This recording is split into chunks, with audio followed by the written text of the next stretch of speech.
Hello, my dear friend. You didn't arrive here by chance. You were brought here, carried by timing itself, because heaven decided that the story others wrote about you has reached its expiration date. The version of you that was too tired to speak, too polite to resist, too gentle to guard your peace.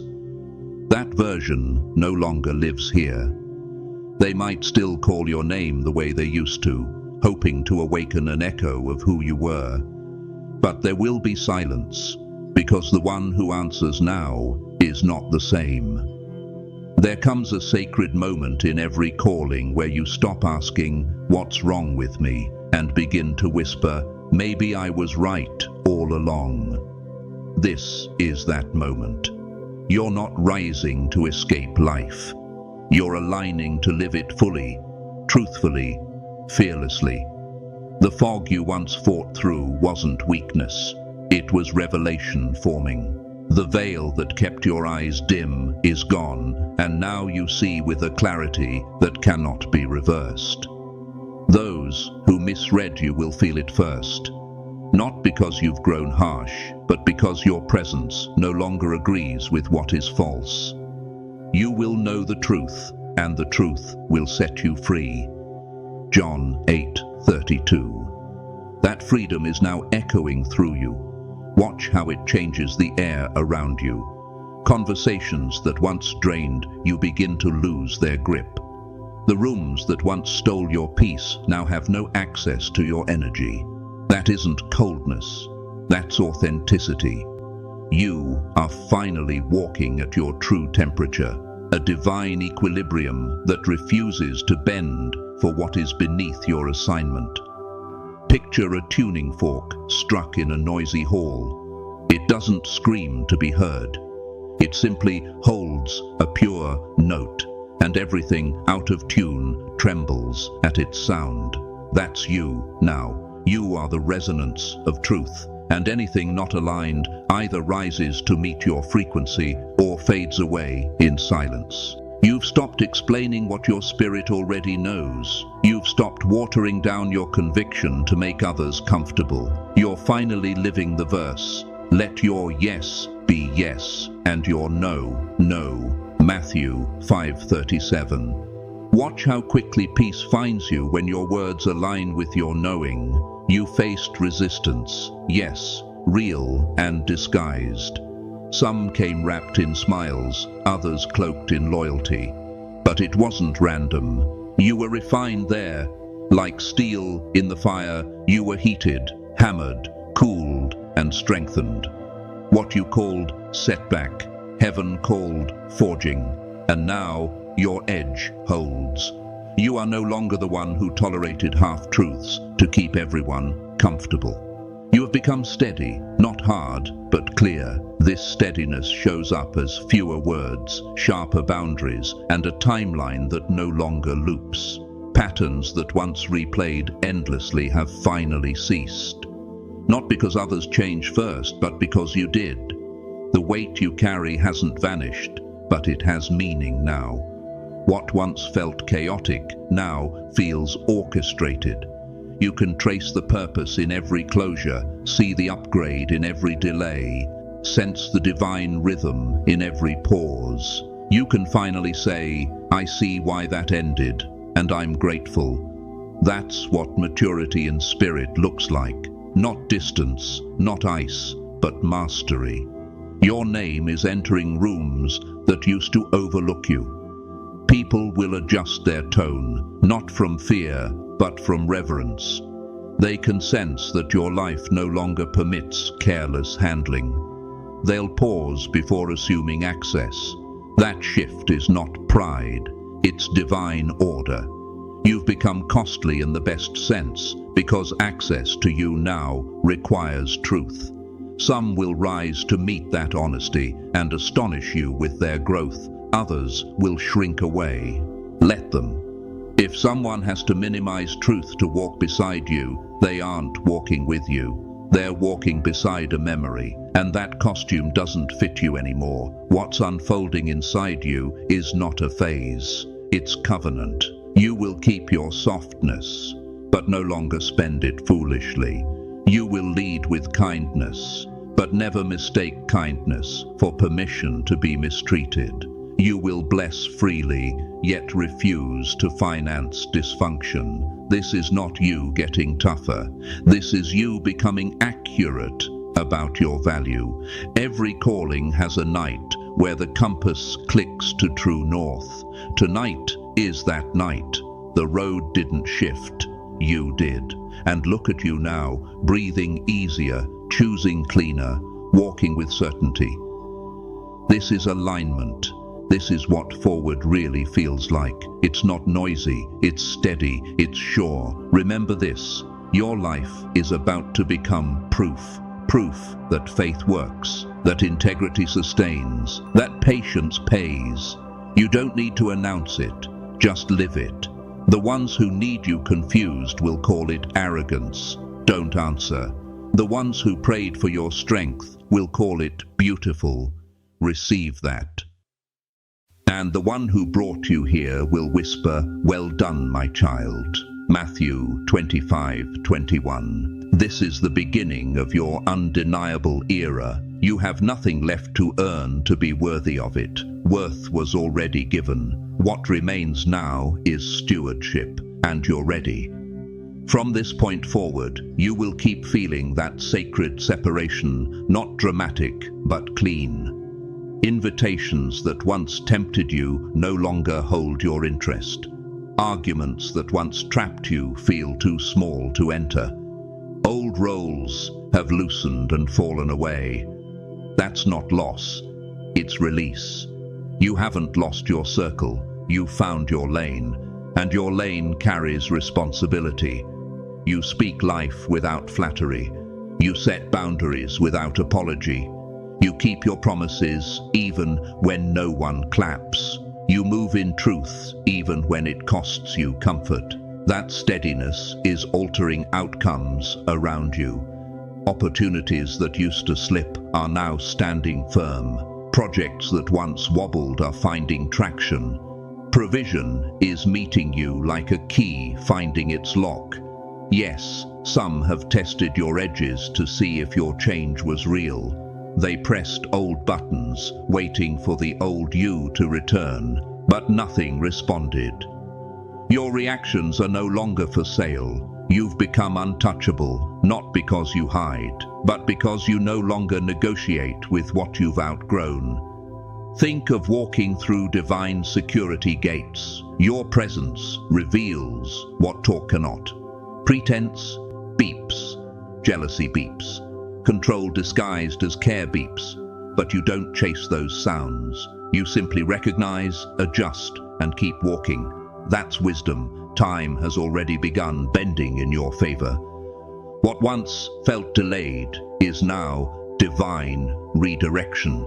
Missed opportunities are reappearing, restored and refined.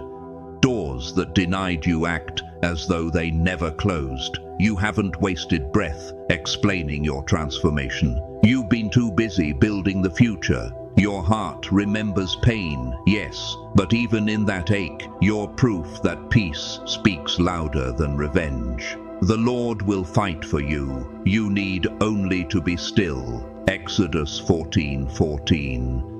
You've learned that stillness is strength and clarity is protection. Your life is becoming a living declaration. Favor follows clarity.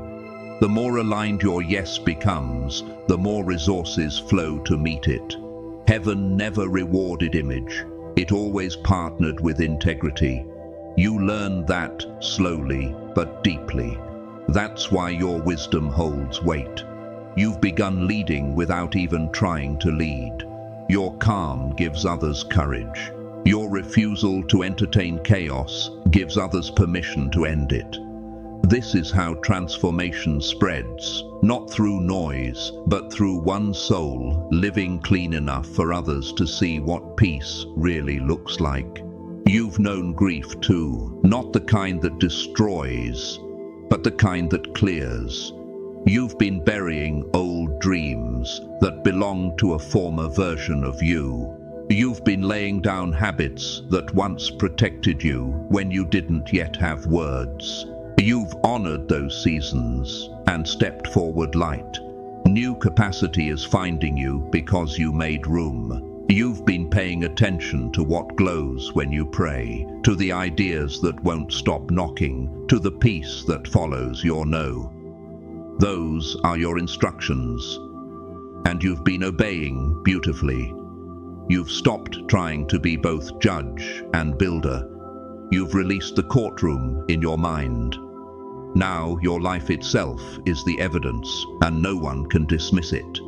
Truth is speaking louder than stories. You don't need to defend yourself anymore. You're too busy creating proof. You're blessing your work, your home, your body, your rest. You're changing atmospheres with your words. You're standing in the doorway you once prayed for. Everything behind you trained your hands. Everything ahead of you is waiting for your touch. You've already stepped through. This is the hour where forward stops being an idea and becomes a footprint. You've been taking the steps all along, forgiving, releasing, building, applying, planting. The old page is full, and this, right now, is the turn. You're not hoping to become who you were meant to be. You are being them now. When tomorrow meets you, it will find someone steady, whole, chosen, someone who finally knows they are enough. So close the door gently behind you. Don't look back, face forward, walk. It's done. Behold, I'm doing a new thing. Now it springs forth. Do you not perceive it? Isaiah 43:19. The new thing is already here. You are it. And as we close, I want to invite you into rest. When you need calm, peace, or gentle focus, I've prepared a place for you, a space filled with tranquil sound and stillness for your spirit. You'll find it waiting for you. I'd be honored to meet you there. Until then, keep walking. Heaven's timing is perfect. You are right on time. My name is Beatriz, and I just turned 31 last month. I never expected to discover my entire family was gathering without me until I saw my cousin Emma posting Instagram photos of preparations for my brother Jackson's promotion party. A knot formed in my stomach as I scrolled through pictures showing everyone helping at my parents' house, everyone except me. Despite the pain stabbing my heart, I found myself putting on my favorite red dress, driving across town and walking straight through those familiar double doors. The look on my parents' faces when they saw me, absolute shock. If you've ever felt like the black sheep of your family, drop a comment letting me know where you're watching from. And if this story resonates with you, please subscribe to join me on this journey. Growing up in a middle-class neighborhood in Chicago, I always felt like I was living in a house divided. Our family looked picture perfect from the outside. A successful father, a socially active mother, and 3 children who always had clean clothes and new backpacks for the first day of school. But behind our navy blue front door with the brass knocker that my father polished every Sunday, there was an invisible line drawn through our home. On one side stood my parents and my brothers, particularly Jackson. On the other side, just me. Jackson is 4 years older than me, and from my earliest memories, he was the golden child. When he got an A on his report card, my parents would take him out for ice cream. When I got straight, as they'd nod and say, "That's what we expect from you." It wasn't that they were cruel. They just had different standards, different expectations, and very different levels of attention for each of us. My father, Harold, built his career in financial management after serving in the military for 8 years. He saw Jackson as his legacy, the son who would follow in his footsteps and exceed his own success. They spent weekends watching football games together, fishing at Lake Michigan, or working on old cars in our garage. My younger brother Tyler was included too, though to a lesser extent, as he was 7 years younger than Jackson, but I was never invited to these bonding experiences. When I'd ask to join, my father would awkwardly pat my head and say, "This is guy time, princess. Why don't you help your mother?" My mother, Diana, was the quintessential social butterfly. She volunteered for every committee at church, organized neighborhood block parties, and somehow always found time to attend Jackson's baseball games or academic competitions. She was proud to be known as Jackson's mom around town. Meanwhile, I learned to be independent early on. I remember being 8 years old and realizing I needed to set my own alarm clock if I wanted to get to school on time. By 10, I was making my own lunches. By 12, I was figuring out how to get myself to piano lessons across town using public transportation because nobody could drive me. The pattern of being overlooked became so normal that I stopped expecting anything different. When I had my piano recital after 3 years of lessons, I performed to an audience of strangers. My family had forgotten to attend, despite the reminder note I'd placed on the refrigerator door a week in advance. I sat alone at the reception afterward, watching other kids receive flowers and hugs from their proud families. On my 16th birthday, they forgot to pick me up from swim practice. I waited for 2 hours in the rain before walking the 3 miles home, only to find them celebrating Tyler's success at a science fair. My birthday wasn't mentioned until 3 days later when my mother suddenly remembered and hastily bought a grocery store cake. Despite all this, I excelled academically. I threw myself into my studies, joining debate club and student government, finding validation in achievements that didn't require my family's attention. I graduated as valedictorian, earned a full scholarship to Northwestern University, and graduated with honors in business management and nonprofit administration.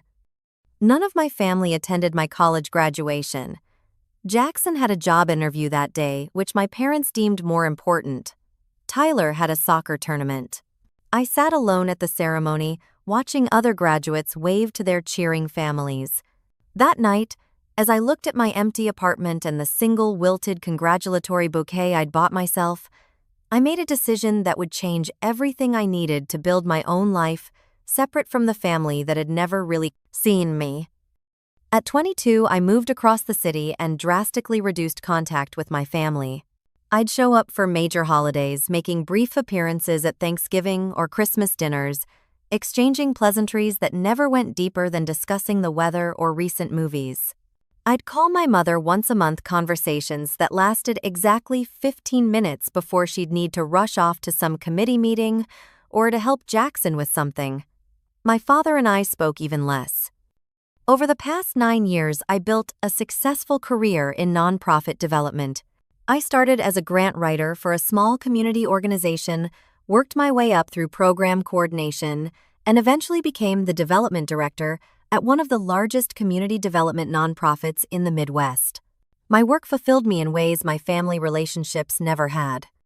I found purpose in connecting resources to communities in need, building partnerships with corporations and foundations to fund programs that made real differences in people's lives. But despite my professional success, and the new life I'd built there remained a hollow space inside me, the shape of the family connection I'd never truly had.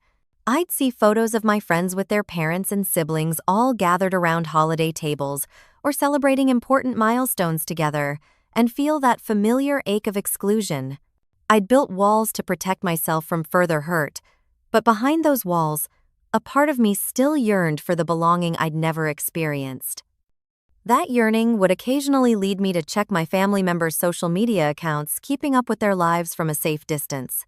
That's exactly what I was doing that fateful Friday afternoon when I saw Emma's posts about Jackson's promotion party, an event no one had bothered to mention to me. It was an ordinary Friday afternoon in May. Spring had finally arrived in Chicago after a brutally cold winter, and I was enjoying a rare moment of calm at the end of a hectic work week. I'd just submitted a major grant proposal that had consumed my life for the past 3 weeks, and with a fresh cup of coffee in hand, I allowed myself the small pleasure of mindless social media scrolling. That's when I saw it. Emma, my cousin from my mother's side, had posted a series of photos on Instagram. Emma and I had always gotten along well. She was 2 years younger than me and had often sought my advice during her college years. We weren't extremely close, but we maintained a friendly relationship despite my distance from the rest of the family. Her post showed elaborate decorations being set up in my parents' spacious backyard. Blue and silver balloons formed an arch over the patio. A professional-looking banner hung across the back of the house, reading, "Congratulations on your promotion." Jackson tables were being arranged with elegant tablecloths, and expensive-looking flower arrangements adorned every surface. The caption read, "So excited for Uncle Harold and Aunt Diana's party tomorrow, celebrating Cousin Jackson's big promotion. The whole family's coming together for this special occasion number. Family celebration number. Proud cousin?" In the photos, I could see my parents directing the setup, my younger brother Tyler arranging chairs, and various aunts, uncles, and cousins all helping with preparations. Everyone was smiling, looking genuinely happy to be part of this family moment. Everyone except me, because I hadn't even been told the party existed. I felt like I'd been punched in the stomach. My coffee turned bitter in my mouth as I scrolled through more photos, each one a fresh confirmation that I was once again the forgotten member of the family. Or worse, not forgotten but deliberately excluded. The rational part of my brain tried to make excuses. Maybe the invitation got lost. Maybe they assumed I was too busy with work. Maybe they were planning to surprise me with an invitation at the last minute. But as I continued scrolling and saw comments from relatives confirming they were attending, including family members who lived out of state and would be flying in for the occasion, I couldn't maintain the self-deception. This wasn't an oversight. This was a deliberate exclusion. I set my phone down, hands trembling slightly. The familiar feelings washed over me. Hurt, rejection, anger. But underneath them was something new. A quiet, simmering indignation. I was 31 years old, successful in my career, respected by my colleagues and peers. Why was I still allowing my family to make me feel like the unwanted child? My thoughts drifted to Jackson. Despite the preferential treatment he'd always received, we'd been close as children. I remembered following him around when I was 6 and he was 10, how he'd taught me to ride a bike and defended me from neighborhood bullies.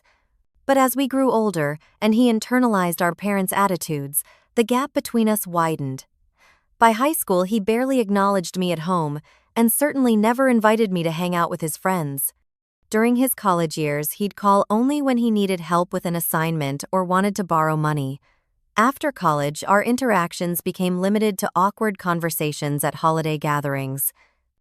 I picked up my phone and called Amanda, my best friend since college days. "They're throwing a huge party for Jackson's promotion," I said after briefly explaining the situation. "Everyone's invited. Everyone except me." "Those jerks," Amanda replied without hesitation. "I'm sorry, B. That's really messed up." "I don't know what to do," I admitted. Part of me wants to ignore it like I've ignored all their other slights over the years. But another part of me wants to show up anyway, Amanda finished my sentence. "Is that crazy?" I asked. "Not crazy, brave," she said. "But are you ready for the fallout? You know they won't be happy to see you." I thought about it for a long moment. Maybe that's exactly why I need to go. I've spent my entire life trying not to rock the boat, accepting whatever scraps of attention they were willing to give me. Where has that gotten me? Still on the outside, still not even worth a text message about a family gathering. "If you decide to go wear that red dress," Amanda advised, "the one that makes you look like $1,000,000, and call me immediately after. I want every detail." After hanging up, I spent hours pacing my apartment, arguing with myself about whether to go or stay home. I imagined walking into the party, seeing the shocked expressions on my family members' faces. The thought made me nauseated with anxiety, but the alternative, sitting alone in my apartment knowing my entire extended family was gathered without me, seemed worse. By morning, I had made my decision. I would go to the party. Not to cause a scene or demand explanations, but to simply take up space in a family that had tried to erase me. I would be polite, dignified, and absolutely unforgettable. I spent the day preparing myself mentally and physically. I took a long run along Lake Michigan to burn off nervous energy, then treated myself to a blowout at my favorite salon. I did my makeup carefully, natural but flawless. And yes, I put on the red dress Amanda had suggested, a crimson sheath that fit perfectly and projected confidence. As I fastened a delicate gold necklace around my neck, a gift I'd bought myself after securing a major donor for my nonprofit, I looked at my reflection in the mirror. The woman staring back at me wasn't the forgotten child or the family afterthought. She was accomplished, poised, and done with accepting less than she deserved. I took a deep breath, grabbed my car keys, and headed out. The 20-minute drive to my parents' suburban home gave me time for one last pep talk. Whatever happened tonight, I reminded myself I had built a good life on my own terms. Their approval or disapproval couldn't take that away from me. As I pulled into the neighborhood and saw the line of cars parked along the street leading to my parents' house, my resolve nearly faltered. But I straightened my shoulders, fixed a pleasant expression on my face, and walked toward the house I'd grown up in but never quite belonged to. The sounds of cheerful conversation and clinking glasses grew louder as I approached the backyard gate. My parents had renovated their property into a suburban showplace over the years. Pristine landscaping, a large patio with an outdoor kitchen, and a pergola covered in flowering vines. Tonight, everything was illuminated with strings of elegant white lights that created a warm, celebratory atmosphere. I paused for just a moment, hand on the gate latch, gathering my courage. Then I pushed it open and stepped into the backyard. The effect was immediate and dramatic. Like a ripple moving through water, the awareness of my presence spread across the gathered crowd. Conversations halted mid-sentence. Heads turned. Expressions of surprise, confusion, and in some cases, alarm replaced the easy smiles that had been there moments before. My mother was the first to spot me. Diana Coleman had always been an attractive woman who took pride in her appearance, and at 59 she still maintained her highlighted blonde bob, perfectly styled her figure trim in an expensive navy blue cocktail dress. When she saw me, the champagne glass she'd been raising to her lips froze in midair. "Beatriz," she said, her voice carrying in the sudden quiet. My father, standing nearby in conversation with my uncle, turned at the sound of my name. Harold Coleman, still imposing at 62 with his military posture and salt and pepper hair, stared at me with naked shock that quickly morphed into displeasure. And then there was Jackson, the guest of honor, looking successful and important in his tailored suit. At 35, he had our father's build and our mother's social confidence. The expression that crossed his face when he saw me was one of pure panic. I smiled and walked forward with more confidence than I felt. "Hello, everyone," I said, my voice clear and steady. "What a lovely party." My parents recovered quickly, moving toward me with fixed smiles that didn't reach their eyes. They intercepted me before I could get too far into the crowd. "Beatriz," my mother hissed under her breath, "what are you doing here?" "I came to celebrate Jackson's promotion," I replied innocently. My father's jaw tightened. "We didn't invite you for a reason," he said, his voice low but sharp. "This isn't a good time for one of your appearances." Before I could respond, Jackson joined our little group, positioning himself to block the view of our conversation from his guests. "What are you even doing here?" he demanded, echoing our mother but with more obvious anger. "Don't let anyone know you're related to me." The words stung despite my preparation for exactly this kind of reaction. It was one thing to suspect you were unwanted. It was another to have it confirmed so bluntly. "I saw the party posts online," I explained calmly. "It looked like the whole family was invited, so I assumed my invitation got lost." "Nothing got lost," my mother said, glancing nervously over her shoulder at the watching guests. "We have important people here tonight, Jackson's boss and colleagues. This is about his career." "And I'd be a liability?" I asked, keeping my voice level with effort. "You wouldn't understand," my father interjected. "Jackson has worked hard for this opportunity. Everything needs to be perfect tonight. And I'm not perfect enough for your gathering." The words slipped out before I could stop them. Jackson leaned in closer. "Look, this isn't the time or place. Why don't you leave now before things get awkward? I'll call you tomorrow and explain." I knew that call would never come, just like all the other promised calls over the years that never materialized. Actually, I think I'll stay for a while, I said. I'd love to congratulate you properly on your promotion. What was it again? Senior account manager? Jackson's face flushed. Executive project director, he corrected automatically, then looked annoyed at having engaged. My mother, ever conscious of appearances, plastered on a smile as she noticed people watching our interaction. We'll discuss this later, she said through clenched teeth. For now, just try not to draw attention to yourself. With that, my parents turned away, immediately transforming back into the perfect host and hostess as they approached a group of guests. Jackson gave me one last warning look before moving toward a cluster of people I assumed were his colleagues. I stood alone for a moment, fighting the urge to turn around and leave. Part of me had hoped, foolishly perhaps, that my appearance might prompt some kind of reconciliation, an acknowledgement of their wrongdoing in excluding me. Instead, I'd been treated exactly as I always had been, as an inconvenience, a complication to be managed. As I contemplated my next move, I felt a gentle touch on my arm. I turned to find my cousin Emma looking at me with a mixture of surprise and guilt. "Beatriz," she said quietly, "I didn't expect to see you here." "Clearly no one did," I replied with a small smile to soften my words. Emma glanced around nervously. "I'm really sorry about my Instagram posts. I didn't realize. I thought you knew about the party and just couldn't come." "It's not your fault," I assured her. "I'm glad you posted. Otherwise, I might never have known my entire family was gathering without me." Emma winced. "That's awful. I don't understand why they wouldn't invite you." "Don't worry about it," I said. "I'm used to being the family afterthought." "Well, I'm glad you're here," she said, and I believed she meant it. "Can I get you a drink?" "That would be great," I replied, grateful for this small kindness. As Emma went to fetch drinks, I observed the party from my position near the edge of the patio. Despite the initial disruption of my arrival, the celebration had resumed its rhythm. People clustered in conversational groups, laughing and drinking. My parents moved efficiently through the crowd, the perfect hosts, ensuring everyone had what they needed. Jackson was holding court near the center of the patio, surrounded by what appeared to be colleagues. I watched as he gestured animatedly, telling some story that had his audience captivated. His charm had always been effortless, a quality I'd admired and envied as a child.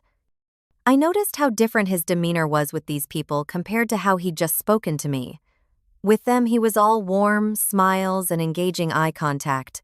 With me, cold dismissal. It was as if we were entirely different people depending on who was watching.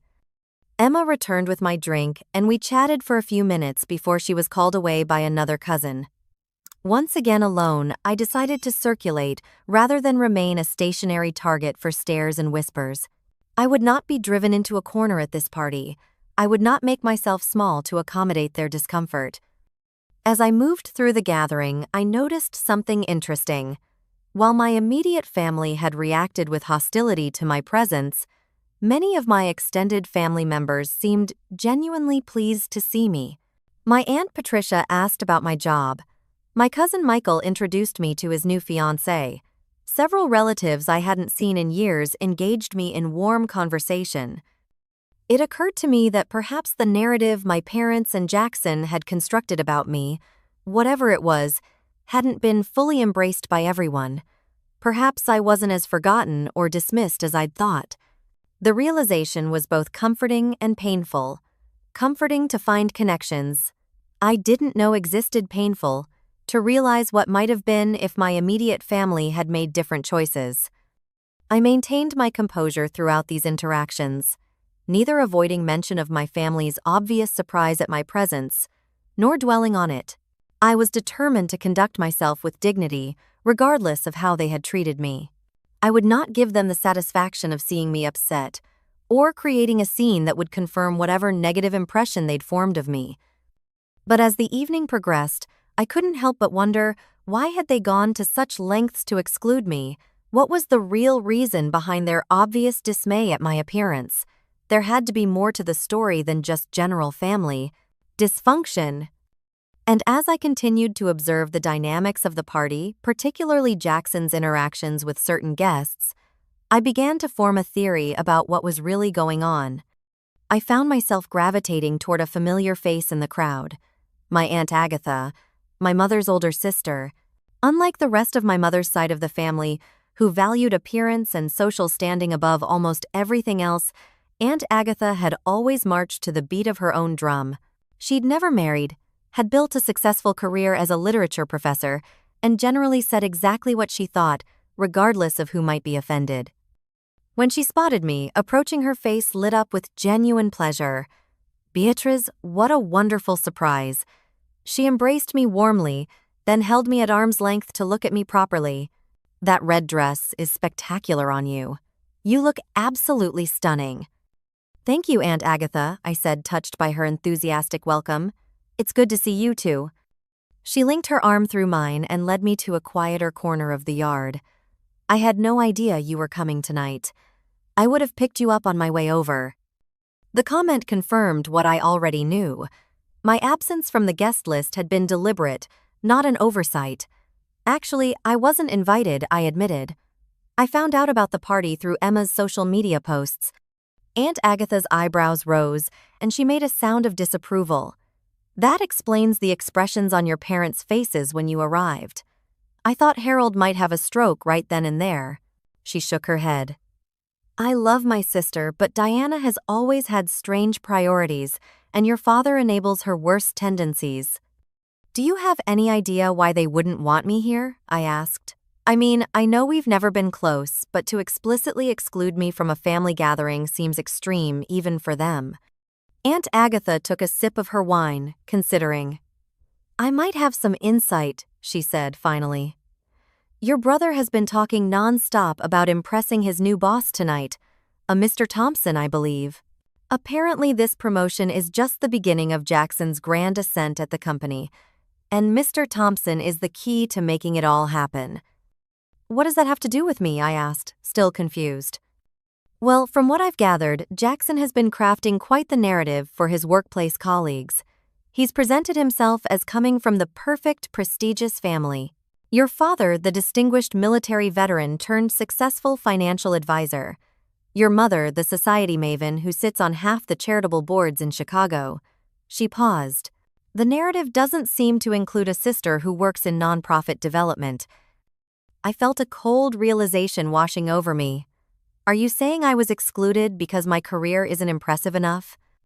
Aunt Agatha's expression was sympathetic but frank. "I think it might be more that your career doesn't fit the image Jackson is trying to project. The corporate world he's in values a certain kind of success, the kind that comes with high salaries and impressive titles, not the kind that comes from helping communities and working for social change." The pieces were starting to fit together, so I'd be an inconvenient addition to the family portrait he's painting for his boss. "I suspect so," she nodded. "And your parents, well, they've always prioritized Jackson's wants over everyone else's needs." As if to confirm this theory, I overheard a conversation from a nearby group where Jackson stood with two men who appeared to be around his age-likely colleagues from his firm. "Lucky thing your activist sister didn't show up to ruin the vibe," one of them said in a low voice, that nonetheless carried to where we stood. "Remember how she lectured everyone at the Christmas party about ethical investment?" Jackson laughed uncomfortably. "Yeah, let's not go there. Tonight is about celebrating, not getting political lectures." I hadn't attended any Christmas party with Jackson's colleagues. He must have told stories about me, exaggerated or entirely fabricated, to explain why his sister never appeared at family gatherings he described to them. "What exactly does your brother do at his company?" Aunt Agatha asked, having also overheard the exchange. "He's in investment banking," I replied. "I believe his firm specializes in corporate acquisitions and mergers." "Ah," she nodded knowingly. "And you work in community development, focusing on underserved neighborhoods and sustainability initiatives, correct?" "Yes," I confirmed. "We've recently been partnering with corporations to create more socially responsible investment strategies in urban communities." "I can see where there might be some ideological friction," Aunt Agatha observed diplomatically. As our conversation continued, I scanned the party, trying to identify which of the guests might be the mysterious Mr. Thompson. My attention was drawn to a distinguished-looking man in his early 50s who seemed to be receiving particular deference from everyone around him. He was tall, with silver-streaked dark hair, dressed in an expertly tailored suit that suggested success without flashiness. I watched as Jackson approached this man body language, shifting subtly to project even more confidence and charm than usual. The man, Mr. Thompson, I presumed, responded warmly, clapping Jackson on the shoulder in a gesture of approval. "That must be him," I murmured to Aunt Agatha. "The infamous Mr. Thompson," she agreed. "I met him briefly earlier. Seems intelligent and less pretentious than most of the corporate types here tonight." As I continued to observe Jackson's interactions with his boss, I picked up additional fragments of information. Apparently, the company was launching a major new initiative, and there was an important leadership position still to be filled. From Jackson's not-so-subtle hints and the congratulatory comments from colleagues, it became clear he believed he was the frontrunner for this role. "Jackson seems to think he's in line for another promotion," I commented to Aunt Agatha. "Yes, he's been none too quiet about it," she replied. "Something about a project director position for some new community investment initiative. Apparently, it would mean a significant step up in both salary and status." The phrase community investment initiative caught my attention. It sounded remarkably similar to the kind of work my own organization specialized in. I wondered if Jackson's company was venturing into territory that overlapped with my expertise, territory he'd likely have limited genuine knowledge of, despite whatever impression he was trying to give his boss. As the evening progressed, I gained a clearer understanding of why my presence was so unwelcome. It wasn't just that I didn't fit the perfect family image Jackson wanted to project. It was that my actual career and expertise might undermine the qualifications he was claiming to possess for this new role he coveted. If his boss discovered that Jackson had a sister who was already an established expert in community development, the very field they were expanding into, it might raise questions about why Jackson hadn't mentioned me, or worse, why he hadn't sought my input or collaboration. The irony was painful. After years of being overlooked and undervalued by my family, I was now being deliberately erased because acknowledging my existence and accomplishments might threaten Jackson's carefully constructed professional narrative. The realization settled in my chest like a weight. I had come to the party seeking some form of acknowledgement, perhaps even reconciliation. Instead, I had discovered an even deeper layer of rejection. I wasn't just unwanted as a daughter and sister. My very success in my chosen field had become threatening to the family that had never supported it. As I processed this bitter understanding, I noticed a stir near the entrance to the backyard. A new guest had arrived, and based on the reaction of the crowd, particularly Jackson and my parents, this was someone of significance. I watched as they rushed to greet the latecomer, their faces alight with eager welcome. The man who stepped into the backyard was none other than Mr. Thompson, the boss I'd been observing from a distance. He must have stepped away briefly and was now returning, but something about his confident stride and the way he surveyed the gathering suggested he was looking for someone in particular. I couldn't have anticipated what happened next. Mr. Thompson had just rejoined the party, and I watched with mild interest as Jackson and my parents fawned over him, clearly intent on ensuring he felt appropriately honored by his presence at their gathering. My attention began to drift back to my conversation with Aunt Agatha when something unexpected happened. Mr. Thompson's gaze swept across the party and then stopped fixed directly on me. For a moment, I thought I was imagining it. Why would this stranger be looking at me with such focused attention? Then his face broke into a smile of recognition, and he began making his way through the crowd in my direction. "Excuse me, Aunt Agatha," I murmured, confused by this development. Mr. Thompson approached with an extended hand and an expression of genuine pleasure. "Miss Coleman Beatriz." "Coleman, isn't it? I thought that was you. What an unexpected delight to see you here tonight." My mind raced, trying to place him. How did Jackson's boss know me? Then, with a sudden rush of clarity, I remembered. Robert Thompson. of course. He had been on the board of directors for the Horizon Community Development Initiative, a major project I'd helped secure funding for last year. We'd met several times during planning meetings, but I hadn't connected the corporate executive from those meetings with Jackson's boss. "Mr. Thompson," I said, taking his offered hand. "It's good to see you again. I didn't realize you were with Pinnacle Investments." "Going on 5 years now," he confirmed. "But I'm surprised to see you here. What brings you to Jackson Coleman's promotion party?" From the corner of my eye, I could see my brother and parents frozen in horror as they watched this exchange unfold. Jackson looked like he might actually be sick. "Actually," I said, making a split-second decision, "Jackson is my brother." Mr. Thompson's eyebrows shot up in genuine surprise. "Your brother? Well, that's remarkable. He never mentioned having a sister who was so accomplished in the community development sector." I offered a neutral smile. "Families are complicated sometimes." "Indeed they are," he agreed, though he looked slightly puzzled. Then his expression brightened again. "Well, this is actually perfect timing. I've been meaning to reach out to you about the success of the Horizon Initiative. The results have been extraordinary. The $5 million investment your organization helped secure has already shown remarkable community impact metrics." $5 million. A significant sum that represented months of my hard work. Developing the proposal, coordinating with community stakeholders, presenting to potential funders, and ultimately securing the investment that had transformed an underserved neighborhood on Chicago's West Side. "I'm glad to hear the project is meeting expectations." I replied, professionally aware that every word of our conversation was likely being overheard by nearby guests, particularly my family. "Exceeding them, actually," Mr. Thompson said enthusiastically. He turned slightly and gestured toward the gathered guests. "Ladies and gentlemen, I hope you'll forgive the interruption, but I want to take a moment to acknowledge someone special in our midst tonight." The party quieted as attention shifted to Mr. Thompson, and by extension to me. "Many of you know that Pinnacle Investments has been expanding our community impact portfolio over the past 2 years," he continued.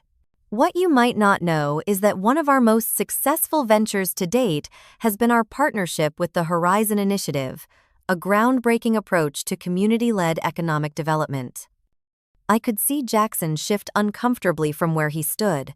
My parents had gone completely still, plastered smiles fixed on their faces. "The architect behind that initiative's funding strategy, Mr. Thompson," went on, "the person who brought together an unlikely coalition of corporate investors, foundation grants, and government funding to make it possible, is standing right here." He gestured toward me. "Beatriz Coleman is one of the most innovative voices in community development financing today, and her model is one we're hoping to replicate across our portfolio." Murmurs rippled through the crowd. I caught fragments of surprised comments. Jackson's sister never mentioned her. $5 million. Mr. Thompson turned back to me, seemingly oblivious to the tension he had created. "In fact, Beatriz, I've been meaning to discuss our new community investment division with you. We're looking for someone with your expertise to take the helm of a major new initiative. When I saw your name come up in our research as a potential consultant, I had no idea you were connected to our rising star Jackson." The irony was almost too perfect. The very position Jackson had been angling for, the one that had been part of the reason for excluding me from the party, was apparently one that Mr. Thompson had been considering me for. I was acutely aware of every eye on me, particularly the shocked stares of my immediate family. This was the moment of decision. I could use this opportunity to expose Jackson's deception, to publicly humiliate him and my parents as they had humiliated me countless times before. Or I could take the higher road, protecting their dignity, even though they had never protected mine. "Jackson and I have somewhat different professional spheres," I said diplomatically, "but I'd certainly be interested in hearing more about your new initiative, Mr. Thompson." "Excellent," he replied, clearly pleased. "And please call me Robert. After all, we're practically family now that I know you're Jackson's sister." The look of pure panic that crossed Jackson's face at that statement would have been comical in any other circumstance. Robert Thompson continued addressing the crowd again. In fact, I have to say, the Coleman family is quite impressive. Jackson has been one of our top performers in traditional investment banking, and now I discover his sister is revolutionizing community development finance. Your parents must be incredibly proud to have raised such accomplished children. All eyes turned to my parents, who looked like deer caught in headlights. My mother recovered first, her social training kicking in automatically. "Yes," she said, her voice only slightly strained. "We're very fortunate." "Very fortunate indeed," my father echoed woodenly. Mr. Thompson beamed, completely missing the undercurrents. "Well, I won't monopolize the guest of honor's sister any longer. Beatriz, I'll have my assistant contact you next week to set up a proper meeting about the new initiative." "I look forward to it," I replied sincerely. As Mr. Thompson moved away to mingle with other guests, the party atmosphere gradually resumed, though now with a distinctly different energy. People glanced between me and Jackson with new interest. I could hear my name being mentioned in hushed conversations around the yard. Jackson stood rooted to his spot, his expression a complex mixture of emotions I couldn't fully decipher. Shock, certainly. Anger, undoubtedly. But there was something else there too, perhaps a flicker of the shame he should have felt for his treatment of me over the years. My parents had disappeared into the house, no doubt, to collect themselves away from prying eyes. I wondered what version of this story they would tell themselves later, how they would justify their actions in excluding their own daughter from a family gathering. Aunt Agatha returned to my side, a glass of champagne in each hand. She offered one to me with a mischievous smile. "Well," she said quietly, "that was quite possibly the most satisfying thing I've witnessed in 20 years of Coleman family gatherings." I accepted the champagne, feeling strangely calm despite the dramatic turn of events. "I didn't plan for that to happen," I told her honestly. "Of course you didn't," she agreed. "That's what makes it perfect. If you'd orchestrated it, it would be merely revenge. But this is justice. The universe has a way of balancing accounts eventually." As I sipped my champagne, I realized she was right. I hadn't come here seeking vindication or hoping to upstage Jackson. I'd simply wanted acknowledgement, a place at the family table that had been denied to me for so long. Instead, I'd received something far more valuable: recognition of my worth from someone with no familial obligation to see it delivered in front of the very people who had spent a lifetime overlooking it. The question now was, what would I do with this unexpected turn of events? The job opportunity Mr. Thompson had mentioned was genuinely intriguing, but taking it would mean working in proximity to Jackson, something that would require careful consideration given our complicated history. And there was the matter of my family's reaction once the shock wore off. How would they respond to this public revelation of their deliberate exclusion of me? As these questions circled in my mind, I noticed Robert Thompson engaged in conversation with a small group across the yard. The animated way he spoke, gesturing occasionally in my direction, suggested I was at least partially the topic of discussion. Whatever narrative Jackson had been cultivating about our family had been irrevocably disrupted. A new chapter was beginning, whether any of us was prepared for it or not. The remainder of the evening unfolded in a strange state of suspended animation. After Mr. Thompson's very public recognition of my professional achievements, the dynamics of the party had fundamentally shifted. People who had barely acknowledged my presence earlier now sought me out for conversation. Relatives who had accepted my absence from family functions without question suddenly wanted to know about my work and my life. Throughout it all, Jackson, my mother, and my father maintained their distance. I would occasionally catch them watching me from across the yard, huddled together in tense conversation, clearly strategizing about damage control. The perfect family narrative they had constructed was crumbling, and they seemed at a loss about how to proceed. As the party began to wind down, Mr. Thompson approached me again, this time, without the audience of the entire gathering.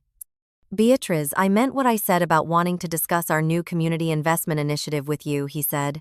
"We're looking to expand our portfolio significantly in the next fiscal year, and your expertise would be invaluable." "I appreciate your interest," I replied. "I'd be happy to hear more details." "Excellent." He smiled warmly. The position would be Director of Community Investment Strategies, overseeing a $100 million portfolio focused on urban renewal and economic development in underserved communities. Based on your work with Horizon and your other successful projects, you'd be perfect for it. The role he described was impressive, a significant step up in terms of resources and influence compared to my current position. It would allow me to implement the community development models I'd been refining for years, but at a scale that could create lasting change across multiple cities. That sounds like a remarkable opportunity, I acknowledged. Is this the new position that's opening up at Pinnacle? Mr. Thompson nodded. Yes, it's a newly created role reporting directly to the executive committee.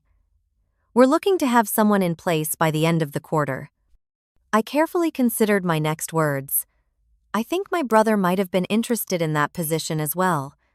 Mr. Thompson's expression shifted subtly. Ah, yes. Jackson has expressed interest. He's excellent at what he does. Traditional investment banking, client relationships, deal structuring. But this role requires specialized experience in community development and impact investment, precisely your area of expertise. I see, I said neutrally. To be frank, Mr. Thompson continued, lowering his voice slightly. I was surprised to discover you're Jackson's sister. He's never mentioned having a family member with your qualifications, especially given how relevant they are to our new strategic direction. I offered a diplomatic response. As I said earlier, families can be complicated. Indeed, he agreed, though I could tell he was puzzled by the obvious estrangement. Well, my assistant will contact you next week to arrange a formal interview.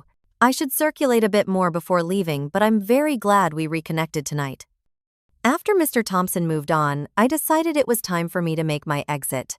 I had accomplished more than I could have imagined, simply by showing up and staying longer, risked an uncomfortable confrontation with my family that I wasn't prepared to handle in this public setting. I quietly said my goodbyes to Aunt Agatha and a few other relatives, then slipped out through the side gate, avoiding the main patio where my parents and Jackson were still engaged in what appeared to be intense discussion. The drive home was surreal. Just hours earlier, I had headed to this party feeling like an unwelcome intruder, steeling myself for rejection and disappointment.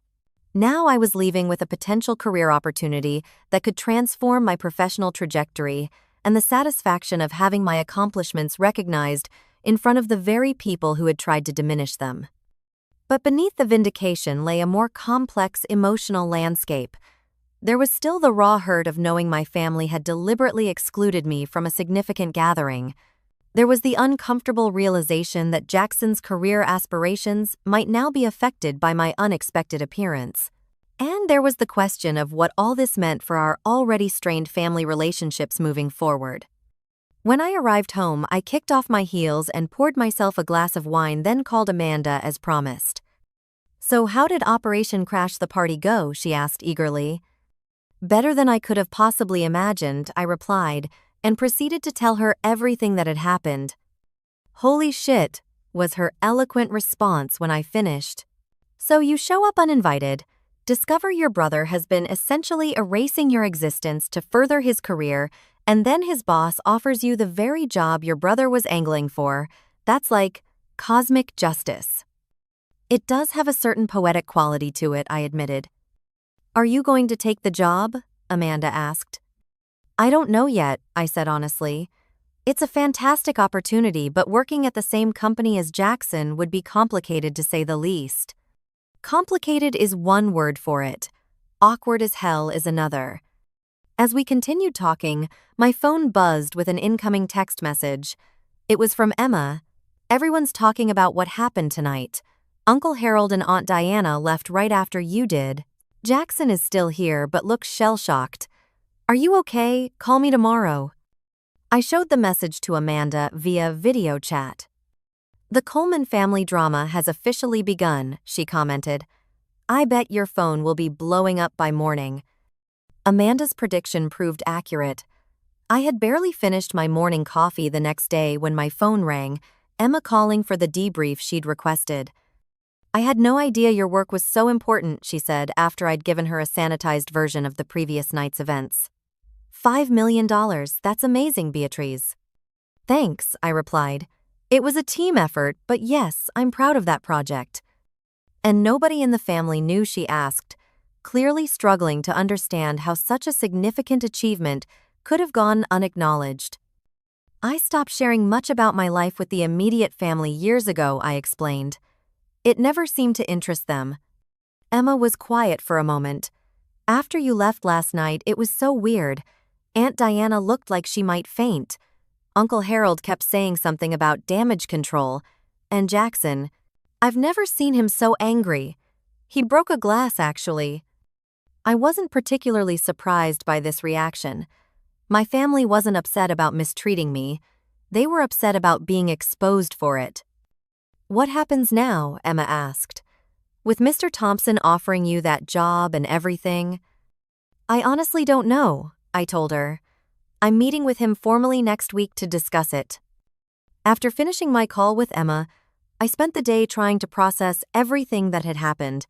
I went for a long run, cleaned my apartment, and caught up on work emails, normal Sunday activities that helped ground me as I contemplated the potential changes looming in both my professional and personal life. That evening, I received another text message, this one from an unexpected source, my younger brother, Tyler. We had never been particularly close. The 7-year age gap and his alignment with our parents and Jackson had created a natural distance, but we maintained cordial if infrequent contact. Heard about last night, his message read. Sounds intense. Just wanted to say, I think it's cool what you've accomplished with your work. Never really understood what you did before. It was a small olive branch, but one I appreciated nonetheless. Perhaps the fracturing of the family's carefully maintained facade might allow for new, more authentic connections to form. By Monday morning, I had decided to approach the situation pragmatically. I would meet with Mr. Thompson to learn more about the position, evaluate it on its merits, and make a professional decision based on what was best for my career and the communities I hoped to serve.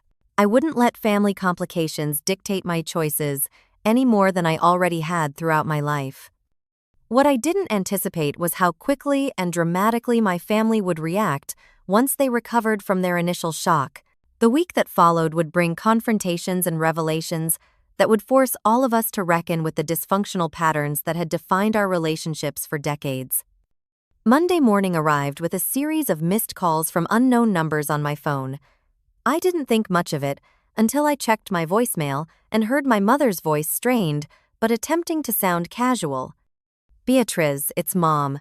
Call me back when you get a chance. It's important. Another voicemail followed this one from my father. Beatriz, we need to talk.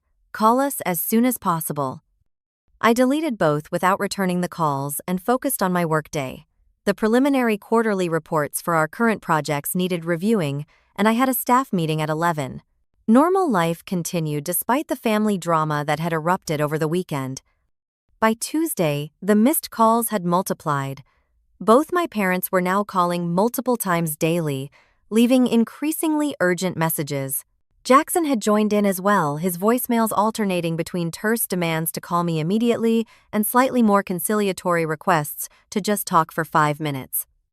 I continued to ignore them all. After years of minimal contact initiated almost entirely by me, their sudden desperate need to communicate was transparently self-serving. They weren't concerned about me or our relationship. They were concerned about damage control, as Emma had reported overhearing. Wednesday morning, I received an email from Robert Thompson's assistant confirming an interview for the Director of Community Investment Strategies position on Friday afternoon. I replied, accepting the appointment, still uncertain whether I would actually take the job if offered, but determined to explore the opportunity fully. That same afternoon, a text message arrived from Jackson. Don't do this. PLs. The message was so vague it was almost comical. Don't do what exactly? Don't attend the interview. Don't exist in ways that inconvenience him. Don't expect to be treated like a full member of the family. I left it unanswered. Thursday brought an escalation. I was leaving a meeting with community stakeholders when I spotted my parents waiting beside my car in the parking lot. My first instinct was irritation at the invasion of my workplace, followed quickly by resignation. I should have known they wouldn't simply accept being ignored. Beatriz, my mother called out as I approached, her tone falsely bright. We've been trying to reach you. I've been busy, I replied neutrally, unlocking my car and placing my briefcase inside. How did you know where to find me? Your office website lists your schedule of community meetings, my father explained. We thought it would be better to talk in person. I sighed, closing the car door without getting in. Talk about what exactly? They exchanged glances, clearly having rehearsed this conversation. We wanted to apologize for the misunderstanding about the party, my mother began carefully. We should have invited you. That was wrong of us. Was it a misunderstanding, though? I asked, meeting her gaze directly. Or was it a deliberate decision to exclude me, because I didn't fit the image Jackson wanted to project to his boss? My father shifted uncomfortably. It was complicated, Beatriz. Jackson felt that mixing family and business could be problematic. Problematic, I repeated flatly. Interesting choice of word. And now that his boss knows I exist and has offered me a job at his company, the situation has become even more problematic, hasn't it? That's partly why we wanted to talk to you, my mother admitted.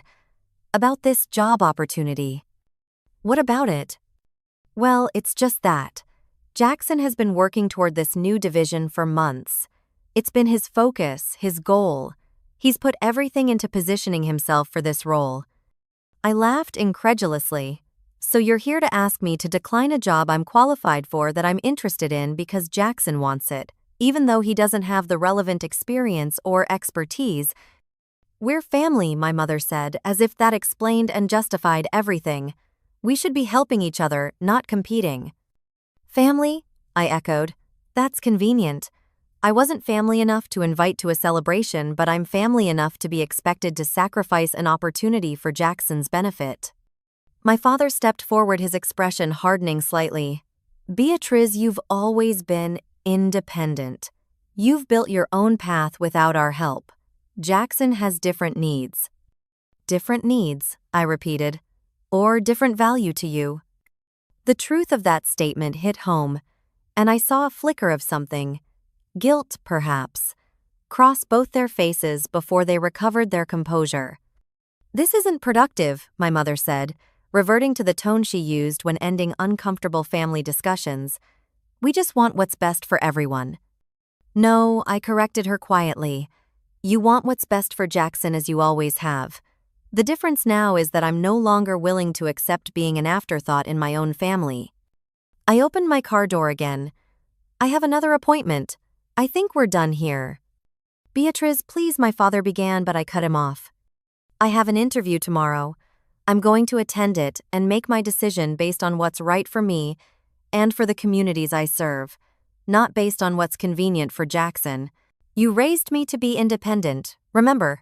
I'm simply living up to your expectations. I got into my car and drove away, watching them growing smaller in my rearview mirror. The conversation had gone exactly as I'd anticipated.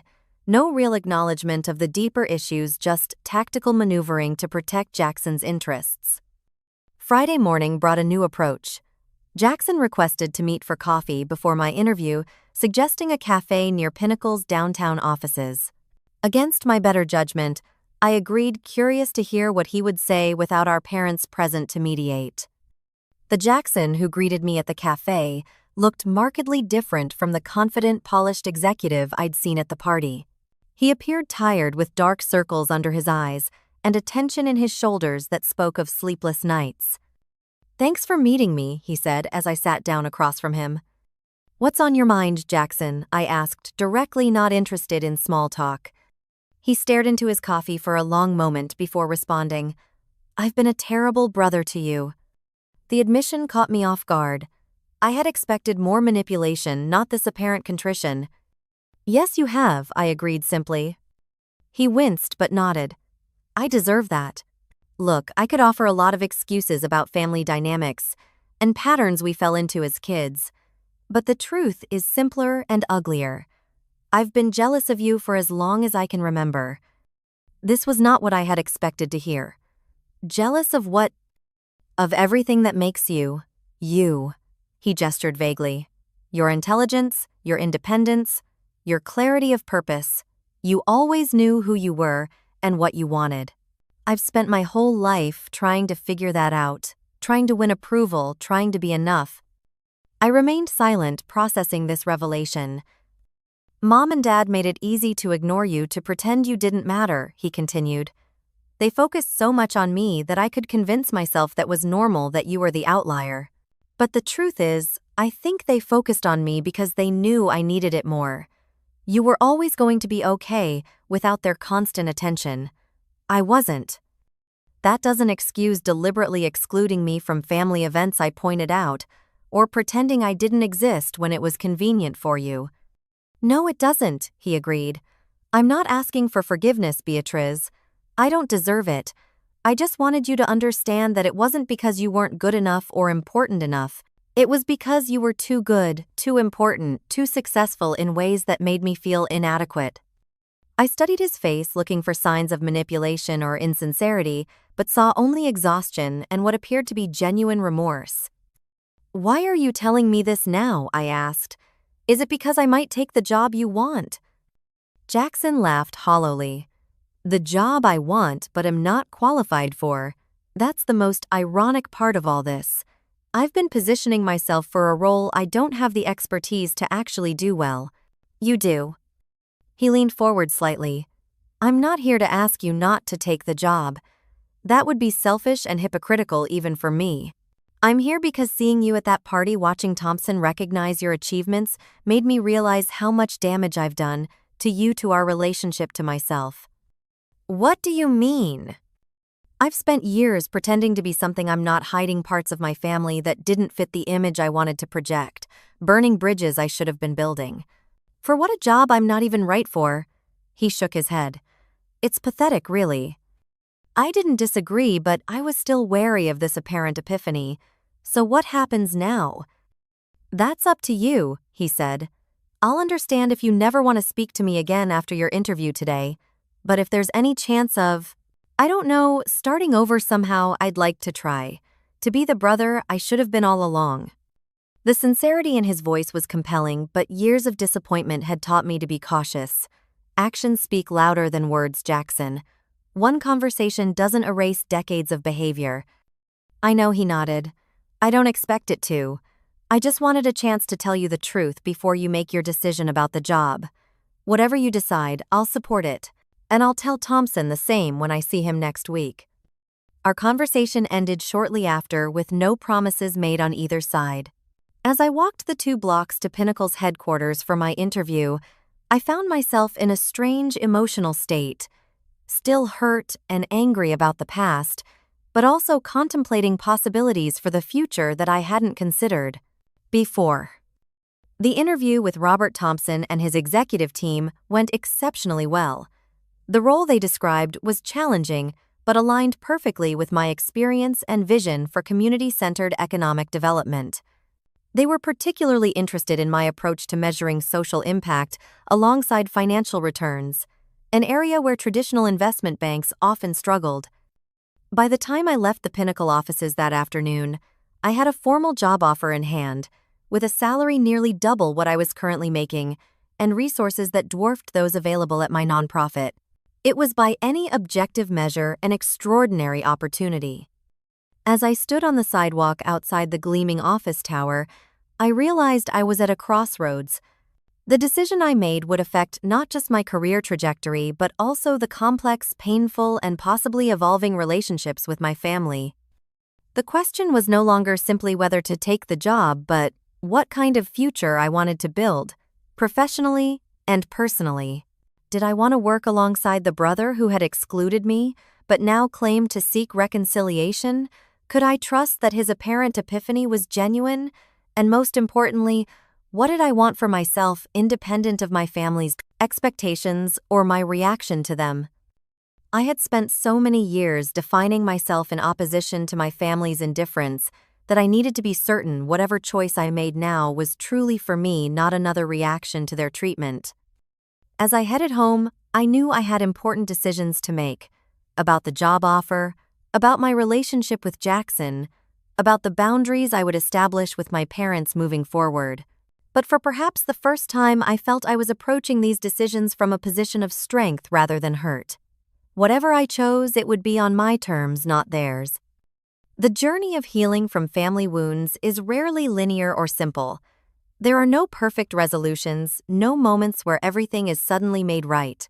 There are only small steps toward greater understanding boundaries that protect without isolating, and the gradual building of relationships based on mutual respect rather than obligation. I didn't know if reconciliation with my family was possible or even desirable in its traditional sense, but I did know that I no longer needed to be defined by their perception of me or my reaction to it. I had built a life of value and purpose without their support, and that achievement was mine, regardless of whether they ever fully recognized it. As I considered the job offer from Pinnacle, I realized that my decision needed to be based on what the role could mean for my work in community development, not on its implications for my relationship with Jackson. If I accepted, it would be because the position allowed me to expand my impact and advance causes I believed in. If I declined, it would be because my current role better served those same goals. Whatever I decided, I would no longer be the forgotten daughter or the excluded sister. I would be Beatrice Coleman, defined on my own terms, building a future shaped by my choices rather than others' limitations. In the end, isn't that the most important thing any of us can achieve? Not the approval of others, even those who should have loved us unconditionally, but the freedom to live authentically as ourselves, to create meaning and purpose on our own terms, and to find peace in the knowledge that our worth was never dependent on their recognition in the first place. Have you ever had to establish boundaries with family members who consistently undervalued you, or found yourself succeeding in ways they never expected? I'd love to hear your stories in the comments below. And if this resonated with you, please like, subscribe, and share with someone who might need to hear that their value isn't determined by their family's ability to see it. Thank you for joining me on this journey of healing and self-discovery. Remember, sometimes the family we choose is more important than the family we're born into.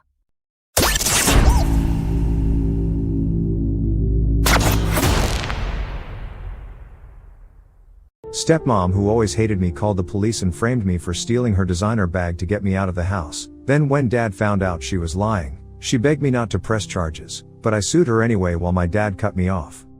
So for context, I, 22F, graduated from college about a month ago, and since then, I've been staying with my dad and stepmom.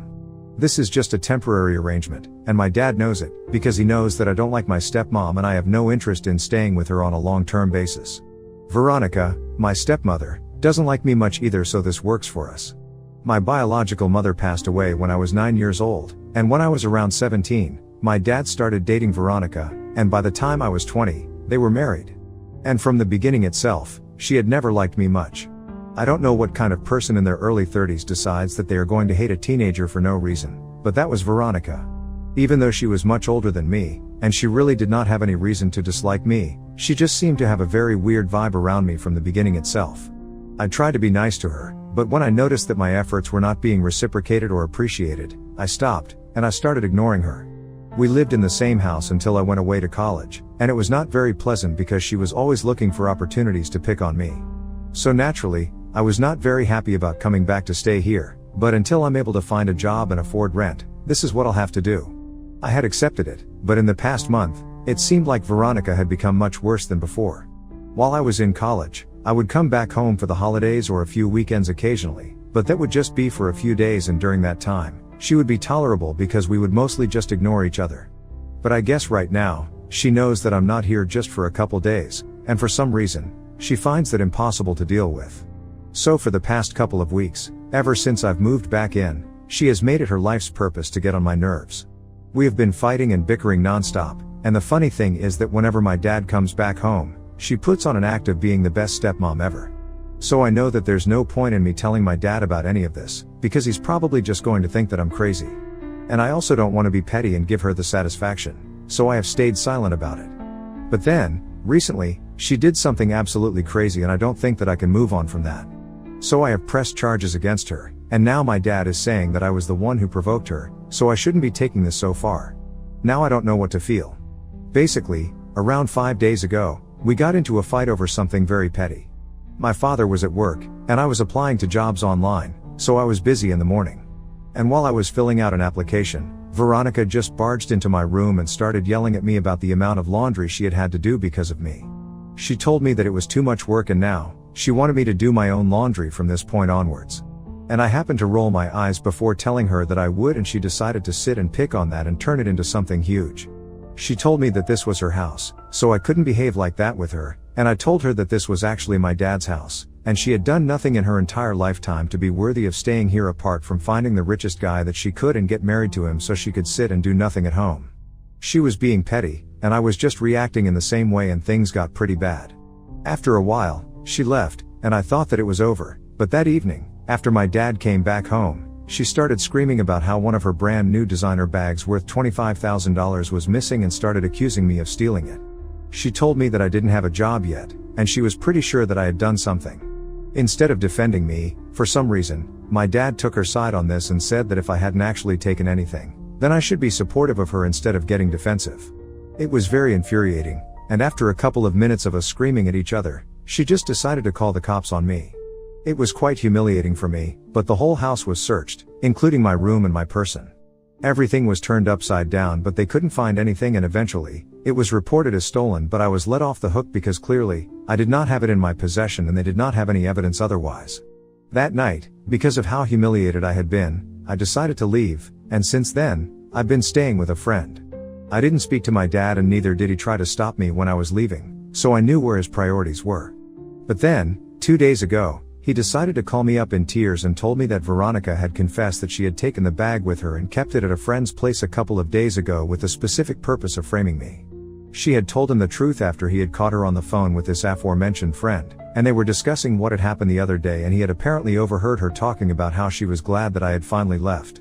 He had decided to surprise her by coming back home early from work, but instead, it was he who ended up getting the shock of his life.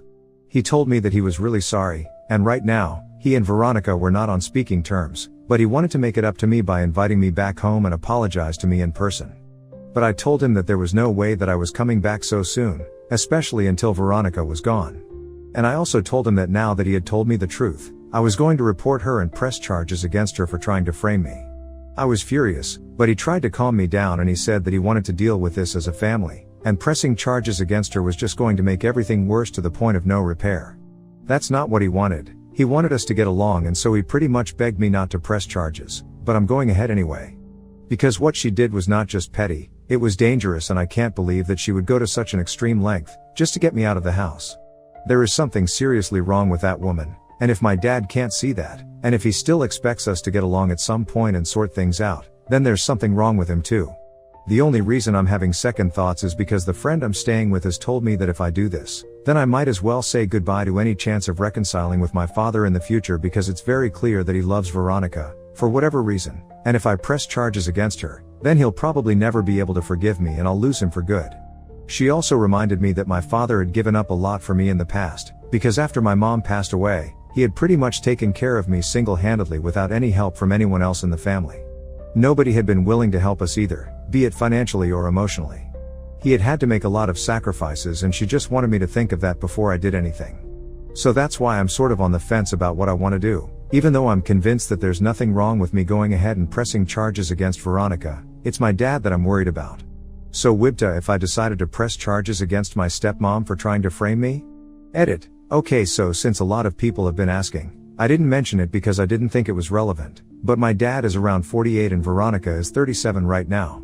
They have an age gap of 11 years, and Veronica used to work when she first met my dad, but she quit after marrying him. So that's why I made that comment about her, that I spoke about in my post, and I don't think I said anything wrong because I know exactly the kind of woman that she is.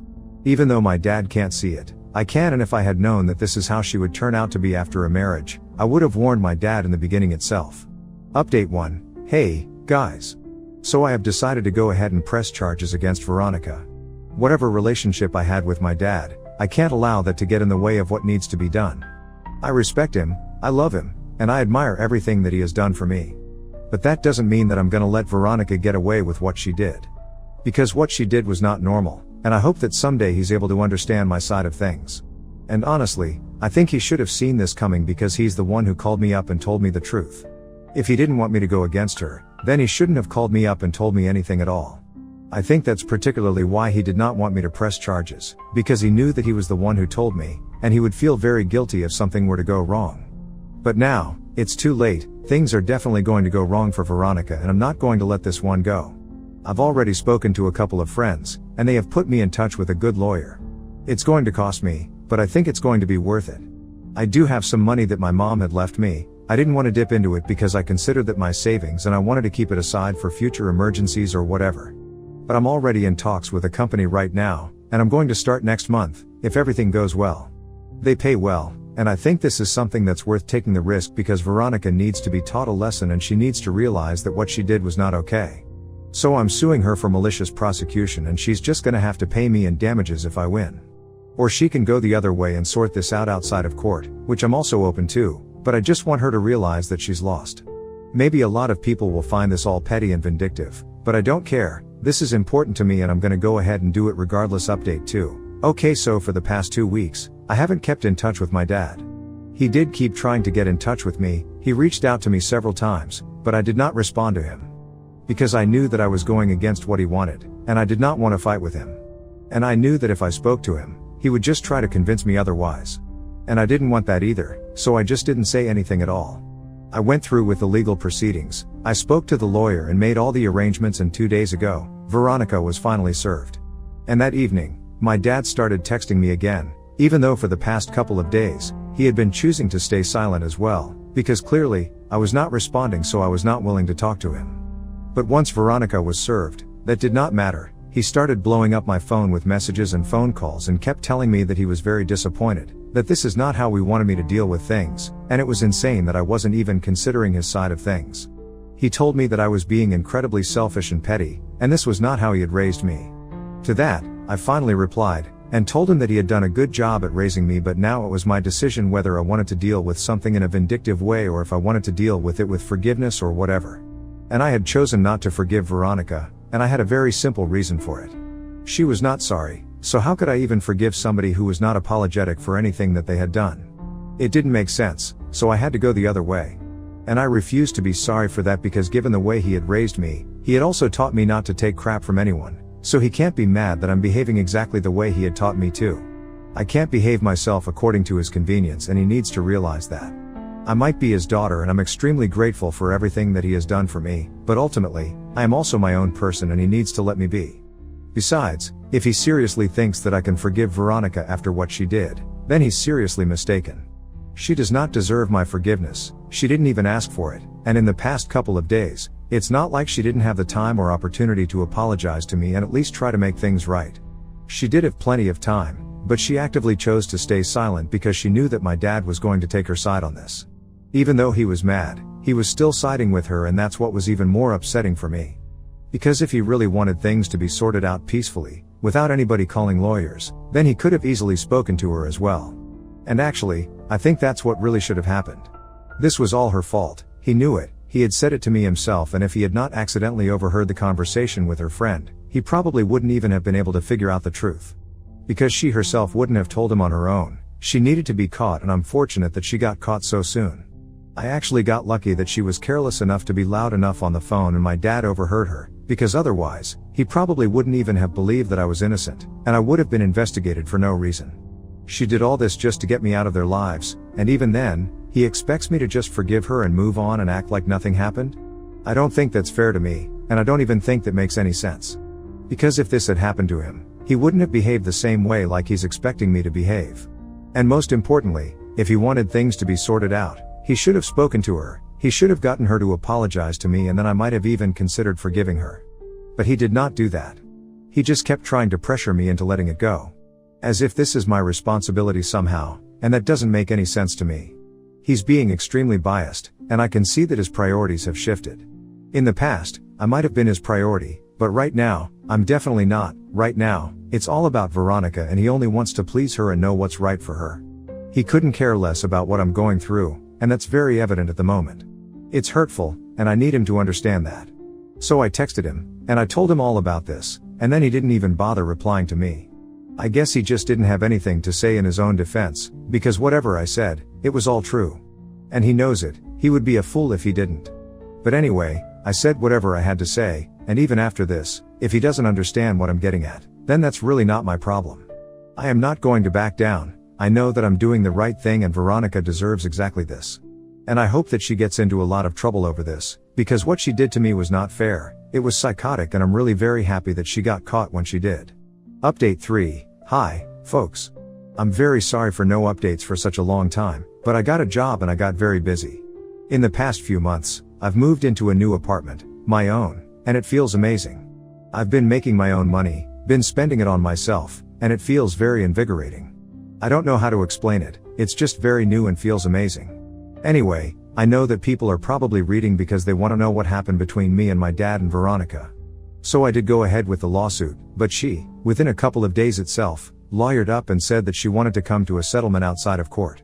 Now, as much as I would have liked to drag it out and make it a whole inconvenience for my dad and Veronica, I had financial constraints as well. So if she was just handing it to me on a platter, I was ready to take the settlement. Long story short, I got $30,000 out of this, which is $5,000 more than what the bag cost. And she got community service because at the end of the day, even if I did come to a settlement with her, she did make a false report. Thankfully, because it was her one and only offense, she got let off the hook easily. And I would say she got let off the hook with no consequences at all apart from the community service that she had to work off, because I think the money came from my dad's pockets, not her own. I don't even think that she has that kind of money, even that bad with the gift from my father on her birthday. But anyway, at least I got something out of it, and that was the main motive anyway. Unfortunately, for the past few months, ever since this incident took place, my dad and I have not spoken. I haven't blocked him, neither has he blocked me, so he can reach out to me and so can I, but then we don't want to. The last message that I sent him was what I spoke about in my last update, where I basically called him out on his behavior and he didn't have any defense for that, so he just didn't respond to it. Until date, he hasn't bothered.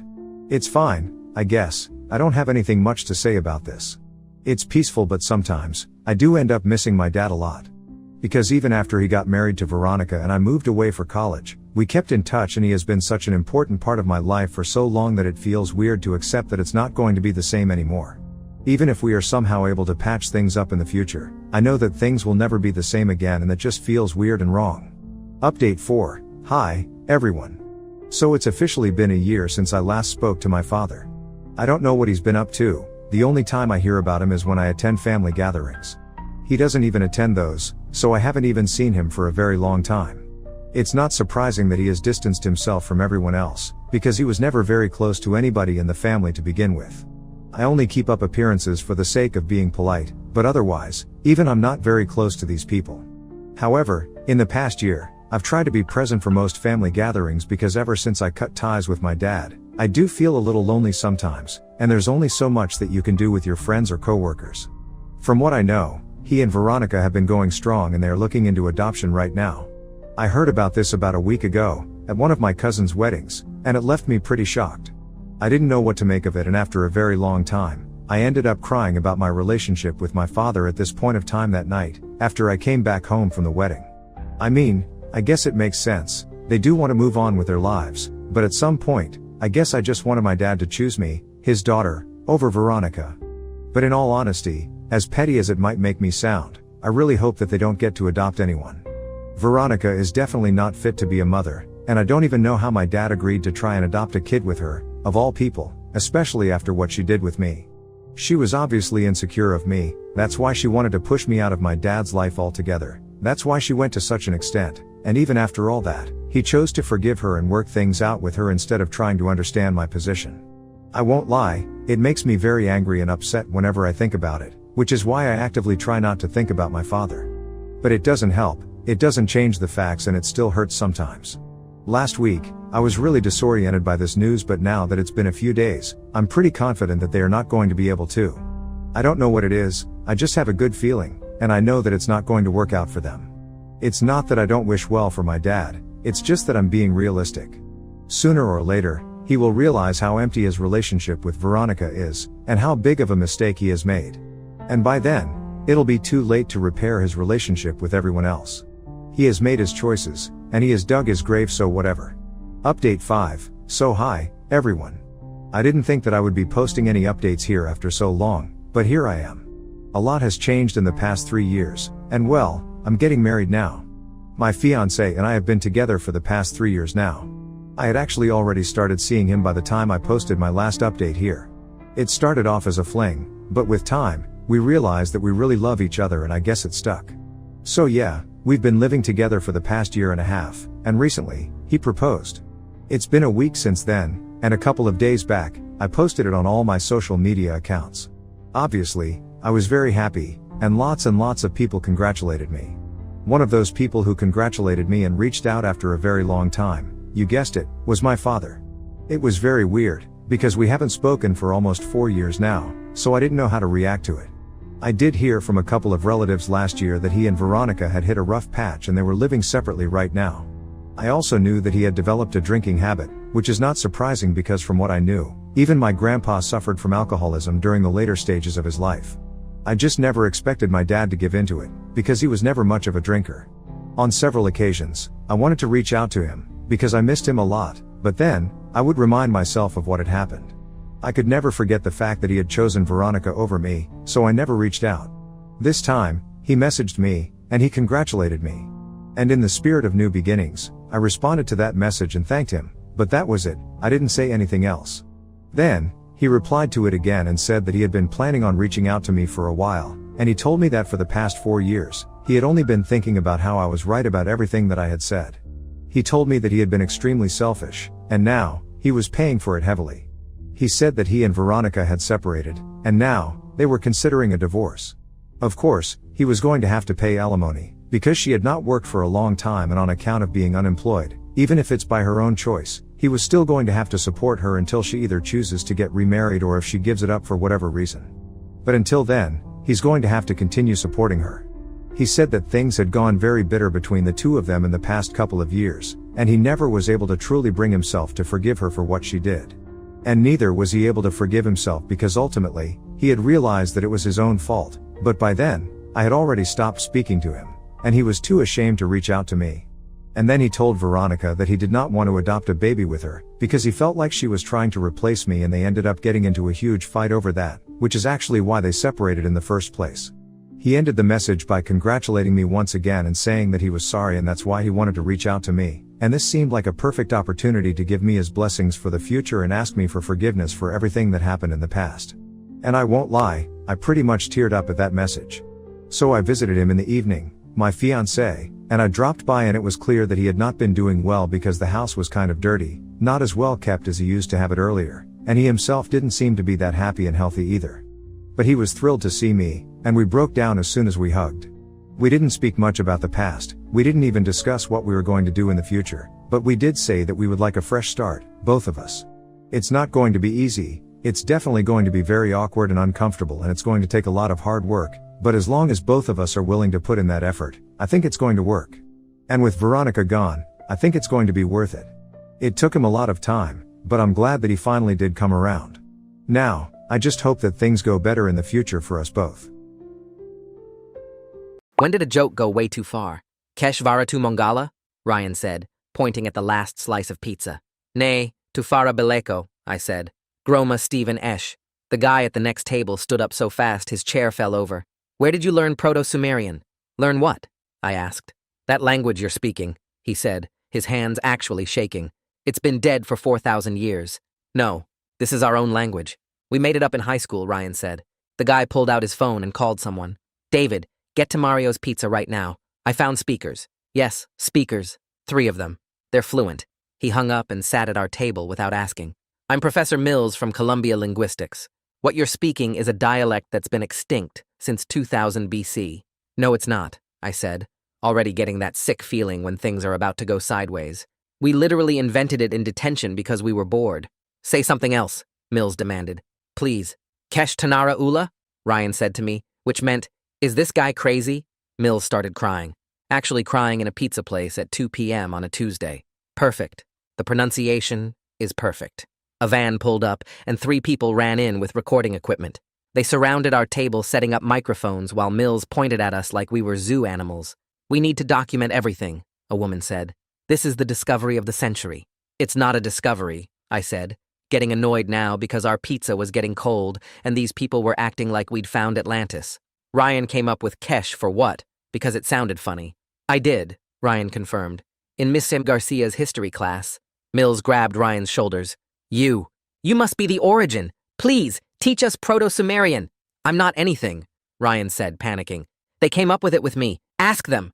We all started talking over each other, trying to explain that we just made this dumb language up one word at a time whenever we thought of a new funny sound. But no one would listen to us. They made us speak for 2 hours while they recorded everything. I kept waiting for someone to tell us we were being pranked, but everyone seemed deadly serious. Look, we have a notebook, Stephen said, pulling out the composition book where we'd written down our vocabulary. From high school. See? We made up grammar rules and everything. Mills looked at the notebook, and his eyes got wider with every page. This is impossible. You've recreated the exact grammatical structure. Even the conditional tenses we only theorized about. We made those up because they were funny, I said, remembering specifically how we'd decided that past conditional should have a stupid whistling sound in it just to make each other laugh in the hallway. Show me your conditional past, Mills said. Stephen said, and I could see the wheels turning in his head trying to remember what conditional even meant. Mora kesh tanu belekovara, he said, which meant I would have been eating. Mills played a recording from his phone of some ancient clay tablet reconstruction. It sounded exactly like what Stephen had just said. My skin went cold because that wasn't possible. We'd made that up. I was there. I remember Stephen suggesting the Vara ending while we were hiding behind the gym. This is a coincidence, Ryan said. It has to be. The next day, Mills brought Yale's ancient languages department head, then Harvard's, then someone from the British Museum. Our apartment was full of academics shouting about verb conjugations while we sat on our own couch like strangers in our home. They need to come to Oxford, the British guy said. They're coming to MIT first, another said. We'll pay. Pay? I said. The Smithsonian will give you each $50,000 to spend a month teaching our researchers, a woman said. To speak our made-up language? I said, though I was starting to doubt everything. Had we made it up? The notebook was real, our memories were real, but so was that recording. It's not made up, Mills insisted. One of you must have learned it somewhere. From who? Ryan said. Ancient Sumerians? We're from New Jersey. Mills pulled me aside. Did your grandmother ever sing to you in a strange language?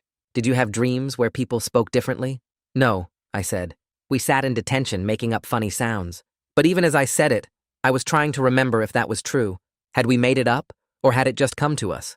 When Ryan said Kesh that first time, had he invented it or remembered it? Then explain this, Mills said, showing me a tablet from 2000 BC. When he played the audio reconstruction, it was word for word the joke song Stephen had made up about Ryan's ex-girlfriend. That's impossible, I said, but something about those symbols seemed familiar, even though I'd never studied ancient languages. The entire song, Mills said, including the part about her unibrow of destiny. That's what these symbols mean. Stephen and Ryan were looking at the tablet now, too. We made that up junior year, Stephen said, in Ryan's basement. Did you? Mills asked. Or were you channeling ancient memories? We were high, Ryan said, not channeling anything. Mills's phone rang. When he came back, his face was pale. I need you three to come with me right now. Where? I asked. Someone needs to verify your identities, he said. Why? Stephen asked. Because the Venezuelan government is claiming you're spies using an ancient language as code, he said. And the State Department wants to know how 3 kids from Jersey learned a language that's been dead for 4 millennia. We looked at each other and said simultaneously, Groma hella dit, which meant, we're screwed. Mills herded us into the van before we could process what he'd just said about the State Department. I found myself sitting with recording equipment pointed at my face, and all I could think was that our pizza was definitely cold by now. Mills kept asking us to repeat phrases while his colleagues frantically typed notes on their laptops. One guy adjusted a microphone boom so close to my mouth I could smell the foam windscreen. A woman in a Columbia sweatshirt filmed everything on her phone, while another person scribbled in a notebook with actual paper and pen, like we were in some kind of archaeological dig. I realized this wasn't going to blow over like a normal Tuesday weirdness. This was something else entirely. Mills sat across from me, practically vibrating with excitement and asking us to say random things in our made-up language. Ryan leaned over and whispered to me in a voice so quiet I barely heard him. He said the phrase we used to mean is this guy crazy, the one we'd made up specifically for talking about teachers behind their backs. Mills literally gasped, like Ryan had just recited Shakespeare. His hand flew to his chest, and his eyes got all wet and shiny. The woman with the microphone started crying too, actual tears running down her face while she held the recording equipment steady. I got that sick feeling you get right before everything in your life changes forever. The kind of feeling I'd only had once before when my dad called to say my grandmother died. My stomach twisted and I wanted to throw up, but I just sat there frozen while these people treated our stupid detention joke like it was the most important thing they'd ever heard. I finally managed to interrupt and told them we needed to leave. Mills grabbed my arm and begged us to stay just 10 more minutes. His fingers dug into my forearm hard enough that I could feel them through my jacket. He promised it would be quick, just a few more phrases, just a little more documentation. Those 10 minutes turned into 2 hours of us speaking our dumb, made-up language while they recorded every sound. They made us conjugate verbs we'd invented as jokes. They asked us to describe objects in the van using our vocabulary. They wanted us to have a conversation about what we'd eaten for breakfast. Stephen kept checking his phone, and I could see him getting more stressed as time passed. Ryan looked like he wanted to punch someone. The whole time they treated us like we were archaeological artifacts instead of people trying to eat lunch. The woman filming kept asking us to repeat things slower, clearer, with more emotion. Mills pulled out a tablet and showed us symbols from ancient clay tablets and asked if they looked familiar, which they didn't, but he seemed disappointed every time we said no. When we finally escaped back to our apartment, Ryan immediately called his parents to tell them what happened. I could hear his mom freaking out through the phone from across the room, her voice getting higher and louder until Ryan had to hold the phone away from his ear. She kept asking if we were safe, if we needed a lawyer, if we'd been arrested. Stephen pulled out our old composition notebook from high school, where we'd written down all the vocabulary. The cover was bent and stained with what looked like old coffee rings. Inside, our handwriting from junior year looked so young and messy, full of crossed-out words and doodles in the margins. We started going through it trying to figure out how this was even possible. Page after page of words we'd made up, grammar rules we'd invented, conjugation charts we'd drawn. I remembered writing most of this stuff. I remembered the day Stephen suggested we needed a past perfect tense, and we'd spent an entire lunch period figuring out how it should sound. But looking at it now, with Mills's voice still in my head talking about Proto-Sumerian, I felt less certain about everything. The next morning, I woke up to 17 missed calls and my phone blowing up with texts from numbers I didn't recognize. Someone from Yale wanted to interview us. A professor from Berkeley offered to fly us to California. A guy from Oxford sent a 3-paragraph text about how we were the most important linguistic discovery in a century. Mills had apparently given out our contact information to every linguistics department on the East Coast, and now everyone wanted a piece of us. My phone kept buzzing with new messages, and I finally just turned it off because I couldn't handle it anymore. Ryan's phone was doing the same thing, and Stephen's too. We sat at our kitchen table with our dead phones in front of us, and nobody said anything for a while. The apartment felt too small suddenly, like the walls were closing in. Ryan suggested we just ignore all of it and pretend yesterday never happened. He said we could block everyone's numbers, delete our social media, and go back to being normal college students who nobody cared about. Stephen pointed out that Mills knew where we lived and probably wasn't going to leave us alone. He reminded us that the State Department wanted to talk to us, and you couldn't just ignore the State Department. We spent an hour arguing about what to do. Ryan thought we should hire a lawyer. Stephen thought we should talk to our professors at the school. I didn't know what I thought, except that I wanted to go back to Tuesday morning, when our biggest problem was splitting a pizza 3 ways. Finally, we decided we needed to at least figure out what Mills thought he'd discovered, because right now, we didn't even understand what we were dealing with. Mills showed up at our door at 9 in the morning without calling first. He brought 3 other professors and a bunch of printed articles about Proto-Sumerian. I was still in my pajamas when I answered the door, and there they were, Mills grinning like we were old friends, and 3 strangers carrying briefcases and laptop bags. They walked in without asking if it was okay. Mills spread everything across our coffee table like he owned the place. Papers covered the surface, some with ancient-looking symbols, others with dense academic text and footnotes. He started explaining how our language matched a dialect that died out 4,000 years ago. He pointed at charts and graphs and linguistic trees that meant nothing to me. The other professors nodded along like this all made perfect sense. One of them set up a laptop and pulled up what looked like a PowerPoint presentation about ancient Mesopotamia. I kept trying to explain that we made it up in Garcia's history class when we were bored. I told them about detention, about how we'd literally invented words one at a time because they sounded funny. Mills just smiled like I was a confused child who didn't understand what I was saying. He started talking about our subconscious accessing some kind of genetic memory, like we'd inherited the language through our DNA somehow. It sounded like complete nonsense, but he said it with such confidence that for a second I almost believed him. Ryan actually laughed in his face, which made the tension in the room even worse. The other professors looked uncomfortable, and one of them tried to change the subject by pulling out more papers. One of the other professors played a recording from a clay tablet reconstruction. The sound came out of his phone tinny and strange, but unmistakable. It sounded exactly like the conditional past tense we invented specifically because the whistling sound made us crack up in the hallway. My skin prickled with cold sweat, and I felt dizzy. I remembered Stephen suggesting that ending while we were hiding behind the gym, remembered laughing so hard I couldn't breathe because it sounded so stupid. But now I was wondering if I really remembered it, or if I was just telling myself I did. Maybe we'd heard this recording somewhere. Maybe Miss Garcia had played it in class and we'd forgotten. The professor played it again, and it matched our language perfectly, every whistle and vowel sound in exactly the right place. Mills pulled out the composition notebook and started photographing every page while we were still processing what was happening. His phone camera clicked over and over. Stephen tried to grab it back, but Mills insisted he needed to document everything. He held the notebook out of Stephen's reach like a kid keeping a toy away from his little brother. Our private joke from high school was treated like it was as important as ancient scrolls found in a cave somewhere. Mills photographed the cover, the table of contents we'd made, every page of vocabulary, all our grammar rules, even the doodles and stupid jokes we'd written in the margins. The other professors crowded around to look at the photos on his phone screen. They pointed at specific words and argued about pronunciation and meaning. We just stood there in our own apartment watching strangers turn our teenage boredom into something we didn't recognize anymore. A woman from Yale with gray hair pulled back tight, stepped forward, and started asking questions about our families.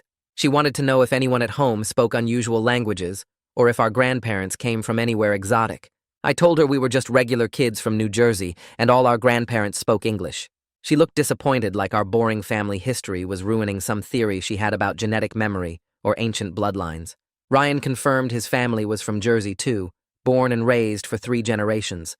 Stephen said his grandparents were from Pennsylvania and also spoke only English. The woman made notes, but her shoulders slumped, like we were letting her down by being normal. Mills kept trying to redirect to the language itself, but she was fixated on finding some mysterious origin story that didn't exist. Another professor suggested maybe we'd been exposed to recordings as children, but we all shook our heads. The apartment felt smaller with all these people in it asking questions that had no interesting answers. Finally, after what felt like hours, they started packing up their recording equipment and papers. Mills made us promise not to speak to any other researchers until he could organize a proper study. We didn't promise anything but nodded just to get them out. The door closed behind the last professor, and we sat there in stunned silence for about 20 minutes. Nobody spoke or moved. Ryan finally broke the quiet by saying we should call a lawyer. Stephen immediately said that was overreacting, and we didn't need legal help for speaking a language we made up. But I was starting to agree with Ryan because this felt like it was spiraling into something we couldn't control anymore. Mills had mentioned the State Department and Venezuela and spies. Those weren't words that went with normal college life. Stephen argued that lawyers cost money we didn't have, and what would we even tell them? Ryan said we could find someone who did free consultations at least. I sat between them feeling the weight of whatever this was becoming. My phone started buzzing, and I saw an unknown number from a Massachusetts area code. I answered, and a man introduced himself as calling from Harvard. He said they wanted to offer us $50,000 each to spend a month teaching their researchers our language. I felt my brain stutter trying to process that number. $50,000. I was sitting there thinking about my student loans that kept me awake at night and my rent that was due in a week. $50,000 sounded like a solution to every problem I had, but something about it felt wrong, like taking money for a magic trick after someone figured out how you did it. The Harvard guy was still talking about travel arrangements and stipends, and I realized I hadn't said anything for like 30 seconds. I told him we needed time to think about it. He said of course, and he'd email a contract over. We had 48 hours to decide. I hung up and told Ryan and Stephen about the offer. Ryan's eyes got huge and he said we had to take it. Stephen immediately pushed back, saying we didn't even know if what we were speaking was actually Proto-Sumerian or just some weird coincidence. Ryan said it didn't matter what it was if Harvard wanted to pay us. Stephen said it absolutely mattered, because we'd be lying if we pretended to know something we didn't. They started arguing for real, with Ryan accusing Stephen of overthinking everything like always. Stephen fired back that Ryan just wanted to cash in on something we didn't understand. Their voices got louder, and I tried to interrupt, but they kept going. Ryan said Stephen was being stupid about turning down $50,000. Stephen said Ryan was being greedy and dishonest. I finally yelled that both of them needed to shut up. They stopped and looked at me. I said I was torn, because $50,000 would change my life, and part of me didn't care if it was real Proto-Sumerian or not. The Harvard guy had already emailed the contract, and I pulled it up on my phone. The terms looked official and intimidating with legal language I didn't totally understand. It said we had 48 hours to decide, which felt like pressure tactics, but also like an opportunity we'd be stupid to pass up. Stephen started reading over my shoulder and pointing out clauses about intellectual property and exclusive rights. Ryan paced around the living room saying we were idiots if we didn't take this. My phone rang again, and I saw it was Mills. I answered, and his voice sounded different from before, worried. He said the State Department wanted to talk to us about how we learned the language. I asked why the State Department cared about a dead language. He got quiet for a second before saying something about international security concerns. Those words made my stomach drop. International security. I thanked him and hung up. Ryan's face went pale when I told him and Stephen about the State Department call. Stephen immediately pulled out his laptop and Googled Proto-Sumerian State Department. Nothing came up. No news articles or government websites or anything. Stephen said that somehow made it worse because it meant this was serious enough that it wasn't public information yet. We spent the whole night trying to figure out what international security had to do with a language we made up in detention. Stephen suggested maybe they thought we were using it as some kind of code. That sounded insane, until we remembered Mills mentioning Venezuela claiming we were spies. Ryan said there was no way the actual government thought we were spies. But my hands were shaking, because governments made mistakes all the time, and we were 3 nobody college students with no resources to fight back if they decided we were suspicious. We stayed up until 3 in the morning Googling everything we could find about language-based espionage and government investigations. Most of it was conspiracy theory stuff, but some articles mentioned how intelligence agencies tracked unusual communication patterns. I barely slept, and when I did, I had dreams about being interrogated in a room with no windows. The next morning, my phone rang from another unknown number. A woman introduced herself as Gail Quinn. She said she was an attorney who specialized in cases involving government inquiries and academic disputes. Someone from MIT had recommended her after hearing about our situation. She offered a free consultation to explain what we were dealing with. I put her on speaker so Ryan and Stephen could hear. We agreed to meet her that afternoon at a coffee shop near campus. Gail turned out to be maybe 40 with short dark hair and a briefcase that looked expensive. She shook our hands and ordered us all coffee before sitting down. She was immediately more reassuring than anyone else we'd talked to. She explained that the State Department probably just wanted to verify we weren't actually foreign agents using an ancient language as coded communication. She said it sounded ridiculous, but it was apparently a real concern they had to investigate. Gail asked if we'd been contacted by anyone from foreign governments, and we said no. She asked if we'd traveled internationally recently, and we said barely. She made notes and said this would probably be straightforward as long as we were honest about everything. The way she said it made it sound almost normal, like getting questioned by the government was just another Tuesday inconvenience. Gail pulled out a folder and slid it across the table. She told us not to sign anything from any university or research group without showing it to her first. The Harvard offer for $50,000 was real, she said, but we should ask for more since they clearly wanted us badly enough to throw money around. She also said we absolutely should not meet with the State Department without her sitting right there with us. Ryan leaned forward and asked how much her services would cost us. Gail said she'd work on contingency, meaning she'd take a percentage of whatever money we ended up making from this whole mess. Something about hearing that made it click in my head that this wasn't just weird anymore. This was actually a situation where we might make real money. Not just get harassed by professors and government agents, but actually profit from our dumb high school language. Stephen asked what percentage she meant, and Gail said 20% of anything we earned, which seemed fair since we had no idea what we were doing, and she clearly did. We shook hands, and Gail said she'd start reviewing the Harvard paperwork and reach out to the State Department to set up a meeting on our terms. That afternoon, we went back to Mario's Pizza because we were trying to pretend life was normal, and we always got lunch there on Wednesdays. We were halfway through our first slices when a woman walked up to our table. She introduced herself as Jasmine Ellis from the local newspaper.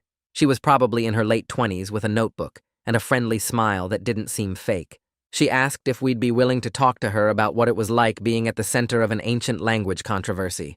I immediately started to say no because Gail had just told us not to talk to media. But Jasmine held up her hand and said she wasn't interested in the language itself, or whether it was real Proto-Sumerian. She said she was interested in how 3 regular guys were dealing with academics and government agents treating them like lab specimens instead of people. Something about the way she said it felt different from Mills and all his colleagues. Less like we were fascinating objects, and more like we were actual humans in a weird situation. Stephen suggested we should call Gail before agreeing to anything. Jasmine nodded and said that was smart. She pulled out a business card and set it on the table. Then she mentioned she'd found an old high school newsletter with a photo of the three of us in detention, the same year we supposedly invented the language. She said she was wondering if we wanted to tell our side of the story before someone else told a different version. That made my stomach twist, because I hadn't thought about other people controlling the narrative. Stephen picked up her card and said we'd call her after talking to our attorney. Jasmine thanked us and left without pushing, which made me think maybe she actually was different from the other reporters who'd been calling nonstop. We called Gail right from the pizza place. She answered on the second ring, and we explained about Jasmine and her approach. Gail was quiet for a minute, then said one carefully managed media interview might actually help us control the story. She offered to sit in on the interview and make sure we didn't say anything that could mess up the State Department situation. We agreed to meet with Jasmine the next day at Gail's office, where everything could stay professional and documented. That night, I lay in bed staring at the ceiling and thinking about the conditional past tense. I kept trying to remember exactly how we came up with that whistling sound. The more I tried to pin down the specific memory, the fuzzier it got. I could see Stephen and Ryan and me standing behind the gym. I could feel the cold metal of the building against my back, but I couldn't remember who suggested the whistling or why it seemed funny. Part of me started wondering if Mills was right about subconscious influences, even though that sounded like complete nonsense. Maybe we had heard something somewhere and just forgot about it. But that didn't explain how we'd recreated an entire grammatical structure. I didn't fall asleep until almost 3 in the morning. Stephen woke me up by shoving his phone in my face. He'd found a Reddit thread about us with hundreds of comments. People were arguing about whether we were frauds trying to get famous, or geniuses who'd somehow channeled ancient knowledge. Someone had posted our address and phone numbers in the comments. Other people had added photos of our apartment building and our class schedules. The comments ranged from people calling us liars who deserved to be exposed, to people saying we were proof of reincarnation and past lives. Nobody in the thread seemed to consider that we might just be 3 confused guys who didn't understand what was happening. Ryan came out of his room and looked at the phone. He said we needed to call Gail immediately. Gail answered even though it was barely 8 in the morning. We told her about the doxing, and she said this was serious enough that we should think about staying somewhere else for a few days. She'd also gotten a formal request from the State Department for a meeting. She was working on negotiating the terms to make sure we weren't walking into some kind of interrogation room situation. She said she'd call us back in an hour after she talked to her contacts about the online harassment. Ryan's parents called 20 minutes later. They'd seen something online about the whole situation, and his mom was freaking out. They offered to let all 3 of us stay at their house until things calmed down. Ryan put them on speaker, and we could hear his mom saying the guest room had 2 beds, and Stephen could take the couch. But that felt like giving up, like admitting we couldn't handle our own lives. We talked it over after Ryan got off the phone. We decided to stay in our apartment but change our phone numbers and make all our social media accounts private. When Gail called back, we told her our plan. She said that was a reasonable compromise, as long as we stayed aware of our surroundings and didn't answer the door for anyone we didn't know. 2 days later, we drove to Gail's office for the interview with Jasmine. The office was in a boring building downtown with gray carpet and fluorescent lights that buzzed. Gail had a conference room set up with coffee and water bottles, which felt weirdly formal for just talking about our high school language. Jasmine showed up right on time carrying a notebook and a recorder, and she asked if it was okay to record before she even sat down. I liked that she asked, instead of just doing it like Mills had. We spent the first 20 minutes just going through the whole story from the beginning, starting with detention in Mr. Garcia's class. I explained how we were bored out of our minds, and Ryan just started making up sounds that he thought were funny. Requested Reds is on Spotify now. Check out link in the description or comments. Stephen added the part about how we'd write down new words in the composition notebook whenever we thought of something that made us laugh. Jasmine took notes, but she wasn't treating us like we were special or magical. She was just listening like a normal person hearing a weird story. It felt good to tell someone who didn't have an agenda about proving we were speaking ancient languages or channeling dead civilizations. When I got to the part about Mills crying in the pizza place, Jasmine actually smiled and said that sounded like Mills, which made me feel less crazy about the whole thing. Then Jasmine leaned forward and asked if we'd ever considered that maybe we were exposed to Proto-Sumerian somehow, without realizing it, like through a documentary or a podcast or something. My stomach dropped, because that was exactly what had been keeping me up at night for the past week. I admitted that I'd been trying to remember if we'd ever heard those sounds before we made up the language, but my memories felt fuzzy and unreliable now. Stephen suddenly sat up straighter and mentioned the AV room at our high school. He said Missy Garcia used to show documentaries all the time in her history class, and some of them were about ancient civilizations. Jasmine's whole face changed, and her eyes got this excited look, like Stephen had just handed her the missing piece of a puzzle. She asked what kind of documentaries, and if we remembered any specific ones about languages. Ryan and I looked at each other because neither of us could remember specific titles, but Stephen said there was definitely one about Mesopotamia that we watched junior year. Jasmine was writing fast now, and she asked if we thought we could find out what documentaries were available in our high school library back in the mid-2000s. I said maybe, if the school still had records, but I wasn't sure how that would help. Jasmine explained that if we'd been exposed to Proto-Sumerian reconstructions in a documentary, that could explain why our made-up language matched the ancient one so closely. We might have absorbed the sounds without consciously remembering them, and then recreated them later, thinking we were inventing something new. The idea made my skin crawl because it meant our memories were even less reliable than I thought, but it also made more sense than channeling ancient civilizations. After the interview ended, Jasmine packed up her recorder and said she was going to spend the next few days researching what documentaries about ancient languages were available in the mid-2000s. She promised she'd share whatever she found with us before she published anything, which surprised me, because I figured reporters just wrote whatever they wanted. Gail said that was unusually ethical for a journalist, and Jasmine shrugged and said she wasn't interested in making us look bad. She just wanted to figure out what actually happened. As we walked out to the parking lot, I felt lighter than I had in days. Talking to Jasmine had been therapeutic in a way I hadn't expected. Like finally someone believed we were just regular people caught up in something weird instead of con artists or savants. Ryan said he felt the same way, and Stephen was already Googling how to contact our old high school's library. The next week was all about preparing for the State Department meeting. Gail called us in for 2 separate prep sessions where she went through every possible question they might ask. She said they'd probably want to know about our families, our travel history, anyone we knew from Venezuela or other foreign countries, and any exposure we'd had to foreign languages or cultures. I kept thinking it was overkill because we were just 3 guys from New Jersey who'd never been anywhere, but Gail insisted we needed to have clear, consistent answers ready. She made us practice responding to questions without getting defensive or sarcastic, which was harder than it sounds because the whole situation felt ridiculous. Ryan kept wanting to joke about it, but Gail shut that down fast and said the State Department wouldn't find spy accusations funny even if they were obviously false. Stephen was the most nervous about the meeting, and he kept asking what would happen if they didn't believe us. Gail repeated multiple times that we weren't under investigation and this was just documentation, but I could tell Stephen wasn't convinced. The morning of the State Department meeting, I woke up with my stomach in knots. We all met at Gail's office and drove together to a government building that looked like every boring federal office in movies. Security made us go through metal detectors and sign in, and then we waited in a bland conference room for 20 minutes. When Luis Mercier finally walked in, I was surprised because he was way younger than I expected, maybe early 30s, and he was wearing a regular suit instead of whatever intimidating outfit I'd imagined State Department people wore. He shook all our hands and sat down across from us, and the first thing he said was that we weren't under investigation and he just needed to document our background for their files. His voice was calm and professional, and somehow that made me feel better than anything Gail had said during prep. The meeting turned out to be mostly boring questions that we'd already practiced answering. Luis asked where we'd traveled, and I said barely anywhere except one family trip to Florida when I was 12. He asked who we knew internationally, and Ryan said nobody, unless you counted his cousin who studied abroad in Spain for a semester. He asked how we learned the language, and we all explained the detention story again, which was starting to feel rehearsed from how many times we'd told it. Luis took notes on a laptop and occasionally asked follow-up questions, but nothing felt accusatory or suspicious. He asked about our families' backgrounds, and we explained that we were all just regular American families with no interesting foreign connections.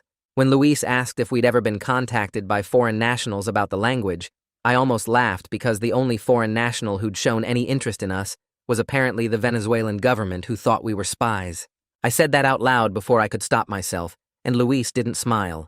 He made a note on his laptop that looked more serious than the other notes, and I felt Gail's foot tap mine under the table like a warning. Gail interrupted and asked what the actual concern was here, and Luis stopped typing to look at us directly. He explained that the Venezuelan government had filed a formal claim that we were using Proto-Sumerian as a cipher for coded communications. He said it was almost certainly paranoid nonsense because there was no evidence of us communicating with anyone in Venezuela or having any connection to Venezuelan affairs, but the claim had been filed through official channels, so they had to document everything to close the file properly. Stephen asked what happens if we can't prove we're not spies, and for the first time, Luis actually smiled. He said that's not how it works. because you can't prove a negative. He explained that they just needed to document our exposure history and the origin of the language, and then the file would get closed unless new evidence emerged that suggested actual espionage activity. Since we clearly had no connection to Venezuela and no history of suspicious behavior, he expected the file to close within a few weeks once he finished his paperwork. After the meeting ended and Luis walked us back to the lobby, Gail said it went as well as she could have hoped. She expected the State Department to leave us alone now that they had everything documented. Then she brought up the Harvard offer and said they'd been calling her office asking for our decision. She explained that we needed to make a choice soon because Harvard was getting impatient and might withdraw the offer if we waited much longer. Ryan wanted to talk about it right there in the parking lot, but Gail said we should go home and discuss it as a group without her present. As we drove back to our apartment, I kept thinking about $50,000 and what it could do for my life, but I also kept thinking about Jasmine's question about documentary exposure and whether we really knew where our language came from. That evening, back at the apartment, Ryan pulled out his laptop and opened the Harvard email, while Stephen and I sat on the couch, staring at our phones, trying to process everything from the State Department meeting. Ryan turned the screen toward us and pointed at the $50,000 figure.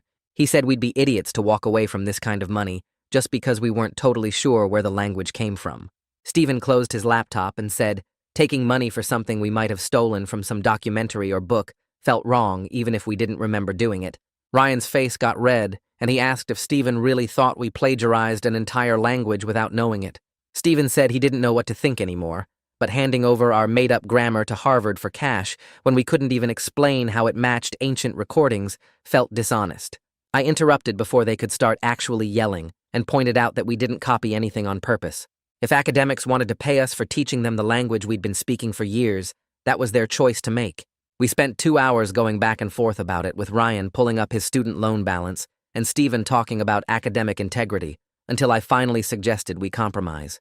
We'd tell Harvard yes, but negotiate for $60,000 each, like Gail had mentioned, and we'd be completely honest about not knowing where all the language elements came from. Ryan and Stephen both agreed to that, and Ryan started drafting an email response while I made coffee because my head hurt from thinking in circles about memory and invention.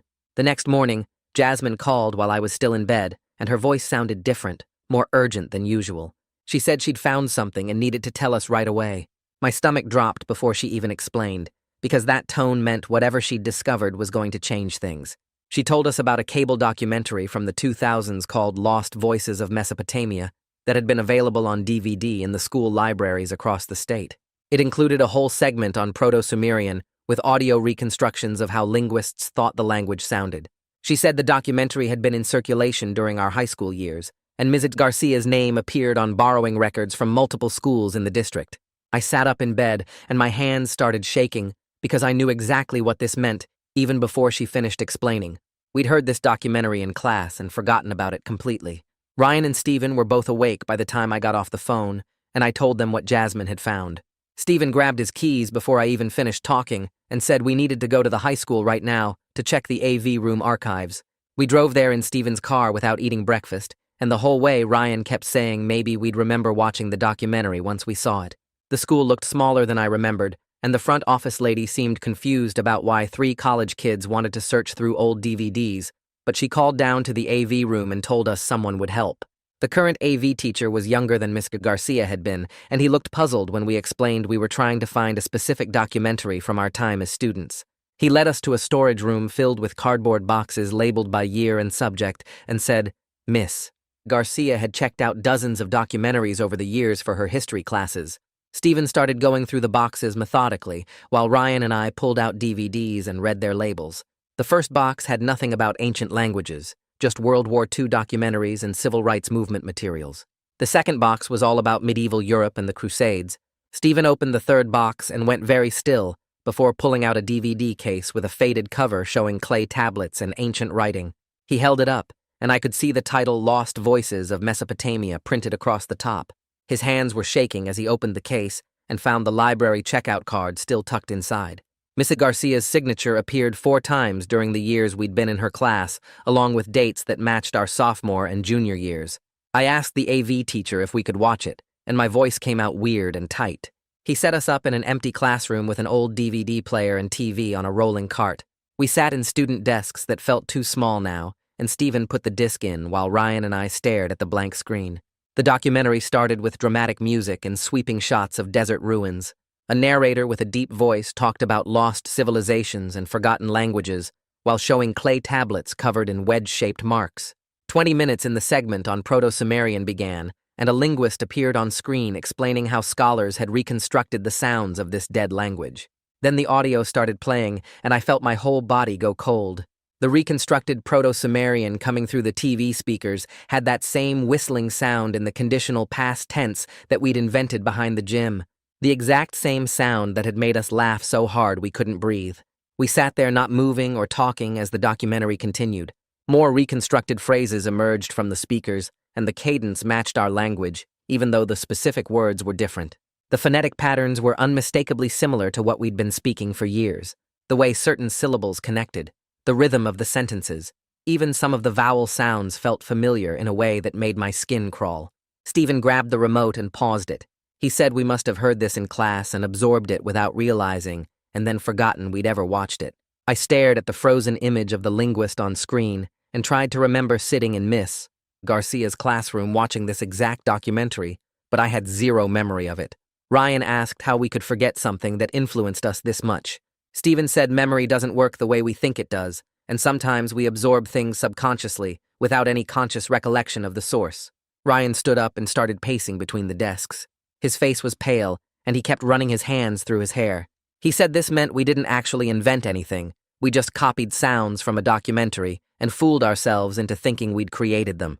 I pointed out that we definitely added our own words and grammar rules, because the documentary didn't include vocabulary for things like Ryan's ex-girlfriend's unibrow. Stephen nodded and said we'd clearly built our own language on top of the phonetic foundation we'd absorbed, but the core sound patterns came from this documentary. Ryan asked what we were supposed to tell Harvard now. I said we tell them the truth, that we found the likely source of our phonetic patterns, and we'd unconsciously incorporated them into our constructed language. Stephen ejected the DVD and we drove straight to Gail's office without calling first. Her assistant said she was with another client, but Gail came out when she heard we were there and saw our faces. We went into her conference room and Stephen put the DVD in her laptop. She watched the relevant segments with her lawyer face on, taking notes and occasionally pausing to replay certain parts. When it finished, she closed the laptop and said this was actually good news. It proved we weren't spies or linguistic savants or people channeling ancient memories. We were just students who'd been exposed to scholarly reconstructions in a high school history class and had unconsciously incorporated those patterns into a language we'd built for fun. She said this gave us a clear, documented source for the phonetic similarities that had everyone so excited. Gail picked up her phone and called Luis while we sat there feeling drained. She explained about finding the documentary and how Missy Garcia had checked it out multiple times during our high school years. She told him the DVD was available in the school libraries across the state, and the reconstructed audio matched the patterns in our language. Luis said something we couldn't hear, and Gail smiled. She told us he sounded relieved and said, this should be enough to close the State Department file. He'd need to document the specific documentary and its availability during our high school years, but this explained the whole situation without requiring any investigation into espionage or foreign contacts. Gail hung up and said we were officially no longer interesting to the government. The Venezuelan spy theory was dead, and we could go back to being regular college students who happened to make up a language based on half-remembered sounds from a documentary we'd watched in detention. That evening, my phone rang while I was making dinner. Mills's number showed up, and I almost didn't answer, but something made me pick up. His voice sounded strained when he started talking about the documentary. He insisted the reconstructions in that film were speculative garbage made by pop science producers who didn't understand real linguistic methodology. He said our language showed accuracy that went beyond anything in that documentary. I could hear papers rustling in the background like he was searching through notes while talking to me. He kept saying the documentary producers had guessed at phonetic patterns, but we had somehow captured the authentic sounds that scholars had only theorized about. I told him we'd literally watched that documentary in high school and absorbed the sounds without realizing it. He went quiet for a long time before saying he needed to review his data again. When he hung up, I knew his big discovery was falling apart, and part of me felt bad for him, even though this whole mess was his fault. The next morning, an email arrived from someone named Minerva Dougherty. She introduced herself as a linguist who specialized in ancient languages and said she'd been arguing with Mills for days about his Proto-Sumerian claims. She'd heard about the documentary and wanted to run some tests comparing our language to both the documentary audio and current scholarship. She said the tests would be blind, so we wouldn't know what we were being compared against. She promised the results would be published regardless of what they showed. Something about her straightforward approach made me trust her more than Mills. I forwarded the email to Ryan and Stephen, and we agreed to participate. Minerva scheduled us for 2 days at MIT the following week. The testing happened in a small lab with recording equipment and computers. Minerva had us speak phrases in our language while cameras captured everything. Then she gave us written phrases in English and had us translate them without any context about what she was testing. She recorded us transcribing sounds she played and asked us to explain our grammar rules. The whole process felt clinical and scientific in a way that Mills's excited documentation never had. On the second day, she had us work separately, so we couldn't influence each other's answers. I sat in a booth translating phrases and realized how much of our language really did follow English sentence structure. When Minerva called us back 3 days later, she sounded gentle but firm. The results showed our grammatical structure mirrored modern English way more than Proto-Sumerian.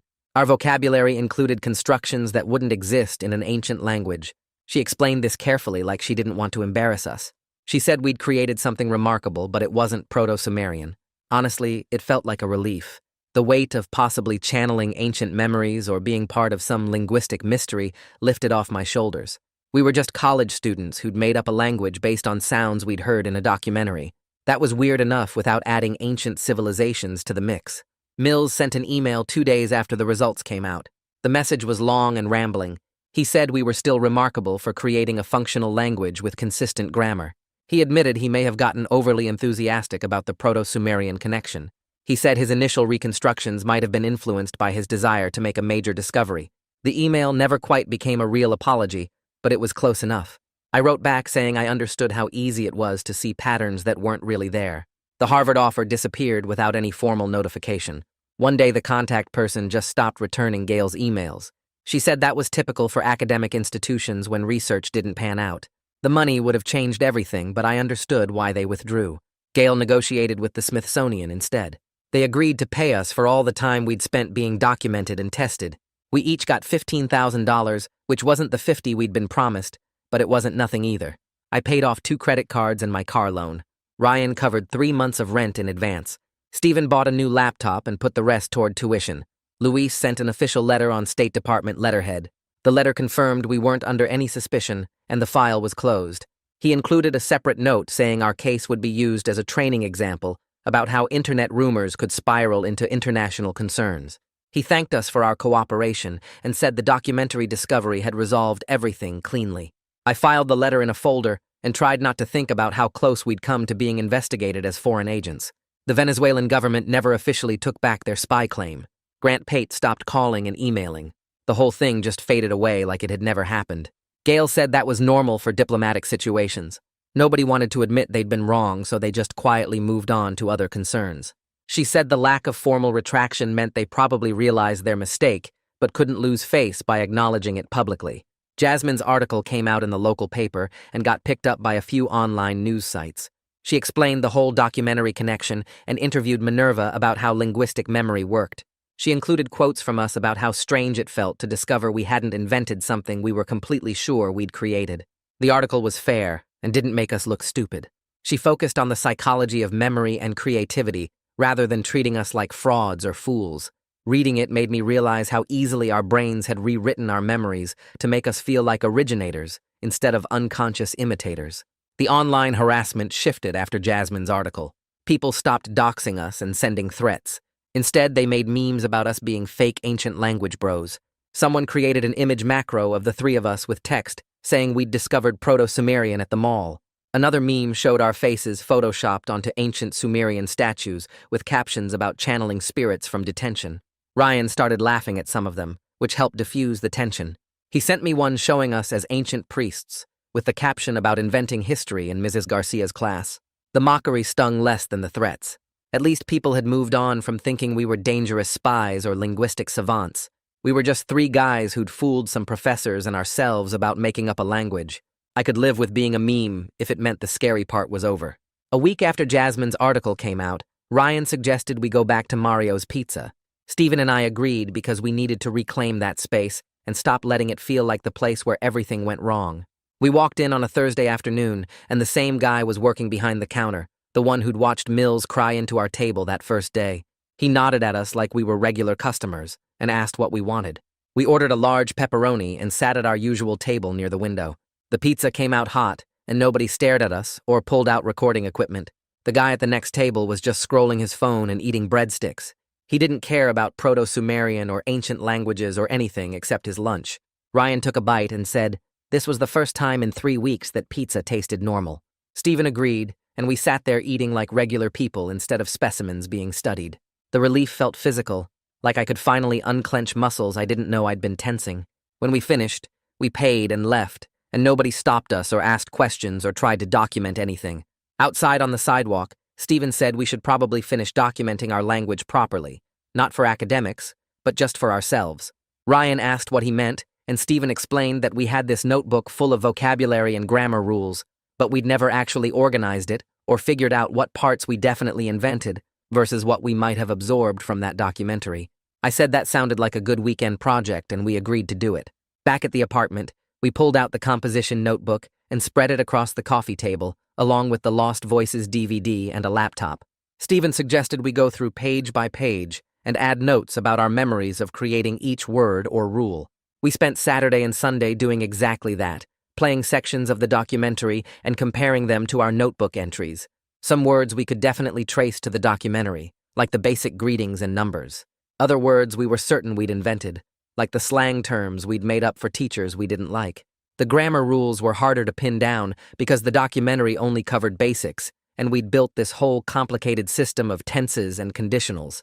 Stephen noted which rules matched the documentary's reconstructions, and which ones seemed to be our own additions influenced by English and Spanish grammar.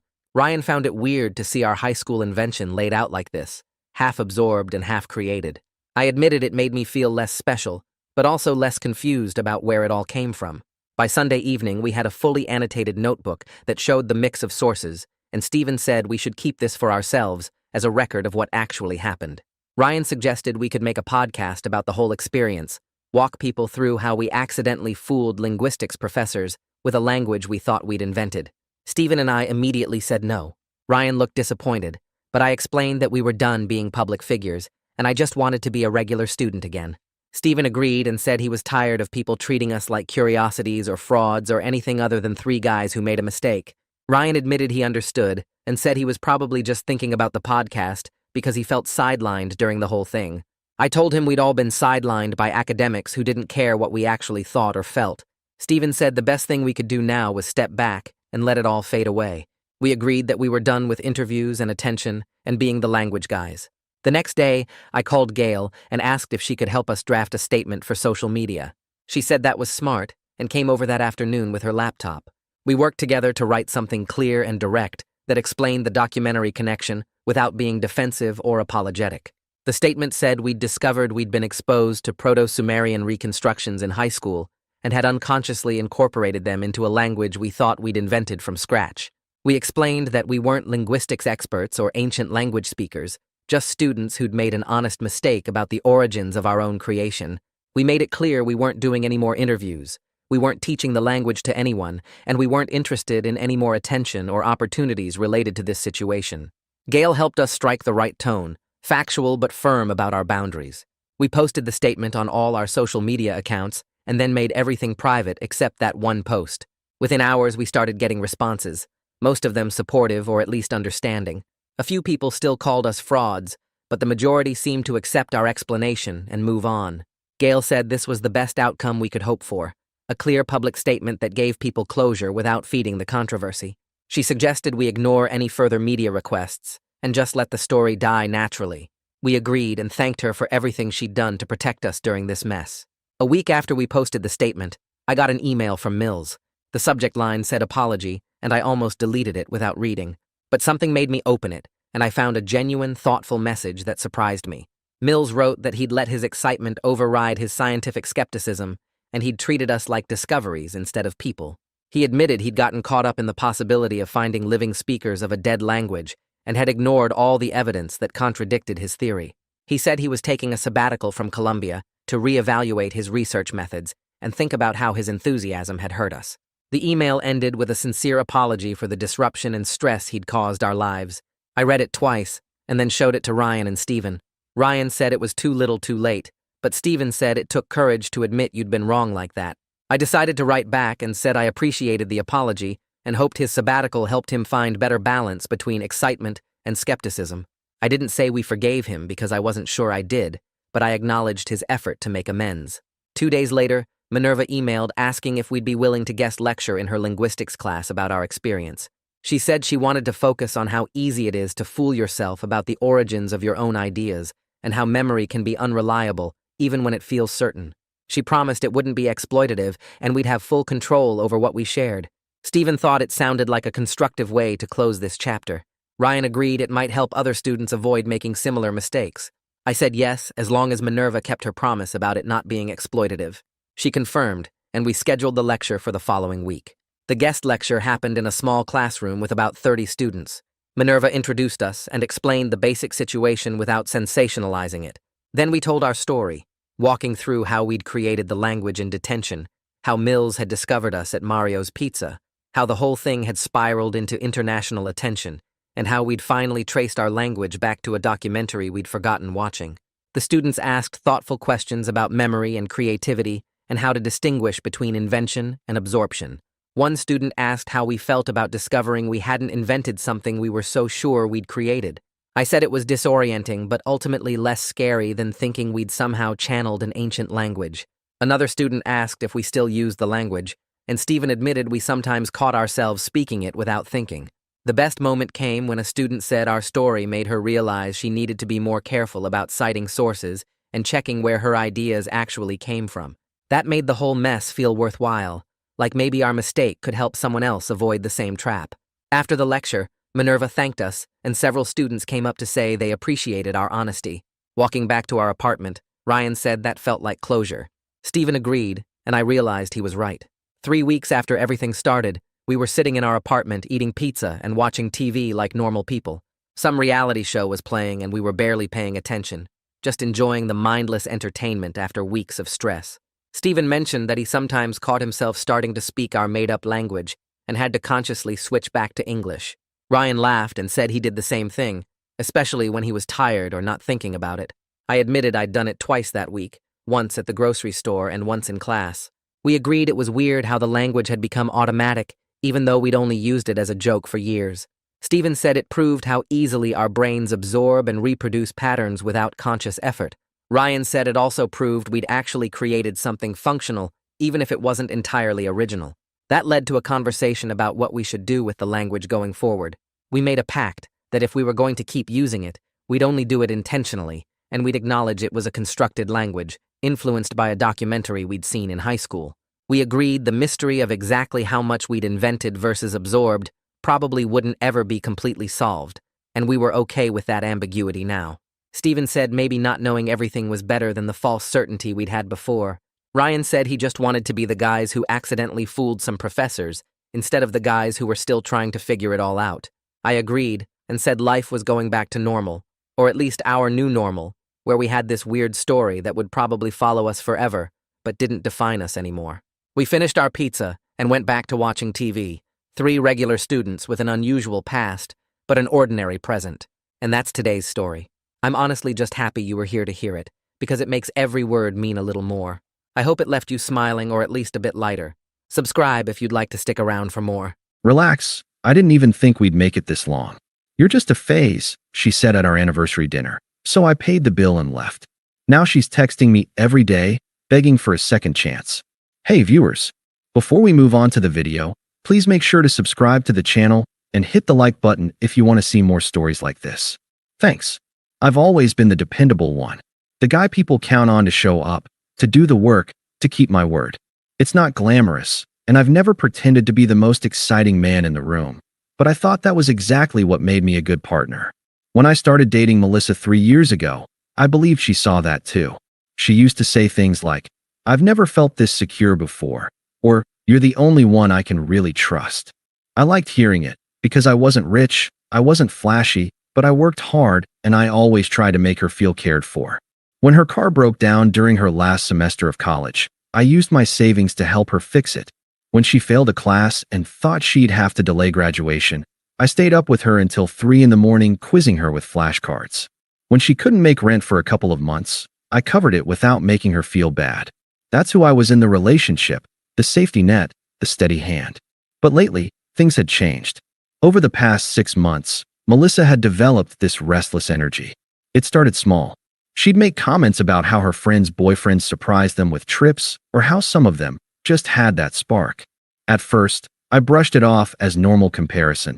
It's hard not to stack your life up against your friends when they're posting every perfect date on social media. Then the remarks turned sharper. When I suggested a movie night, she'd roll her eyes and say, "We always do the same thing." When I cooked dinner, she'd comment, "It's nice, just not very exciting." Once, when I mentioned wanting to save up for a house, she laughed and said, "God, you sound like a 40-year-old suburban dad already." It stung. I didn't fight back, though. I told myself she was just stressed with work, maybe overwhelmed by how serious things were getting. I believe people had phases, and you didn't just throw away 3 years because someone was a little moody. So when our anniversary was coming up, I wanted to do something thoughtful. Something to remind her that I cared and that our relationship was worth celebrating. I booked a reservation at a nice restaurant downtown. Not the fanciest in the city, but nicer than our usual places. I even ironed my shirt and bought a bottle of her favorite wine to leave at her apartment for when we got back. The night of the dinner, I showed up at her door with flowers. She opened it dressed well enough, but her face didn't light up. "Roses?" she asked flatly. "Yeah," I said, smiling anyway. "Happy anniversary."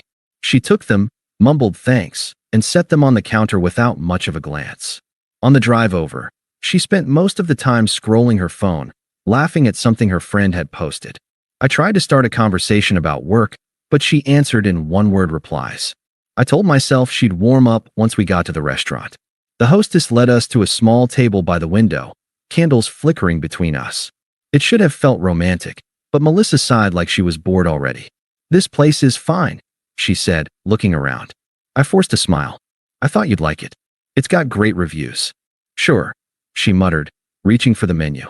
I didn't know it then, but what she was about to say over that meal would stick with me forever, burned into my memory like a scar.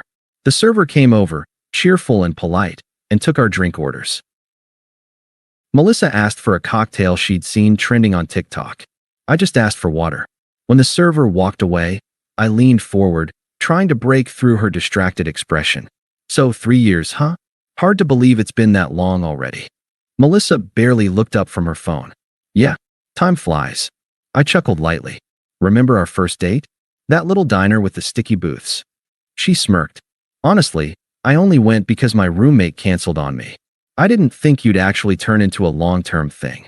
It was meant as a joke, I hoped, but it landed like a stone in my stomach." I forced another smile and looked down at my menu.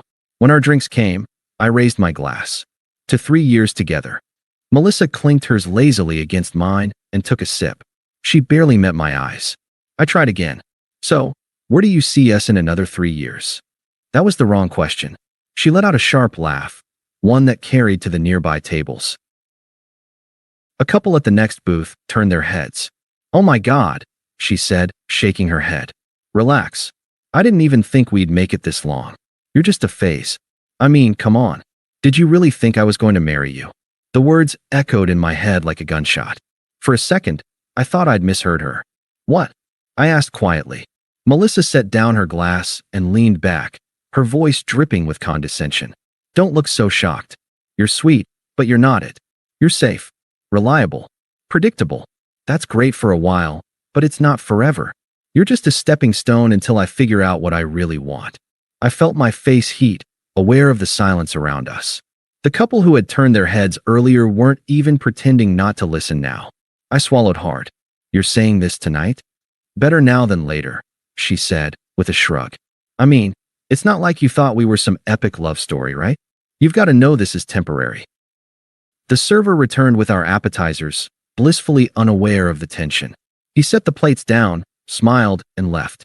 Melissa speared a bite of food and popped it into her mouth like nothing had happened. "This isn't bad," she said casually. I stared at her, trying to process the fact that the woman I'd spent 3 years of my life with had just reduced me to a placeholder. On our anniversary, in public. I wanted to argue. I wanted to demand how she could say that after everything I'd done for her. I wanted to remind her of the nights I stayed up quizzing her, the money I'd spent helping her out of trouble, the loyalty I'd given without question. But instead, I sat back, breathed slowly, and said nothing. The rest of the meal passed in silence on my end, punctuated by her occasional remarks about the food or some story from her friend group. To anyone watching, it probably looked like I'd gone numb, and in a way, I had. When the check came, I didn't hesitate. I slipped my card into the folder, paid, and thanked the server politely. Melissa didn't even glance at the bill. Outside, the cool night air hit me, but it didn't bring relief. I drove her home in silence. She scrolled on her phone again, humming under her breath like she hadn't just gutted me. When we pulled up to her place, she finally looked at me. "You're awfully quiet," she said. I gripped the steering wheel. "Yeah." She rolled her eyes. "Don't be dramatic. I was just being honest." I didn't respond. I just waited until she got out, then drove away. My hands were shaking on the wheel, but my face was calm. That calm, I realized, was the only thing I had left. I didn't sleep much that night. Her words replayed in my head over and over. "You're just a stepping stone. A phase. Did you really think I was going to marry you?" Every time I closed my eyes, I saw her smirk, her casual cruelty. The next morning, I made a decision. I wasn't going to let her twist this into some vague misunderstanding or another one of her half-baked jokes. I needed clarity, and I needed it face to face. So I drove to her apartment. Melissa opened the door in sweatpants, coffee mug in hand, scrolling her phone as usual. "Wow, you're up early," she said, stepping aside to let me in. "I figured you'd still be sulking." "I'm not sulking," I said flatly. She shrugged and flopped onto the couch. "Okay, Broody. What's up?" I sat down across from her. "Last night. What you said. I need you to be completely honest with me. Do you actually see this relationship going anywhere?" She took a sip of coffee and smirked. "You're really hung up on that, huh?" "Melissa, just answer." Her tone turned airy, almost rehearsed. "Look, you're nice. You've been good to me. But you're not exactly thrilling. You don't push me. You don't challenge me. It's like, being with you is easy. Too easy. And honestly, I think I need someone who excites me more." I clench my jaw. Excitement fades. Stability lasts. You don't think that matters? "Not to me," she said bluntly. "I'm 24, not 40. I don't want to settle down with the safe option. I want passion, adventure, fun." I leaned forward. "So what was I then? A placeholder until you find someone who checks your boxes?" She laughed. "Exactly. Finally, you get it." Something inside me snapped at the casual way she said it, like my 3 years of effort, love, and loyalty were nothing more than background noise in her life. I stared at her for a long moment. "Do you even realize how cruel that sounds?" Melissa rolled her eyes. "Oh, don't make it a big moral thing. It's just reality. You're a good guy, but good guys finish last. You should know that." "Good guys finish last," I repeated slowly. "So what? You wanted me to bankroll your life, keep you comfortable, while you held out for someone more exciting?" She didn't even flinch. "Pretty much." I sat back, stunned. She was actually saying it outright. "You know what the worst part is?" I said quietly. "I believed in us. I thought this was going somewhere.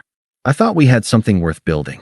Melissa tilted her head like I was a child who didn't understand the rules of the game. "That's your mistake, not mine. I never promised you forever." "No," I said, "but you let me think it."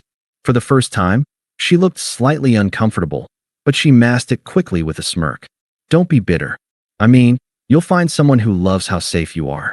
Probably a nice teacher or nurse or whatever. That's your lane. Not me." I stood up. "You're right." She raised an eyebrow. "I am. Yeah. You're not my forever. You're not even my right now anymore." Her smirk faltered. "What do you mean?" "I mean we're done. I'm not going to sit around being your backup plan until someone better comes along." She set her coffee down a little too hard. "Oh, come on. Don't be dramatic. I was just being real with you." "No. You were being selfish. And I was stupid enough to put up with it." "Not anymore." Her tone shifted, sharper now. "So you're just going to throw away 3 years? Over one conversation?" I met her eyes, calm and steady. "No, Melissa. You threw it away. I'm just finally accepting it." She opened her mouth like she had more to say, but I didn't give her the chance. I walked out. For the first time in 3 years, I felt lighter. The first day after I left Melissa's apartment, I half expected a flood of texts. Instead, I got one. Melissa, LOL, so you're really doing this? Over me being honest? Wild. Your loss. I didn't reply. The next morning, another one popped up. Melissa, hey, just so you know, I'm totally fine. I've already got plans tonight with some friends. Don't stress about me winking-faced. Fake confidence. Classic. She wanted me to believe she was moving on effortlessly, that I was the clingy one for taking her at her word. I muted her number and tried to focus on work, but she didn't let up. A few days later, Melissa. So, funny story. Remember that guy I mentioned once, Jason? We've been hanging out. He actually gets me. He's not afraid of life like you. That one stung, but I let it sit there unread. I knew what she was doing, dangling the idea of a replacement, trying to provoke jealousy. When I didn't bite, the tone shifted again. Melissa, can we talk? Seriously, I think I came off harsher than I meant. I didn't mean to make it sound like you were nothing. You know I care about you. Still, I stayed silent. 2 days later, I came home to find a handwritten note slipped under my door. I miss you. I miss us. Don't let one stupid fight ruin everything. You're the only guy who ever really treated me right. Please call me. I sat there staring at it, and for a split second, I almost felt bad. Almost. But then I remembered her voice in that kitchen, laughing while she told me I was just a stepping stone. The mask was cracking now. That night, I got a barrage of messages. Melissa, why are you ignoring me? Melissa, after everything I did for you, you can't even talk to me. Melissa, wow. You're pathetic. I should have expected this from someone who can't handle a real woman. It was like watching her cycle through every stage of desperation in real time. Smug, needy, pleading, angry. I stayed silent. The final straw came a week later when she showed up outside my work. I was walking out to my car when I heard her voice. Ethan. I turned.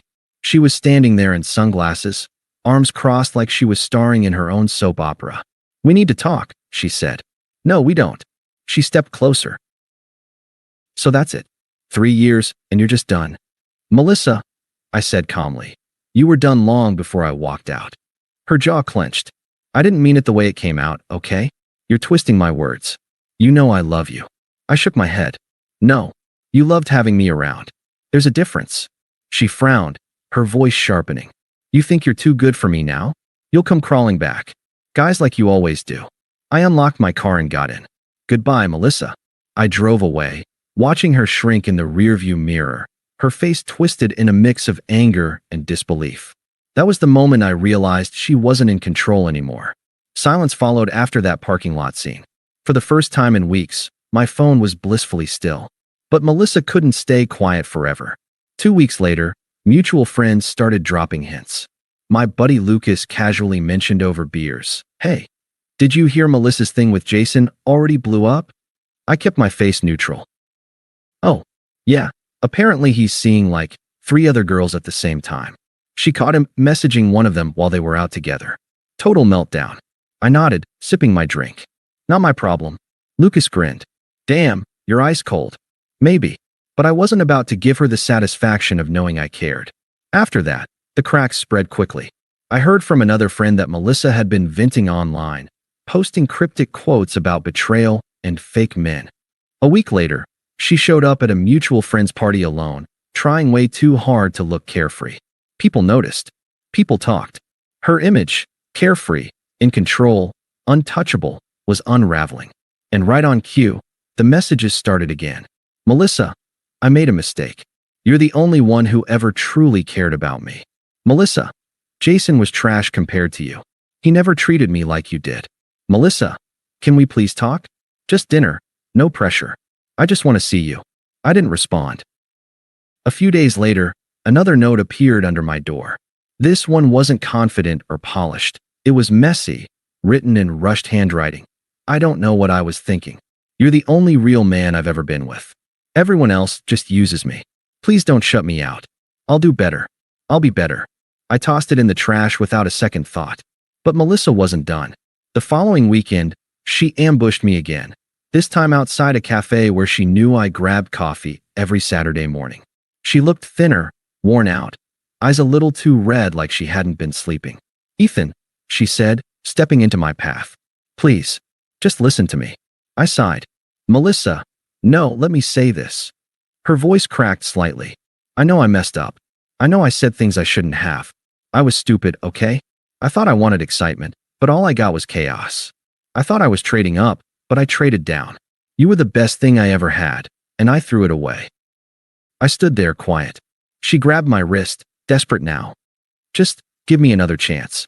Please. I'll prove it to you. We can start over. Her eyes were wet, and for the first time, there wasn't even a hint of that smug smile. Just desperation. And in that moment, I felt it, clarity. I didn't hate her. I didn't even feel angry anymore. I just didn't care. I gently pulled my wrist free. Melissa, this isn't my burden anymore. Her face fell, but I walked past her into the cafe. That was the last time I saw her up close. A month passed without a word from Melissa. I thought maybe she'd finally accepted it. Then came Sam's birthday party. Sam was one of those everybody shows up kind of friends, so I knew Melissa might be there. I debated skipping, but ultimately, I wanted to prove, to myself more than anyone, that I could walk into a room with her and not flinch. When I arrived, people greeted me warmly. I'd been keeping my distance socially since the breakup, but now I felt lighter, more present. And apparently, people noticed. About an hour in, I saw her. Melissa was in the corner nursing a drink, trying to act casual, but her smile never quite reached her eyes. She looked drained, smaller somehow. The queen bee had lost her sting. She spotted me and froze. Then, as if rehearsed, she straightened her shoulders and walked over. Ethan, she said, voice soft, almost rehearsed. Can we talk? I kept my tone polite, detached. What is there to talk about? Her eyes darted around. She didn't want an audience. Not here. Just step outside with me for a minute. I shook my head. If you've got something to say, say it. Her mask cracked, just a little. Okay, fine. She took a breath. I was wrong. About everything. About you. About us. I thought I wanted someone exciting, someone different. But all I got was guys who didn't care, who treated me like trash. You were the only one who ever showed up for me. You're the one who actually mattered. The words hung in the air. A few people nearby pretended not to listen, but I could feel the attention. Melissa's eyes glistened. Please. I just want another chance. We can start fresh. I swear I won't take you for granted this time. I studied her for a moment. Not with anger, not with longing, just clarity. No, Melissa, I said evenly. Her face tightened. Why not? After everything we had. Because what we had died the moment you told me I was just a phase. A stepping stone. Remember? Her lips parted like she might deny it, but she knew I was right. I continued, calm and steady. I gave you everything I had. Time, loyalty, love. And you laughed in my face for it. You wanted excitement, adventure, chaos? You found it. But that's not my world. Not anymore. Tears welled in her eyes. So that's it. You're just done. I gave a small, polite smile. I've been done. I just didn't realize how much until now. For the final time, I turned away. The conversation was over. I spent the rest of the night laughing with friends, actually enjoying myself. Melissa lingered on the edge of the crowd, but nobody rushed to her side anymore. She wasn't the center of attention. She was just there, background noise. And for the first time since that disastrous anniversary, I felt free. Melissa wasn't my burden anymore. She wasn't even my memory. She was just someone I used to know. Thanks for watching. Make sure to subscribe to the channel and hit the like button. What do you think about this story? Share it in the comments. After my husband passed away, my sister revealed that her child's father was actually my husband, and she demanded half of the inheritance. I didn't believe her until I saw what she had to show. I stood in my sister's cramped apartment, surrounded by pastel balloons and the sticky smell of grocery store cake, wondering how I'd managed to show up at all. It had been 9 days since I buried my husband, 9 days since I watched them lower the casket into the ground while rain hammered against my black umbrella. 9 days since my entire world collapsed into a grief so profound I could barely remember to breathe. The apartment was packed with people I barely recognized. Her boyfriend's friends mostly. Young 20-somethings drinking cheap beer and laughing too loud. My nephew sat in his high chair, face covered in blue frosting, chubby hands grabbing at everything within reach, completely oblivious to the fact that his first birthday party would become the day everything in our family shattered beyond repair. I hadn't wanted to come. Every part of me had screamed to stay home, to avoid the pitying looks and awkward condolences that would inevitably follow me around the party. But my mother had called 3 times that morning, her voice tight with that particular tone that meant she wouldn't take no for an answer. Family obligations, she'd said. Your sister needs you there. So I'd forced myself into a dark dress, pulled my hair into something resembling order, and driven across town with a stuffed elephant I'd bought online at 2 in the morning during one of my many sleepless nights. My sister moved through the crowd with an energy that seemed almost manic, her laugh too bright, her gestures too big. She'd always been like this. Everything amplified, everything performance. When we were kids, she couldn't just tell a story, she had to act it out. Now, watching her work the room, I felt that familiar exhaustion. Vera! She appeared in front of me suddenly, gripping my arm with fingers that dug in too hard. Her perfume was overwhelming, something cheap and floral. You came. I wasn't sure you would after everything. Of course I came, I said quietly. He's my nephew. Her eyes glittered with something I couldn't quite identify. Right. Your nephew. That's so sweet of you to say. Before I could respond, she'd spun away, clapping her hands together to get everyone's attention. The room fell into an uncomfortable silence. My parents, standing near the kitchen doorway, exchanged worried glances. Thank you all so much for coming to celebrate my baby's first birthday, she announced. It means the world to me, especially during this difficult time, when we've lost someone so important to our family. I felt my chest tighten. Please don't do this here, I thought. Not today. My sister just lost her husband, she continued, gesturing toward me. Several heads turned in my direction. It's been so hard on all of us. He was such a wonderful man, so generous, so caring, especially to me. The way she said that last part made my skin crawl. There was an insinuation in her tone, something poisonous lurking beneath the surface. Which is why, she said, pulling a folded envelope from her back pocket, I think it's time everyone knew the truth. I've been carrying this secret for too long, and with him gone, there's no reason to hide it anymore. My father stepped forward. Maybe this isn't the right time. This is exactly the right time, she cut him off sharply. Because my sister needs to know that the man she thought was her faithful husband was actually the father of my son. The words hung there like smoke from a fire. I heard someone gasp. My mother's hand flew to her mouth. The room had gone so quiet I could hear the hum of the refrigerator. I stared at her, waiting for this to make sense somehow. That's not possible, I heard myself say. You're lying. I have proof, she said, waving the envelope. A DNA test. And more than that, I have his will, the real one. He left instructions. Half of everything goes to his son. Half of that $2 million house goes to my baby. She looked so confident, so absolutely certain of herself, and I felt something unexpected bubble up in my chest. Not tears, not the devastation she clearly expected, but something else entirely. I laughed. It wasn't a pleasant sound. It was sharp and bitter, scraping its way out of my throat, because despite the horror of what she was claiming, I knew something she didn't. Something that made her elaborate lie fall apart. You think that's funny? She demanded. You think I'm making this up?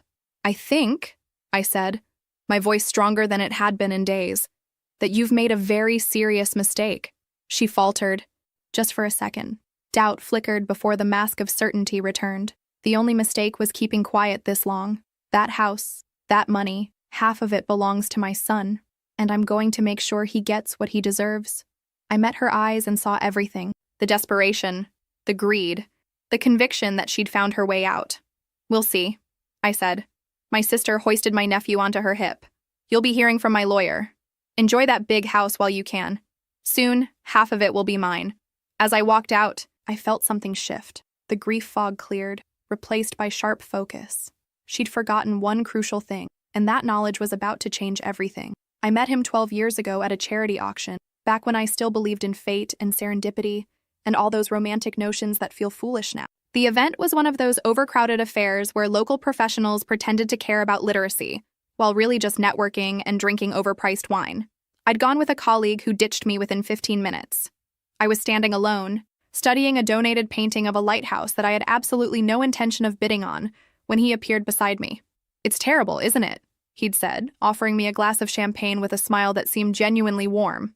Absolutely awful, I'd agreed. But admitting that feels wrong at a charity event. I won't tell if you don't. We spent the rest of the evening talking, ignoring the auction and speeches. He was a corporate lawyer, he told me, specializing in contract negotiations. The work was boring but paid well. I told him about my marketing job, about the campaign that was slowly driving me insane. We talked about books and terrible movies and whether the city's new downtown development was visionary or just gentrification. By the end of the night, I had his number and a date scheduled for that weekend. Within 6 months, we'd moved in together. Within a year, we were married in a small ceremony at a botanical garden. Nothing extravagant. That wasn't who we were. We bought the Victorian house 2 years after we married. It had been a foreclosure, a complete disaster of peeling paint and rotting floorboards. But he'd seen the potential immediately. We spent weekends stripping wallpaper and refinishing hardwood floors. He learned to tile bathrooms from online videos. I developed a talent for choosing paint colors that actually worked together. The house became our shared mission. We turned the third bedroom into my home office. We renovated the kitchen with pale blue cabinets and butcher block counters. We planted rose bushes along the front fence and installed a porch swing where we'd sit on summer evenings. It was a good life. Stable, comfortable, happy. Or at least, that's what I believed. The problem started 3 years into our marriage when we began trying for a baby. The first year felt casual, almost fun. When nothing happened, we saw a doctor. Tests revealed I had endometriosis. The doctor recommended IVF, said our chances were good. The first round failed, so did the second. The third time, I got pregnant, carried for 6 weeks, and then miscarried on a Tuesday morning while he was in a meeting downtown. I called him from the emergency room bathroom, and he left immediately. He held my hand while the doctor confirmed what we already knew. The fourth round was our last attempt. We'd spent close to $80,000 by that point, emptied our savings, took out a loan against the house. The emotional toll was worse than the financial one. Every injection, every appointment, every 2-week wait felt like torture. When that final test came back negative, we'd both known we were done. We spent months grieving the future we'd imagined. The nursery we'd never decorate, the parent-teacher conferences we'd never attend, the chaos of family life that would never be ours. It felt like mourning a death, except the person we were mourning had never existed. Eventually, we adjusted. We had to. We renovated the room we'd mentally designated as a nursery, turning it into a reading nook with built-in bookshelves. We started traveling more. Long weekends in Charleston, 2 weeks in Portugal, spontaneous drives up the coast. We focused on our careers, on each other. The marriage settled into something comfortable. We had our routines. We didn't fight much. When we did, it was usually about something mundane, like whose turn it was to call the plumber. Looking back now, I wonder if I was too comfortable, too trusting, too willing to believe that what we had was solid and real. My sister had always been on the periphery of our life together. She'd been erratic even back then, dropping out of college, moving from job to job, dating men who were always either too intense or completely unreliable. He'd been patient with her in those early years. When she needed money for rent, he'd slip her a few $100s. When her car broke down, he'd spent a Saturday helping her. He was kind to her, but distant. Polite, but never warm. I'd appreciated that distance. When she got pregnant 3 years ago, I felt a complicated mix of emotions. Jealousy, definitely. Sharp and bitter, especially so soon after our final failed IVF. But also concern, because she was barely holding her life together. Her boyfriend, the bartender she'd been seeing on and off, seemed shocked but committed. He proposed awkwardly at a family dinner with a ring that looked like it came from a pawn shop. My mother cried happy tears while my father looked uncomfortable. My husband had been quiet that night, withdrawn. When I asked about it later, he said he was fine, just tired. But I'd noticed how he barely touched his food, how he'd made excuses to leave early. I'd thought it was about the baby, about watching my sister get pregnant so easily while we'd spent years failing. Now I wonder if I read it all wrong. My sister and I had never been close, not even as children. There's a 5-year gap between us, just enough distance that we never occupied the same social circles or shared the same interests. While I was studying for college entrance exams, she was still in middle school, experimenting with increasingly alarming hair colors and dating boys our parents didn't approve of. But the real wedge between us wasn't age, it was temperament. I'd always been the steady one, the planner, the daughter who did what was expected. Good grades, stable job, sensible life choices. She was the chaos, the drama, the one who called home at 2 a.m. needing bail money or a place to crash. Our parents enabled her, I thought. Every time she crashed and burned, they were there to catch her, to make excuses, to give her another chance. Meanwhile, I'd paid my own way through college, built my career without family connections, bought my first car with money I'd saved. The The jealousy went both ways. I was jealous of the attention she got. She was jealous of my success, my stability, my marriage to a man who had his life together. It manifested in small, petty ways. When I got promoted, she'd make comments about how boring corporate work must be. When we bought the house, she visited once, walked through every room, and said it felt cold and sterile. When I mentioned our infertility struggles, she changed the subject within seconds. So when she got pregnant, the universe's irony felt particularly cruel. Here I was, 31 years old, financially stable, in a solid marriage, desperate for a child I couldn't have. And there she was, 26, living in a cramped apartment with a boyfriend who worked inconsistent bar hours, accidentally pregnant after what she described as not even trying. The pregnancy announcement happened at a family dinner. She'd pulled a sonogram photo from her purse, slid it across the table, and watched as our mother burst into tears of joy. My father had shaken her boyfriend's hand with gruffness that masked emotion. Everyone was so happy, so excited. I'd excused myself to the bathroom and cried silently into a towel for 10 minutes. My husband had found me there, knocked softly, and waited until I opened the door. "I know this is hard," he'd said quietly. "We can leave whenever you want." But we hadn't left. We'd stayed through dessert, through my mother's excited planning about baby showers and nursery colors.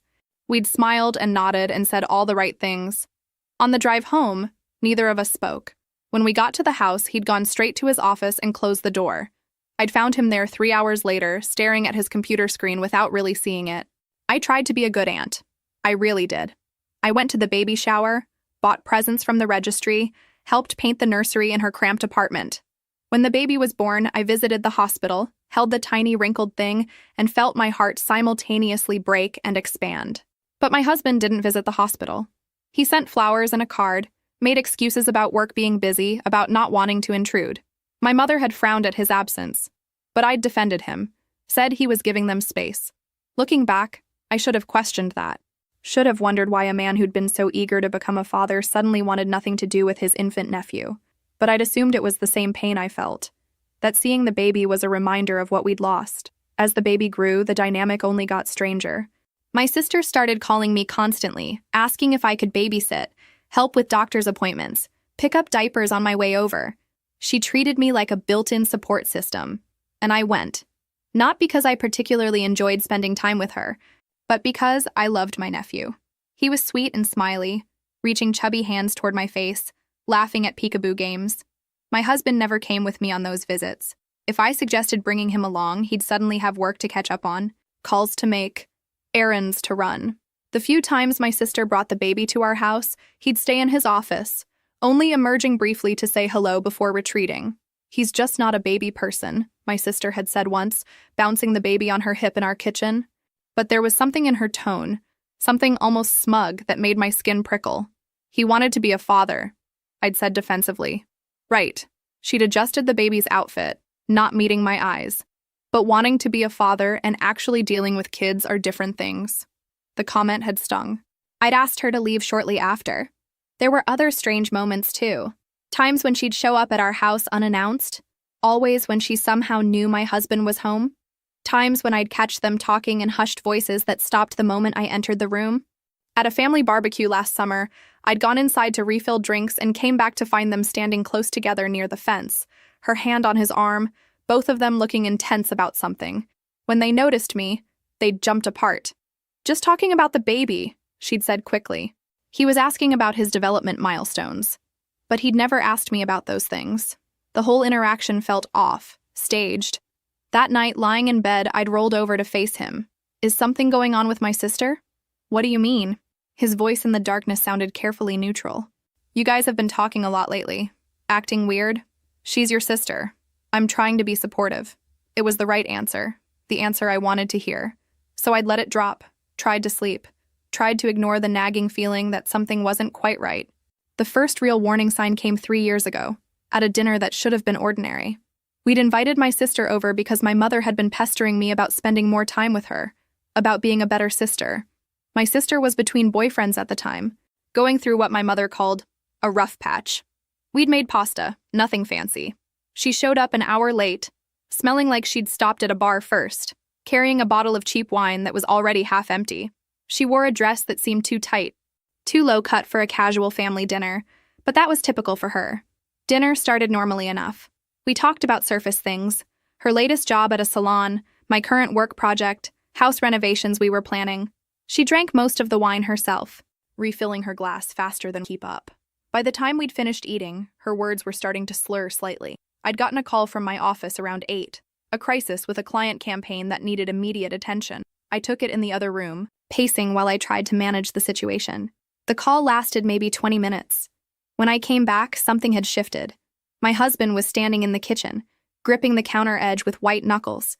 My sister was leaning against the refrigerator, her expression oscillating between defiant and hurt. The air felt thick, charged with something uncomfortable. "What happened?" I asked, looking between them. My sister pushed off the refrigerator, grabbing her purse. "Nothing. I should go." "No. Wait." My husband's voice was tight, controlled in a way that meant he was working hard to stay calm. "I think Vera needs to know what just happened." My sister's eyes flashed. "Don't be dramatic. It was a joke." It wasn't a joke. He turned to me, and I saw something in his face I'd never seen before. A kind of careful, practiced concern that felt almost scripted. "While you were on the phone, your sister made some inappropriate comments. And then she tried to kiss me." The words hung there, impossible to process. I looked at my sister, waiting for her to deny it.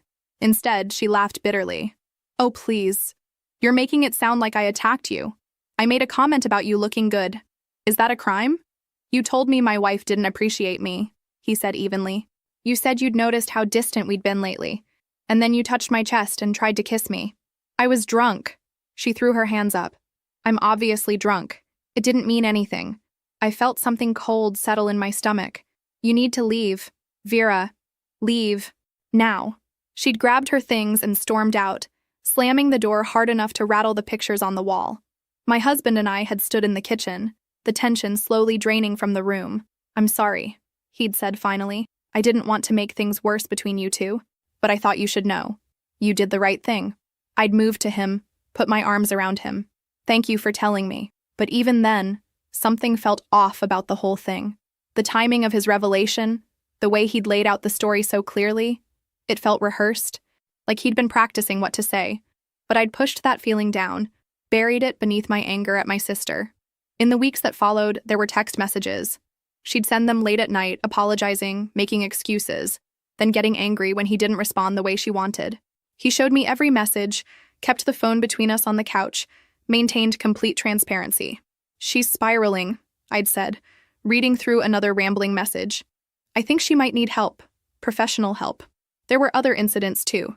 She'd show up at his office downtown, claiming she was in the neighborhood and wanted to apologize in person. He'd tell me about it immediately, frustration clear in his voice. She'd call him during work hours, leave voicemails that started apologetic and ended accusatory. "She's obsessed with you," I'd said after another such incident. "I think we need to talk to your parents. This is getting out of hand." The family meeting had been horrible. My parents, my sister, my husband, and me, all sitting in my parents' living room while accusations flew. My sister had cried, claimed she was being vilified for one drunken mistake, said she'd apologized repeatedly.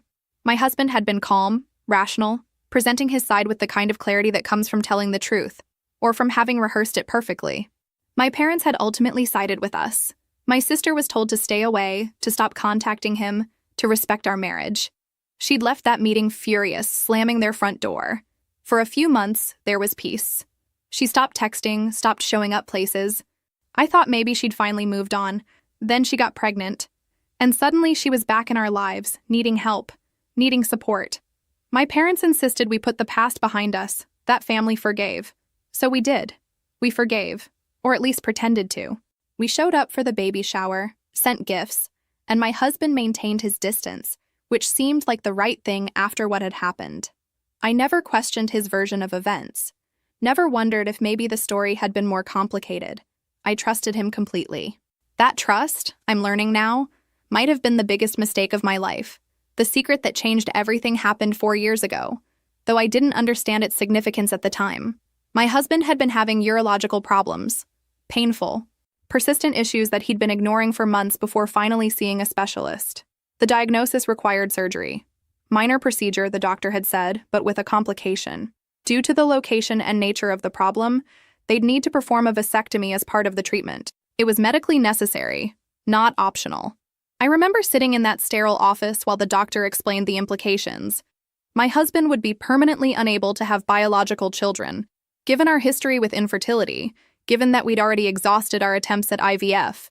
The doctor seemed to think this wouldn't be a major concern, but it felt like losing something we'd already lost, like closing a door that had already been closed, then nailing boards across it for good measure. We'd already decided we were done trying, my husband had said in the car afterward, his hands tight on the steering wheel. This doesn't change anything, right? Right, I'd agreed. We'd moved on. The surgery was scheduled for 2 weeks later. He took 3 days off work, spent them recovering on the couch while I brought him ice packs and prescription painkillers and tried not to think too hard about what this meant. What struck me as odd, though, was how thorough he wanted to be about documentation. He insisted on getting copies of all the medical records, the surgical notes, the post-operative reports. He filed them meticulously in our home safe. Why do we need all of this? I'd asked, watching him organize papers into labeled folders. Just being prepared, he'd said. You never know when you might need medical records. For what? He'd looked at me then, and I remember thinking his expression was strange. Almost sad, but also resigned. You just never know, Vera. It's better to have documentation and not need it. It had seemed excessive at the time, paranoid even, but I'd chalked it up to his legal training, his tendency to think about worst-case scenarios. A month after the surgery, he'd scheduled an appointment with our family lawyer. He wanted to update our wills, he said, make sure everything was properly documented now that we'd definitively decided not to have children. I'd gone with him to that appointment. We'd sat in the lawyer's office with its dark wood paneling, going over beneficiaries and asset distribution and all the morbid details of who gets what when we die. My husband had been specific, almost obsessive, about the terms. Everything went to me if he died first. The house, the savings, his retirement accounts, his life insurance policy. Everything. No exceptions, no contingencies, no clauses about potential children or family members who might make claims. The lawyer had seemed mildly amused by how thorough he was being. Most couples your age don't think this much about estate planning. We've learned to prepare for the unexpected, my husband had said. He'd also insisted on including the medical records about the vasectomy in a separate envelope, sealed and stored with the will documents in a safe deposit box at the bank. This had seemed especially bizarre to me. Why would anyone need to know about your medical procedures? I'd asked. Just covering all bases, he'd said. You never know what might be relevant later. At the time, I'd thought he was being ridiculously overcautious. The vasectomy was a private medical matter. Why would it ever need to be legally documented? Looking back now, I understand. He wasn't being paranoid. He was being strategic. He knew something I didn't. He understood that there might come a time when proving he couldn't father a child would be crucial, when those medical records would be the only thing standing between me and someone trying to claim what was rightfully mine. The timing of it all makes sense now, in a horrible way. This was a year before the dinner where my sister supposedly made advances on him. 2 years before she got pregnant. He was already preparing, already building a paper trail. But protecting us from what? Exactly? From my sister's future claims? Did he suspect even then that something might happen between them? Or did he know something was already happening? The medical records sit in that safe deposit box right now, along with his meticulously organized will and a sealed letter he'd left for me. I haven't opened that letter yet. Haven't had the courage to read whatever final words he wanted me to know. But I know what those medical records say. I know what they prove. That vasectomy, performed 4 years ago, makes it biologically impossible for my husband to be the father of my nephew, who was conceived 2 years later. My sister can claim an affair. She can produce text messages and photos and whatever proof she has. She can stand up in front of our entire family and declare that they were together. But she can't change biology. She can't make his body do something it was physically incapable of doing. And that's the one fact that destroys her entire claim. The irony isn't lost on me. The procedure that felt like losing our last chance at parenthood, that's the very thing that's going to save me from losing everything to my sister's lies. Or are they lies? That's the question that keeps me up at night now. The affair might have been real, but the baby? That part, at least, is impossible. And impossible is the one thing even my sister's manipulation can't overcome. What I didn't realize at the time was just how thoroughly my husband had prepared for this exact scenario. It wasn't until after his death, when I finally opened that safe deposit box, that I understood the full extent of his planning. The box contained more than just medical records and a will. It held a complete documentation package, meticulously organized in labeled folders with dates and descriptions. Everything had been categorized, cross-referenced, stored with the kind of precision that spoke to his legal training. There were screenshots of text messages from my sister, printed and dated. Not all of them. He'd been selective, keeping only the ones that showed a pattern. The late-night messages after the dinner incident. The ones where she'd apologized, then gotten angry, then apologized again. The ones where she'd made veiled references to feelings he supposedly didn't return. He'd also kept a diary, but not a traditional one. It was more like a legal log, entries made sporadically over the course of 2 years. Brief, factual descriptions of interactions with my sister. June 15th, appeared at downtown coffee shop during morning break. Claimed coincidence. Conversation lasted 8 minutes before I left. August 3rd, called office line directly. Asked about legal advice regarding lease. Redirected to public legal aid resources. September 22nd, showed up at house while Vera was at work conference. Said she needed to talk about family situation. Did not let her inside. Conversation on porch lasted 12 minutes. The entries were clinical, emotionless, the kind of record-keeping someone does when they're building a case, or protecting themselves from accusations they know might be coming. But the most damning evidence, or the most protective, depending on how you looked at it, was a separate sealed envelope labeled, "In the event of paternity claims." Inside were copies of the vasectomy medical records, including the surgeon's notes, the pathology report, and a letter from his doctor explicitly stating that the procedure made him permanently sterile. There was also a second medical document dated from 8 months after the surgery, a fertility test confirming 0 sperm count. He'd gone back to have it verified, to have concrete proof that the procedure had been completely successful. He'd thought of everything. The legitimate will was there too, properly notarized and registered, leaving everything to me without exception. The language was clear and specific. All assets, including the house currently valued at approximately $2 million, all bank accounts, all investments, all personal property, to his wife Vera, exclusively. There was no mention of potential children, no contingency clauses for unknown heirs, no ambiguous language that could be twisted or reinterpreted. At the bottom of the box, underneath all the official documents and organized evidence, was a personal letter, cream-colored envelope, my name written in his distinctive handwriting. I'd held it for a long time that day, sitting in the bank's private viewing room, trying to decide if I was ready to read it. I wasn't. I'd put it back, closed the box, told the bank employee I needed more time, but I'd taken photographs of everything else. The medical records, the will, the diary entries, the text messages. I'd sent them all to my phone, backed them up to cloud storage, made sure I had multiple copies. Because even in my grief, even in my shock at discovering this level of preparation, I understood what my husband had done. He'd built an impenetrable legal defense, not just for himself, but for me. Every document in that box served a dual purpose. On one hand, it protected him from accusations. If my sister ever claimed he was the father of her child, here was irrefutable medical proof that he couldn't be. If she claimed an affair, here was his meticulous record of her pursuing him, of him maintaining boundaries. On the other hand, it protected me from losing everything. The will ensured no one could claim my assets. The medical records ensured no one could claim paternity. The diary established a pattern of harassment rather than mutual relationship. But there was something else in that documentation, something I couldn't quite put my finger on. An excessive thoroughness that went beyond simple caution. Why document so much if the medical records alone proved paternity was impossible? Why keep the diary if he had nothing to hide? Unless he did have something to hide.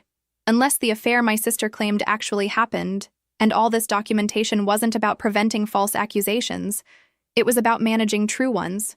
Maybe he'd known an affair was coming, or maybe it had already started. Maybe he understood that one day my sister would make her move, would try to claim what wasn't hers, and he wanted to ensure that even if she proved they'd been together, she couldn't prove the one thing that mattered most. The vasectomy became his insurance policy. He could have the affair, could do whatever he wanted because biology would always be his alibi. It was brilliant, in a horrible way. Calculating and careful and completely thorough. He'd protected me, yes, but he'd also protected himself. From consequences, from responsibility, from having to face what he might have done. And now he was gone, leaving me with this box full of evidence that answered some questions, but raised so many more. 3 weeks after the funeral, my parents insisted on a family dinner. A chance to talk, they said, to work through the shocking claims my sister had made at the birthday party, to find some path toward resolution before lawyers got involved. I arrived at their house with copies of the will from the safe deposit box, ready to prove my sister's document was a forgery. I had my lawyer's number saved in my phone. I felt confident, almost calm. I knew something she didn't. My sister arrived 20 minutes late, carrying a leather portfolio that looked expensive. Too expensive for someone who could barely afford her cramped apartment. She wore a dress I'd never seen before, her hair professionally styled. She looked like someone who'd just come from a business meeting. "Thanks for agreeing to meet," she said, sitting down at the table like she was chairing a board meeting. "I know this has been difficult for everyone." "You made it difficult," my father said gruffly. "Making those accusations at your son's birthday party, in front of everyone. I made them because they're true." She opened the portfolio, pulling out papers. "And I have proof, real proof, not just a DNA test and a will." I felt my stomach tighten, but kept my voice steady. "Whatever you have is irrelevant. I have the legitimate will, properly notarized and registered. Your document is a forgery." She smiled then, and it wasn't the smile of someone who'd been caught. It was the smile of someone holding all the cards. "The will might be fake," she admitted casually. "I'll be honest. I panicked after he died, thought maybe he'd left something for our son, tried to create documentation that should have existed. That was stupid of me. But the affair? That was real." She slid a photo across the table.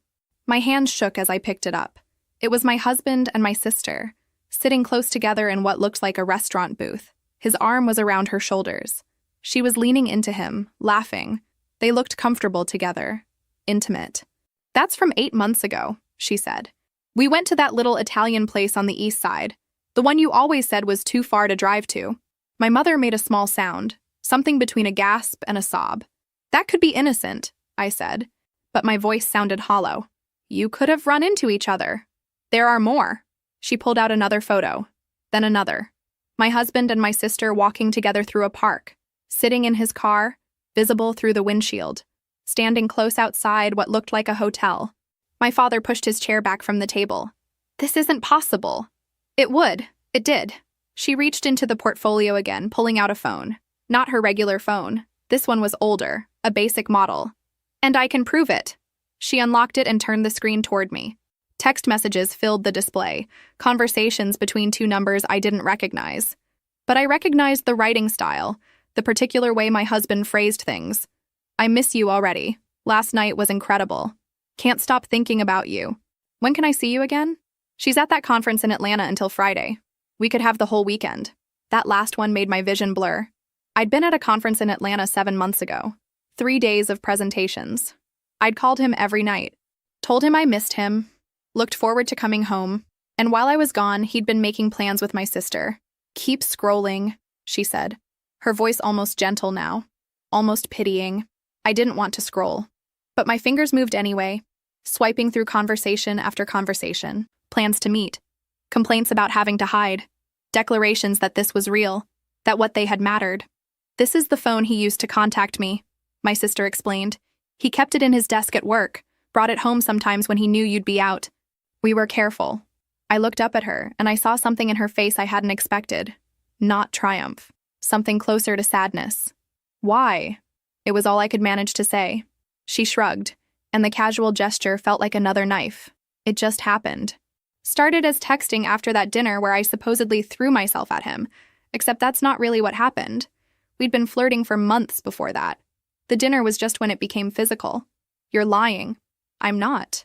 Look at the dates on these messages. They start 4 months before that dinner." She leaned back. "That whole story he told you? About me trying to kiss him while you were on the phone? That was him creating cover, making sure when our affair eventually came out, there'd be this narrative of me being the aggressor. The diary, the documentation, the careful record-keeping. It all made horrible sense now. The affair was real," my mother said quietly. "For 2 years," my sister confirmed. "On and off, whenever we could manage it. He loved me. Maybe not enough to leave Vera, but enough to keep coming back." I felt something break inside me then. The man I'd married, the man I'd trusted completely, had been living a double life. While I'd been making him coffee every morning, believing in our marriage, he'd been sleeping with my sister. "So, the baby," my father started, "is his," my sister finished. "Has to be. We were together constantly around the time I got pregnant. I stood up from the table. I need to leave. Wait. My sister's voice stopped me. That house, that money, half should go to his son. That's only fair. I turned back, and I felt something cold settle in my chest. We'll see, I said quietly, because she'd just made a critical mistake. She'd proven the affair was real, but in doing so, she'd assumed something that wasn't necessarily true. She'd assumed that affair meant paternity. I didn't remember driving home from my parents' house that night. One moment I was standing in their dining room, staring at photos of my husband with my sister, and the next I was sitting in my driveway, engine still running, unable to make myself go inside. The house we'd renovated together. The house where we'd made plans and dreamed about the future. Every room held memories that were now contaminated, poisoned by what I'd learned. I finally went inside around midnight, walked through rooms that felt unfamiliar, despite having lived there for years.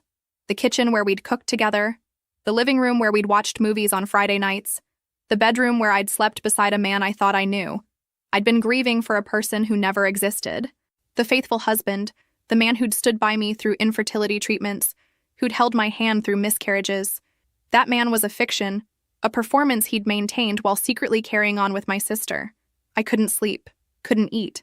For 3 days, I barely moved from the couch, cycling through every interaction I could remember, looking for signs I'd missed.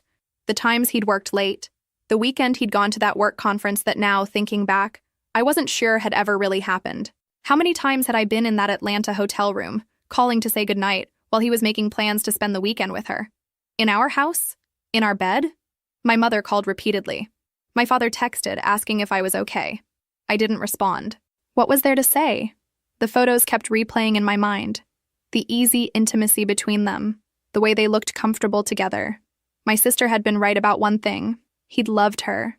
Maybe not enough to leave me, but enough to keep choosing her. Again and again, for 2 years.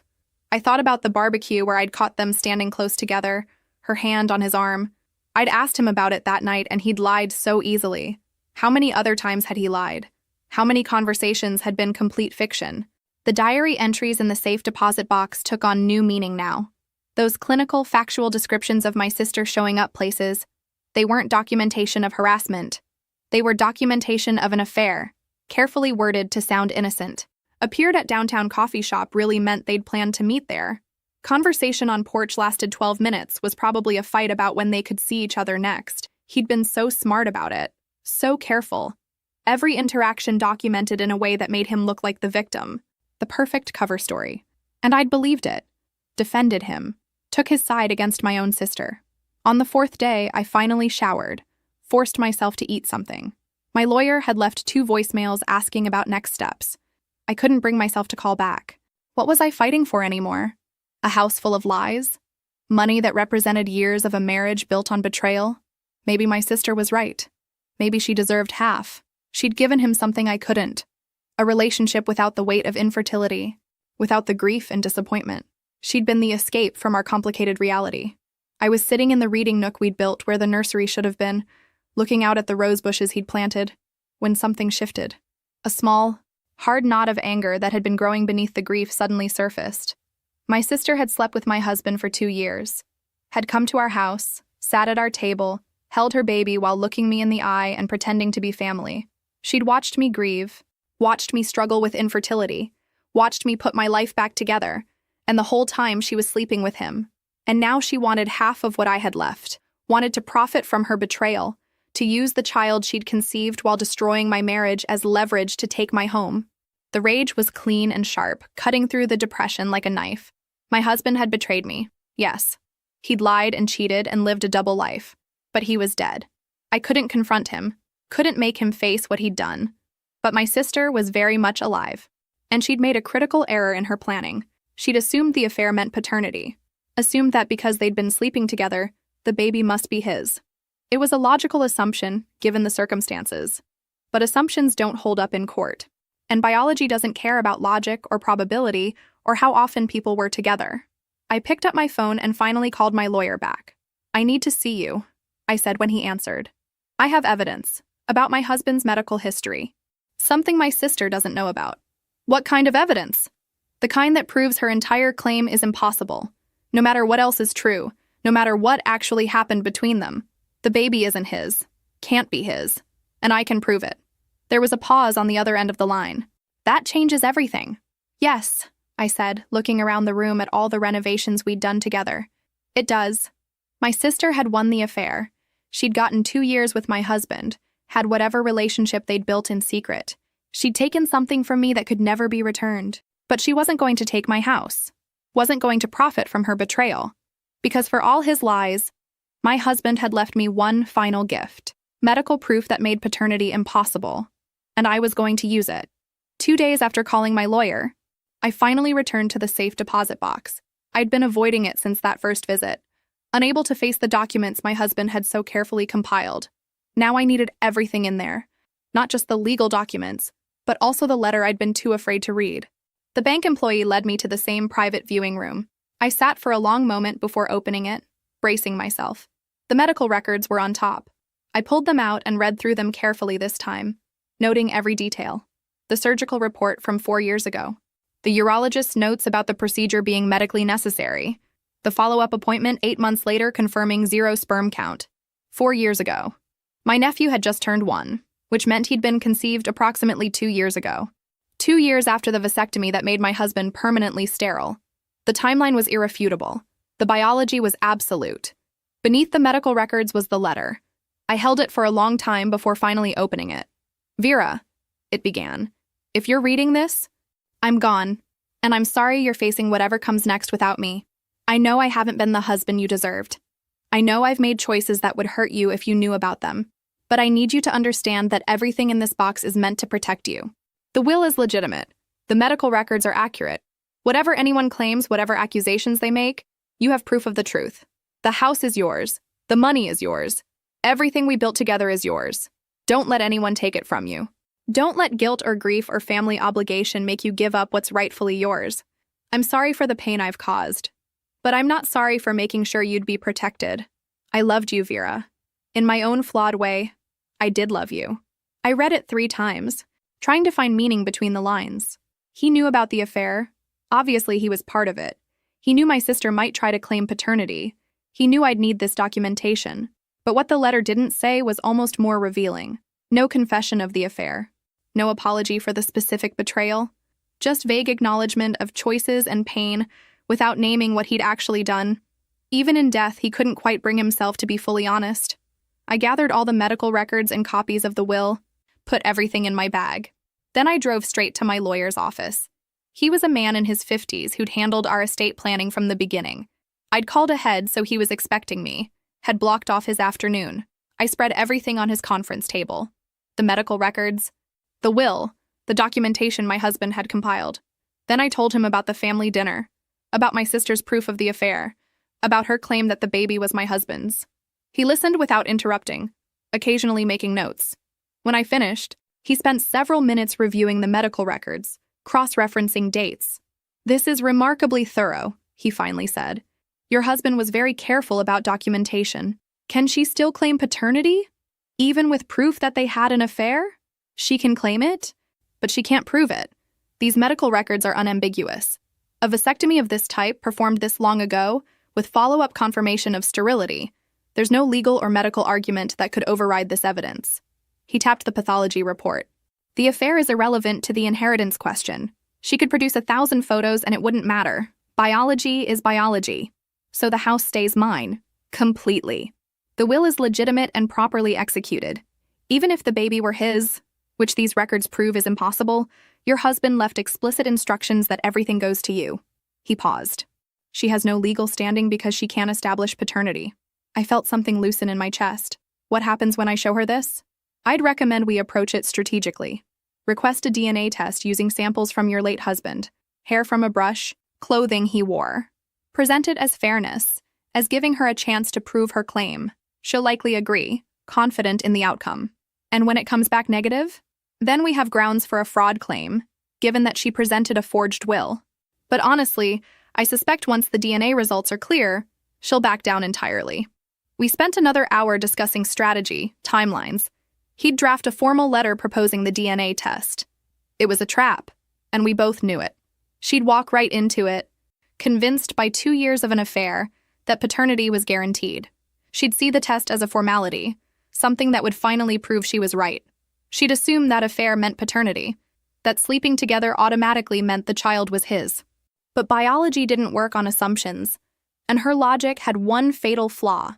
She didn't know about the vasectomy, didn't know that for all their intimacy, my husband had been physically incapable of giving her the one thing she needed. Driving home, I felt something I hadn't felt since before the funeral. Not quite hope, but something adjacent to it. A sense that maybe I wasn't completely powerless. My sister had taken my husband's love, or whatever version of love he was capable of giving. She'd taken my trust in my marriage. She'd taken 2 years of intimacy that should never have existed. But she couldn't take my house, couldn't take what my husband and I had built together. Because for all his flaws, he'd left me the one weapon I needed. Medical proof that her entire claim was built on sand. She'd made one critical mistake. She'd confused having an affair with guaranteed paternity. And that mistake was going to cost her everything. My lawyer's formal letter arrived at my sister's apartment 3 days later, delivered by courier. The proposal was straightforward. We would conduct a DNA test using samples from my late husband to definitively establish paternity. If the test proved my nephew was his biological child, we would negotiate an appropriate settlement. If the test proved otherwise, my sister would drop all claims and face potential legal consequences for the forged will. She called me within an hour of receiving the letter. I almost didn't answer, but curiosity got the better of me. A DNA test? Her voice was sharp, but not worried. Fine, let's do it. I've been saying all along that he's the father. This will finally prove it. The results will be legally binding, I said carefully. If it's negative, you'll have to answer for the forged document. She laughed, actually laughed. It won't be negative. I know who my son's father is, Vera. I spent 2 years with him. I know exactly when my baby was conceived, and your husband was the only person I was with during that time. The confidence in her voice was absolute. She truly believed what she was saying. We'll need samples from my nephew for comparison, I said. A cheek swab. The testing facility will coordinate whatever you need. I have nothing to hide. Her voice turned bitter. Unlike you, clinging to this fantasy of your perfect marriage, you're going to lose, Vera. You're going to have to face the truth about who he really was. And then you're going to give me what my son deserves. She hung up before I could respond. My lawyer coordinated with a reputable DNA testing facility. I provided samples. Hair from my husband's brush that still sat in our bathroom, a razor he'd used, even a toothbrush I'd been unable to throw away. The facility collected cheek swabs from my nephew through a neutral third party to ensure chain of custody. Then came the waiting. The testing facility said results would take 2 to 3 weeks. Each day felt interminable. My parents called repeatedly, trying to mediate, trying to find some compromise. My mother was particularly insistent that we could work this out without lawyers, without tests. This isn't about the money, she kept saying. This is about family, about that baby. He's innocent in all this. I know he's innocent, I'd replied. That's why I need to establish the truth, for his sake as much as anyone's. My father was quieter, more troubled. The affair had shaken his faith in my husband. I just want to know what really happened, he'd said. I want to understand how we got here. So do I'd told him honestly. My sister stayed away during those weeks. No surprise visits, no calls, no attempts at contact. She was waiting, confident in her position, probably already planning how she'd spend her half of the inheritance. I spent the time slowly going through my husband's belongings, boxing up clothes for donation, sorting through papers in his office. Every item carried double meaning now. Was this shirt the one he'd worn to meet her? Was this receipt from a dinner they'd shared? I found his secondary phone in his desk drawer, buried under old tax documents. The battery was dead, and I didn't try to charge it. I'd seen enough of those messages. 3 weeks and 2 days after the samples were collected, my lawyer called. Results are in, he said without preamble. DNA test is conclusive. Your late husband is not the biological father of your sister's child. I'd been expecting it, had known logically what the results would say, but hearing it confirmed still hit me with unexpected force. What's our next step? I'll notify her lawyer. She did retain counsel once the test was proposed. We'll present the results along with the medical records explaining why paternity was impossible. At that point, she'll have limited options. She'll accept, I said. She won't have a choice. The notification went out that afternoon. By evening, my phone was flooded with calls from my parents, from relatives who'd somehow heard the news. I ignored them all except my mother's final call, the one that came at almost midnight. Is it true? She asked, her voice small and broken. The DNA test. Is it really negative? Yes. But the affair was real. The photos were real, I confirmed. The affair happened. But that doesn't change biology. He couldn't have been the father. The medical records prove it. Long silence. Then, your sister is devastated. She's completely fallen apart. Good, I said and meant it. She should be devastated. She destroyed my marriage, betrayed me for 2 years, and then tried to profit from it. Devastation is the least of what she deserves. She really believed, that's not my problem. She made assumptions. She was wrong. And now she has to face the consequences. Another silence. Then quietly, what happens now? Now I keep my house. Keep what's rightfully mine. And your daughter learns that betrayal has costs. I hung up without saying goodbye. The affair had been real. My husband had betrayed me with my own sister for 2 years. That truth would always hurt. But my sister had made one critical mistake. She'd assumed that sleeping with my husband meant the child was his. She'd been so confident in the affair that she'd never considered the possibility that biology might have other plans. During those 2 years, she'd apparently still been sleeping with her boyfriend too. And when she'd gotten pregnant, she'd simply assumed it was the richer man. Greed and assumption had led her to forge a will, make public claims, and expose an affair that might have stayed hidden forever. And all of it for nothing, because the baby wasn't his. Had never been his. Could never have been his. The lawsuit was filed within a week of the DNA results. Fraud, forgery, attempted theft through deception. My lawyer had built an airtight case. The forged will alone was enough for criminal charges, but combined with the false paternity claim and the attempt to extract money based on that claim, my sister was facing serious legal consequences. Her lawyer tried to negotiate, suggested we settle quietly, avoid the publicity of a trial, let the family heal. But I wasn't interested in quiet settlements. She made this public, I told my lawyer. At my nephew's birthday party, in front of everyone. She wanted an audience for her accusations. She can have an audience for her downfall too. The preliminary hearing was held in a county courthouse on a gray Tuesday morning. My sister arrived looking nothing like the confident woman who'd presented photos at that family dinner. She looked hollow, diminished. Her lawyer stood to present their position. My client acknowledges that the DNA test results show her son is not biologically related to the deceased. However, the relationship between my client and the deceased was real and documented. They maintained an intimate relationship for 2 years. The assumption of paternity was reasonable given the circumstances. Reasonable doesn't make it true, my lawyer interrupted. And the forgery charges have nothing to do with reasonable assumptions. Your client presented a fabricated legal document. That's fraud, regardless of any relationship they may have had. The judge looked at my sister. Did you create a false will? Long silence. Then quietly, yes. Why? She looked up, tears streaming down her face. Real ones this time. Because I thought he was the father. I thought his son deserved something from him. The timing made sense, and we were together so much during that period, I just assumed. You assumed, the judge repeated. Despite being in a relationship with another man during the same time frame, her lawyer shifted uncomfortably. For the biological father to be someone other than my husband, she had to have been sexually active with at least one other person during the conception window. I was seeing my boyfriend, she admitted, but not as often. I was with him more. She gestured toward the empty chair where my husband would have sat. I thought the baby had to be his. But you didn't verify this before forging legal documents and making public accusations. No. And you understand that your assumption doesn't justify the forgery? Yes. The word was barely audible. The judge reviewed the medical records, the DNA results, the expert testimony about the vasectomy. Then she looked at my sister with something that might have been pity or disgust. The court finds sufficient evidence to proceed with fraud charges. However, given the complexity of family circumstances, I'm recommending mediation before full prosecution. If the defendant agrees to formally withdraw all claims, make public acknowledgement of the fraud, and accept financial penalties, we may resolve this without a lengthy trial. My sister's lawyer immediately agreed to mediation. 3 weeks later, we sat in a conference room with a mediator, lawyers on both sides, and a settlement agreement that laid out exactly what would happen next. My sister would sign a formal declaration stating that she had forged the will, that her paternity claims were false, and that she had no legal or financial claims to my husband's estate. She would pay a fine of $15,000 for the attempted fraud, and she would stay away from me completely unless I initiated contact. What about family events? Her lawyer asked. I don't anticipate attending any family events where she's present, I said flatly.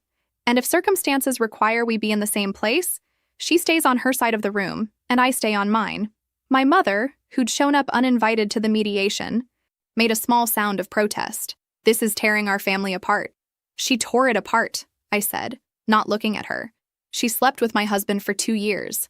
She watched me grieve him while knowing she'd betrayed me. She tried to take my home based on a lie.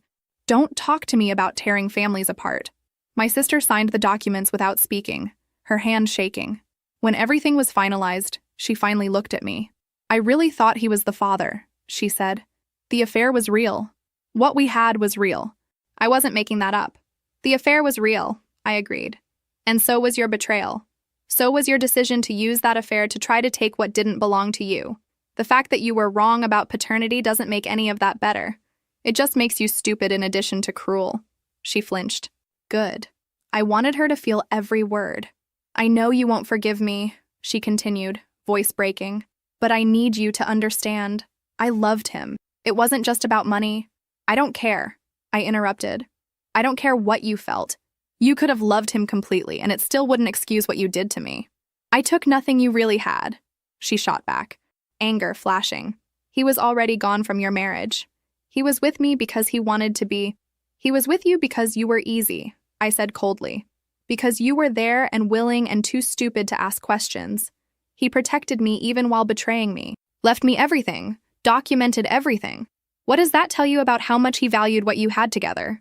The words hit their target. She collapsed back in her chair. We left separately. I heard later from my father that she'd called from her car, sobbing, begging them to talk to me. They'd refused, my parents finally drawing a line. What she did was unforgivable. My father told me that night. We can't support that. My sister's social circle collapsed within weeks. Word spread. People stopped returning calls. The salon let her go. She'd gambled everything on a lie built on an assumption, and she'd lost spectacularly. 6 months after the mediation, I still lived in the Victorian house that had become both my sanctuary and my prison. Every room held double memories now. The life I thought I'd lived and the reality that had existed beneath it. The kitchen where we'd cooked together while he texted my sister. The bedroom where we'd slept while he planned secret meetings. I kept the house, but it would never feel the same. Some days were better than others. I'd wake up and go through my routines, coffee, work, managing the estate affairs. Other days I couldn't get out of bed, crushed by the weight of grief and betrayal tangled together. Therapy helped, though not as much as I'd hoped. My therapist kept saying I needed to process 2 losses simultaneously, the death of my husband and the death of who I'd believed he was. That I was mourning both the person and the illusion. She was right, but knowing why something hurt didn't make it hurt less. I'd started renovating again, not because the house needed it, but because I needed to reclaim the space. Repainted the bedroom in colors he'd never seen, ripped out the rose bushes he'd planted and replaced them with lavender. Turned his home office into a yoga studio I never used, but that at least wasn't filled with his ghost. The inheritance was mine, complete and uncontested. The house, the life insurance, the retirement accounts, the savings, all of it. Legally, financially, I'd won. Emotionally, I wasn't sure anyone had won. I had money and property, but also the knowledge that my marriage had been a performance, my trust had been misplaced, my sister had betrayed me in the worst way possible. My sister, meanwhile, had lost everything that mattered. The fraud charges had been settled, but the social consequences were ongoing and severe. Friends had abandoned her once word spread about the affair and the forged will. Her boyfriend, the man who actually was my nephew's father, had left her shortly after the DNA results came out, unwilling to deal with the scandal. She'd moved in with our parents temporarily, a 30-year-old woman back in her childhood bedroom with a toddler. No job, no prospects, no reputation left to salvage. My mother reported that she barely left her room except to care for the baby, that the confident woman who'd orchestrated this whole disaster had completely collapsed. I felt no sympathy. She'd made her choices. She'd slept with my husband for 2 years, watched me grieve him, then tried to profit from both the affair and his death. My parents had tried, in their awkward way, to bridge the gap, suggested family therapy, offered to mediate conversations, hinted that maybe someday I'd find it in my heart to forgive. I'd shut down each attempt firmly. There would be no forgiveness, no reconciliation, no heartwarming moment where we all hugged and moved past this. Some betrayals were too deep to heal. Some damage was permanent. I saw my nephew occasionally, at carefully orchestrated handoffs where my mother would bring him to a park or neutral location. I refused to see my sister, but I wouldn't punish the child for his mother's sins. He was 2 now, talking in full sentences, completely oblivious to the chaos surrounding his existence. He looked nothing like my husband, I noticed. Had his actual father's features, his mother's coloring. No ghost of the man my sister had convinced herself was the father. He asks about you sometimes, my mother told me during one of these handoffs. Asks where you are, why you don't come to the house anymore. He's 2. He'll forget soon enough. Your sister asks about you too. I don't want to hear about her. My mother sighed. That particular sound of parental disappointment I'd heard my entire life. She's your sister, Vera. Family. That has to mean something. It meant something until she destroyed it. You don't get to sleep with someone's husband for 2 years and then claim family should forgive you. My father handled it differently. He'd shown up at my house one Saturday, unannounced, with tools and a determination to fix the porch railing that had been loose for months.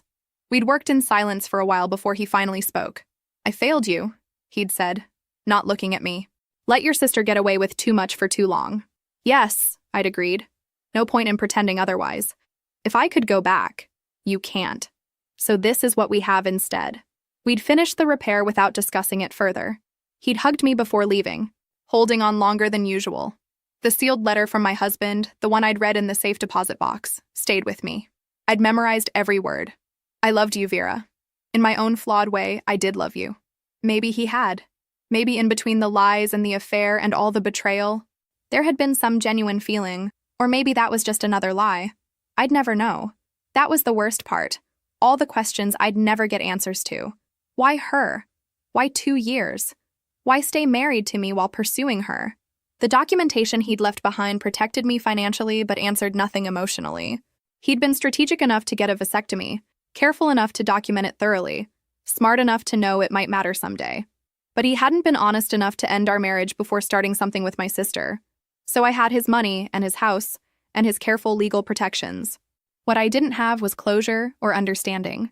My sister had gambled on assumptions, that the affair meant paternity, that her confidence would be enough, that greed could overcome biology. She'd lost that gamble catastrophically. She'd have to explain to my nephew eventually why his aunt wouldn't speak to his mother, why family gatherings didn't include everyone, why there was this fracture that could never be repaired. And me, I'd have to live with the knowledge that I'd been betrayed by the 2 people who should have been most loyal. The house was mine. The money was mine. The future was mine to build.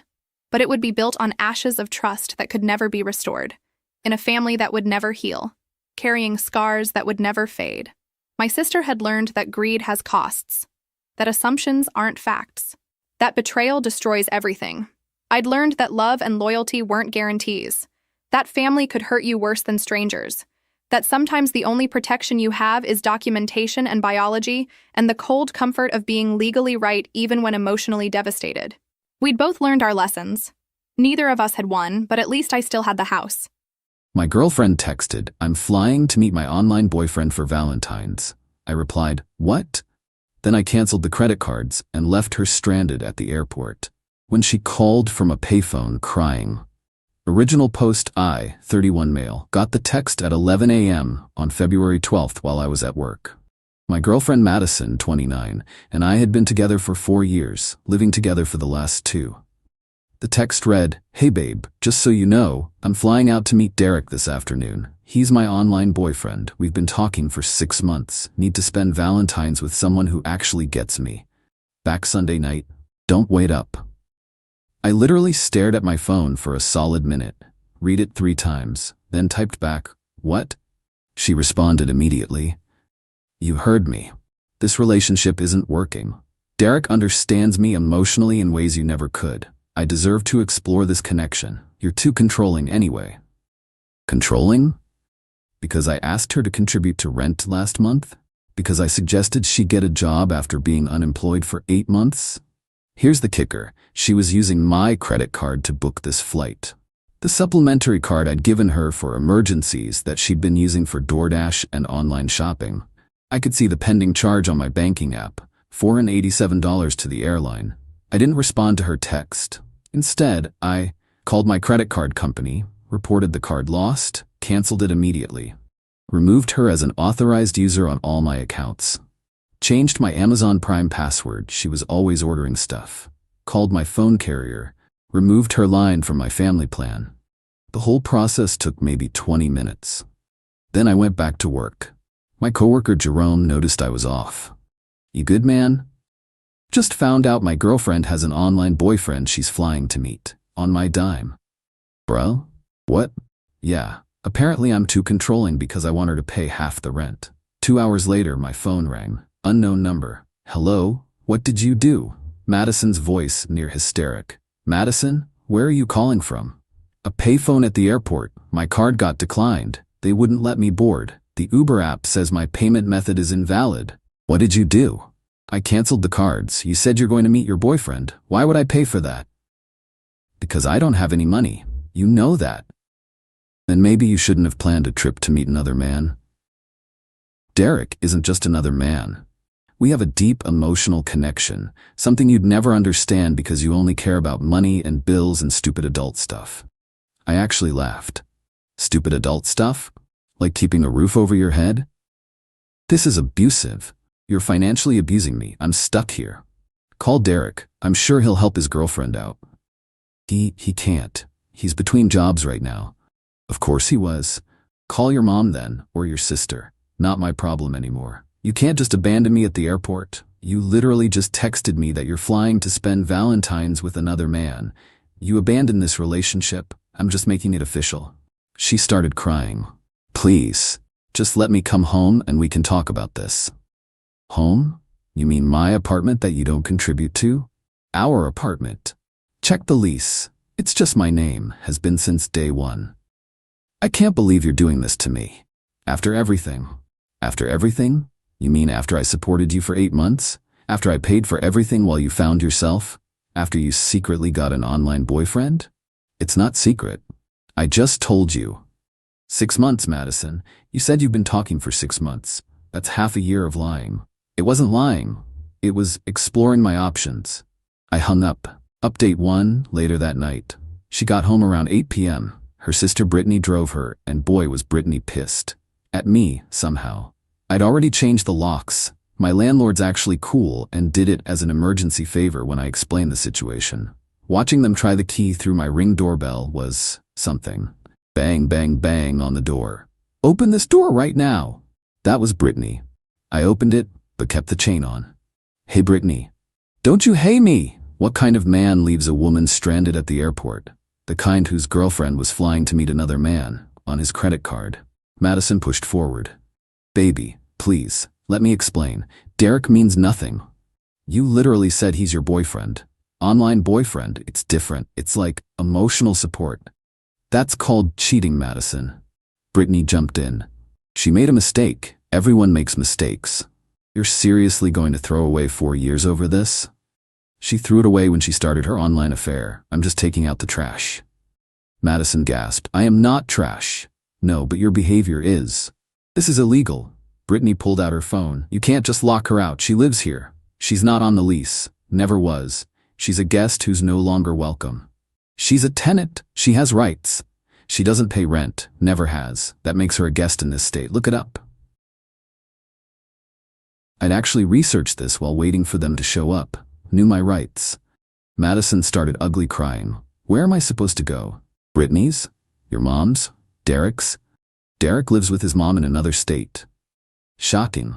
"Can I at least get my things?" I'd already packed her stuff. 5 boxes, 2 suitcases, all sitting in the hallway. Already handled. I pointed to the pile. "You went through my things?" I packed them, carefully. Everything's there. Brittany examined the boxes suspiciously. "Where's her jewelry?" "The jewelry I bought her? That's mine." "You gave it to her. As gifts when we were together. We're not together anymore." Madison wailed. "You're keeping my grandmother's ring. You mean the ring your grandmother is still wearing? Because she's still alive?" "Nice try, though." Brittany hefted a box. "This is emotional abuse. Financial abuse. You're a monster." "I'm a monster who's no longer paying for your sister's lifestyle. Tragic." As they loaded the car, Madison turned back one more time. "Derek would never treat me like this." "Great. Go be with Derek then." "Oh wait, you can't, because neither of you can afford a plane ticket." "I hate you." "Cool. Please hate me from somewhere else." Update 2. 3 days later, Valentine's Day. I'm at work when my phone starts blowing up. Madison's posted on social media, "When you find out your ex is a narcissistic abuser who abandoned you at the airport and made you homeless on Valentine's Day. Some men can't handle strong, independent women who have emotional needs. Share if you've been financially abused." The comments were interesting. Half her friends were supportive. The other half were asking questions like, "Wait, why were you at the airport? And didn't you have an online boyfriend?"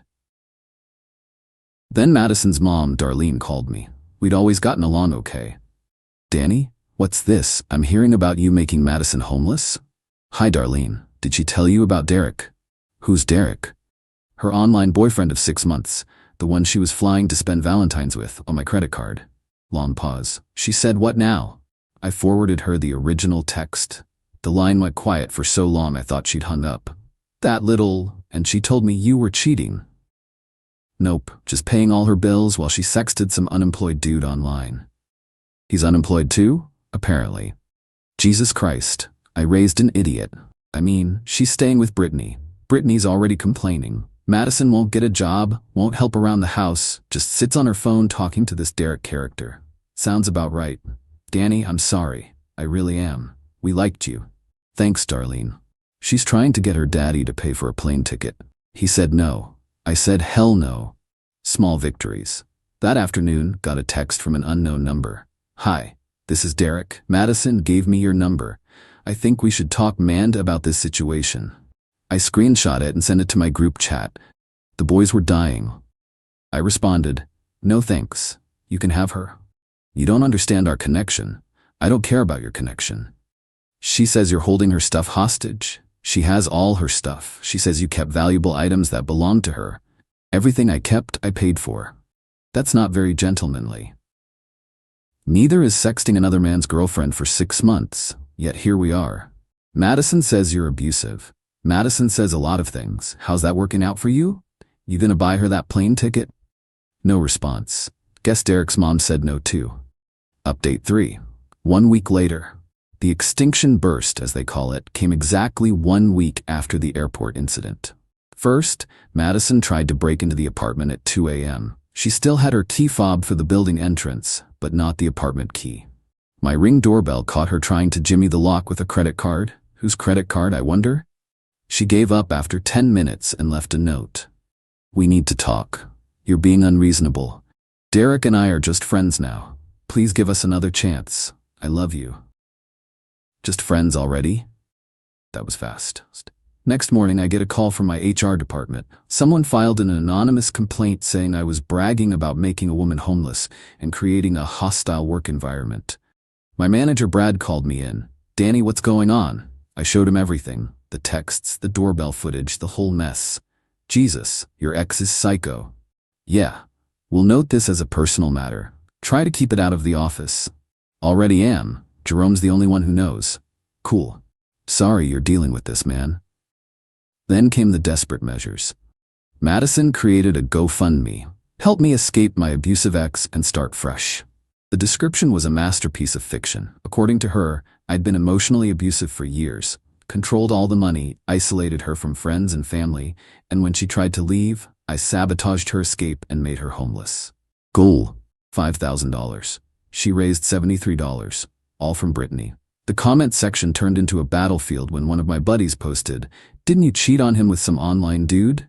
Madison deleted the whole thing within hours. But the best part? Derek reached out again. "Hey man, I think there's been a misunderstanding about Madison and me. We're just friends, always have been. She's like a sister to me." "Brother, I saw the screenshots she sent you. Those aren't sibling appropriate." "What screenshots?" "Oh boy."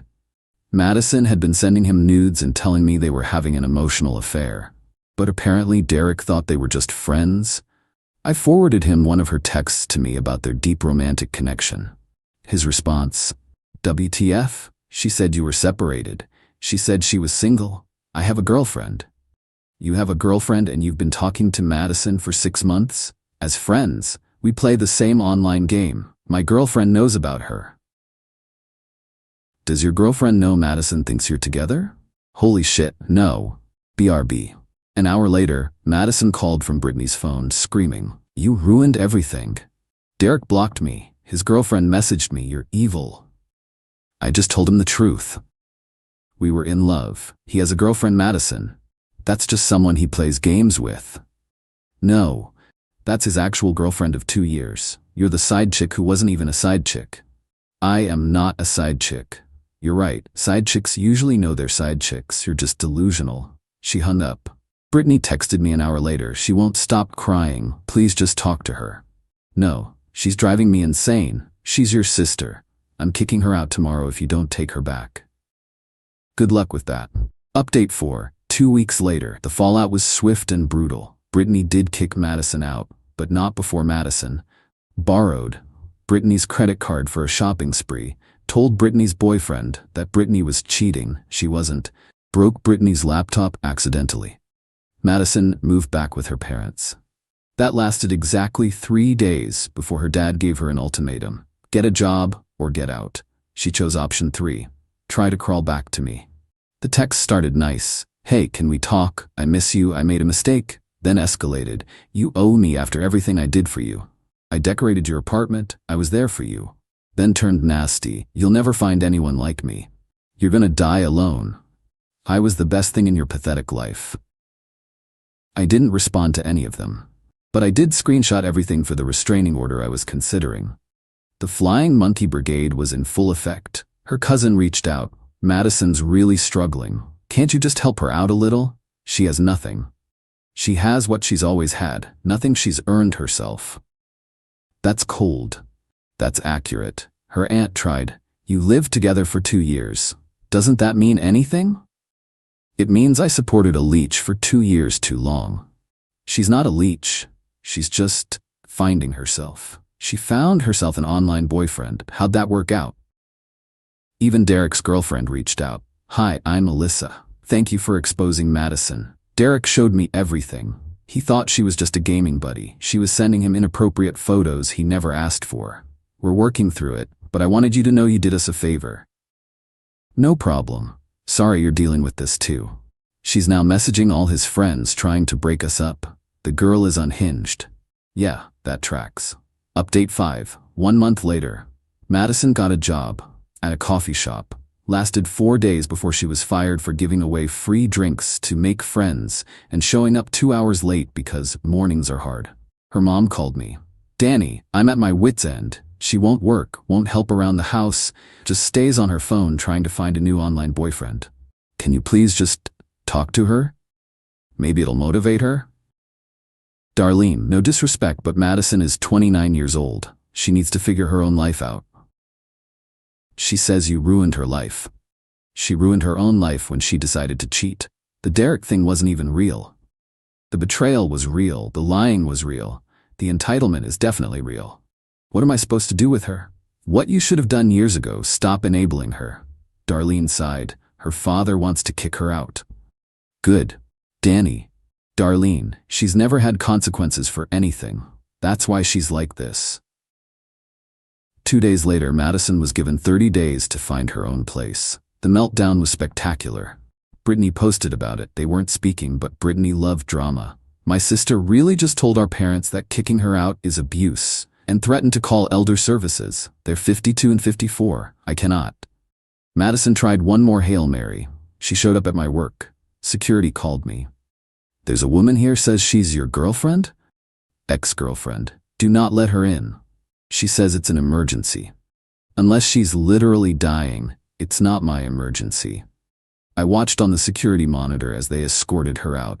She was carrying a box of what looked like my stuff, probably things she'd hidden when she moved out, planning to use them as an excuse to see me. She texted from the parking lot. I have your college sweatshirt and your favorite mug. Let me up and we can talk. Keep them. Consider them a parting gift. You don't even want your stuff back? Not if it means seeing you. You're so cruel. I'm consistent. You should try it. Update 6. 6 weeks later. The universe has a sense of humor. I'm at the grocery store just buying normal stuff when I run into Derek. The actual Derek, in my city. He recognizes me from my social media. Madison had shown him pictures while trash-talking me. Danny? Derek? Most awkward handshake ever. "What are you doing here?" I asked. "Moved here for work. My girlfriend got a job transfer." "Madison doesn't know we're here." "Congrats on escaping that. Man, I'm so sorry about everything. I genuinely thought she was just a gaming friend. She made our guild super weird. Had to kick her out." "She got kicked out of an online guild?" "She started drama with literally everyone. Told all the women their boyfriends were hitting on her. Told all the men she was single and interested. It was chaos." "Sounds about right. How are you doing?" "Better every day she's not in my life." "I heard she's working at a restaurant now." "Really? Good for her." "Yeah, my girlfriend's friend saw her. She's a hostess at that place downtown, the one with the weird salads." "Grove and Garden?" "That's it." We parted ways, but I was curious. "Madison, working? For more than a week?" "I had to see this. I went by Grove and Garden that weekend with my buddy Tyler, needed a witness." Madison was indeed working. She looked miserable, forcing smiles at customers. She saw me, froze, then tried to act professional. "Table for two? Yes, please." She seated us without another word, but her hands were shaking. Tyler was trying not to laugh. Our waiter came by. "Can I start you with drinks?" "Actually," I said, loud enough for Madison to hear, "I'm taking my girlfriend here next week. Is the service usually good?" Madison dropped a stack of menus. The waiter, oblivious, said, "Oh yeah, we're great. Special occasion?" 6-month anniversary. She's amazing. Actually appreciates everything I do for her." Tyler kicked me under the table, grinning. Madison stormed off to the bathroom. She didn't come back out while we were there. Tyler was dying. "Bro, you're evil. She wanted to hurt me. I'm just living my life. You don't have a girlfriend. She doesn't know that." We left a massive tip for the waiter and left. Madison texted that night, "I see you've moved on." I didn't respond. "She's probably using you for money too." Still didn't respond. "I hope you're happy." I was, actually. Final update. It's been 3 months since the airport incident. Life's good. Madison is still working at Grove and Garden Miracle. Still living with her parents. Still single, according to Brittany. They made up, then fell out again, then made up again. Toxic sister's gonna toxic. She tried to start another online relationship with some guy from Australia. He blocked her after she asked him to pay for her plane ticket on their second video call. Her parents finally put their foot down. She pays rent now or she's out. She's paying, barely, and complaining about it on social media daily. Living with toxic parents who charge their own daughter rent. This is what late-stage capitalism looks like. Her mom commented, "Late-stage capitalism is your father and I working full-time in our 50s, while you complain about working 30 hours a week." Darlene's done playing. As for me, I'm good. Got a promotion at work. Turns out not having someone draining your emotional and financial resources does wonders for your career. Apartment's cleaner. Bank accounts healthier. Mental health's definitely better. Started casually dating someone from my gym. Her name's Nicole. She has a job, her own place, and hasn't once mentioned having an online boyfriend. The bar's underground at this point, but she clears it easily. Madison found out, small city, people talk. She texted, "Already replacing me?" Classic. I actually responded to this one. "Madison, you replaced yourself 6 months ago with Derek. I'm just accepting your resignation." He never meant anything. Neither did I, apparently. Have a nice life. Blocked her for the final time. Brittany messaged me yesterday. "Just so you know, Madison tells everyone you're the worst ex ever." Good. She says you financially abused her. By not funding her affair? She says it wasn't an affair. What does she call it? Emotional exploration. Is that what we're calling it? She also says Derek was your fault. How? If you'd been more emotionally available, she wouldn't have needed to find someone else. If she'd been employed, she could have paid for her own plane ticket. LMAO fair. How's she doing really? Honestly, same as always. Nothing's ever her fault. Everyone's against her. Life's unfair, you know? Yeah, I know. For what it's worth, even my parents think you did the right thing. Thanks. She's already talking to some new guy online, from Canada this time. Good luck to him. He's 45 and married. Of course he is. Life's funny. Madison thought she was trading up with Derek. Thought she'd hurt me by flaunting her online boyfriend. Thought I'd come crawling back when she played the victim. Instead, she played herself. Lost her meal ticket, her housing, her dignity, and even her fake boyfriend. All because she couldn't appreciate what she had and thought she deserved better while contributing nothing. The best revenge? I didn't even have to plan it. Just stopped enabling her and let reality do its thing. Turns out, when you remove the safety net from someone who's never learned to walk on their own, gravity handles the rest. My credit cards are mine. My apartment is peaceful. My life is drama-free. And Madison, she's still at that hostess stand, forced to smile at customers, living with her parents, trying to find another man to fund her lifestyle. Oh, and Derek and Alyssa? They're getting married. Madison found out through the Gaming Guild Discord. Had another meltdown. Got banned from there too. I'm not saying karma's real, but sometimes the universe has perfect comedic timing. Thanks for reading, everyone. Remember, when someone shows you who they are, believe them. And when they try to take advantage of you, show them who you are. Someone who won't stand for that BS. Peace out.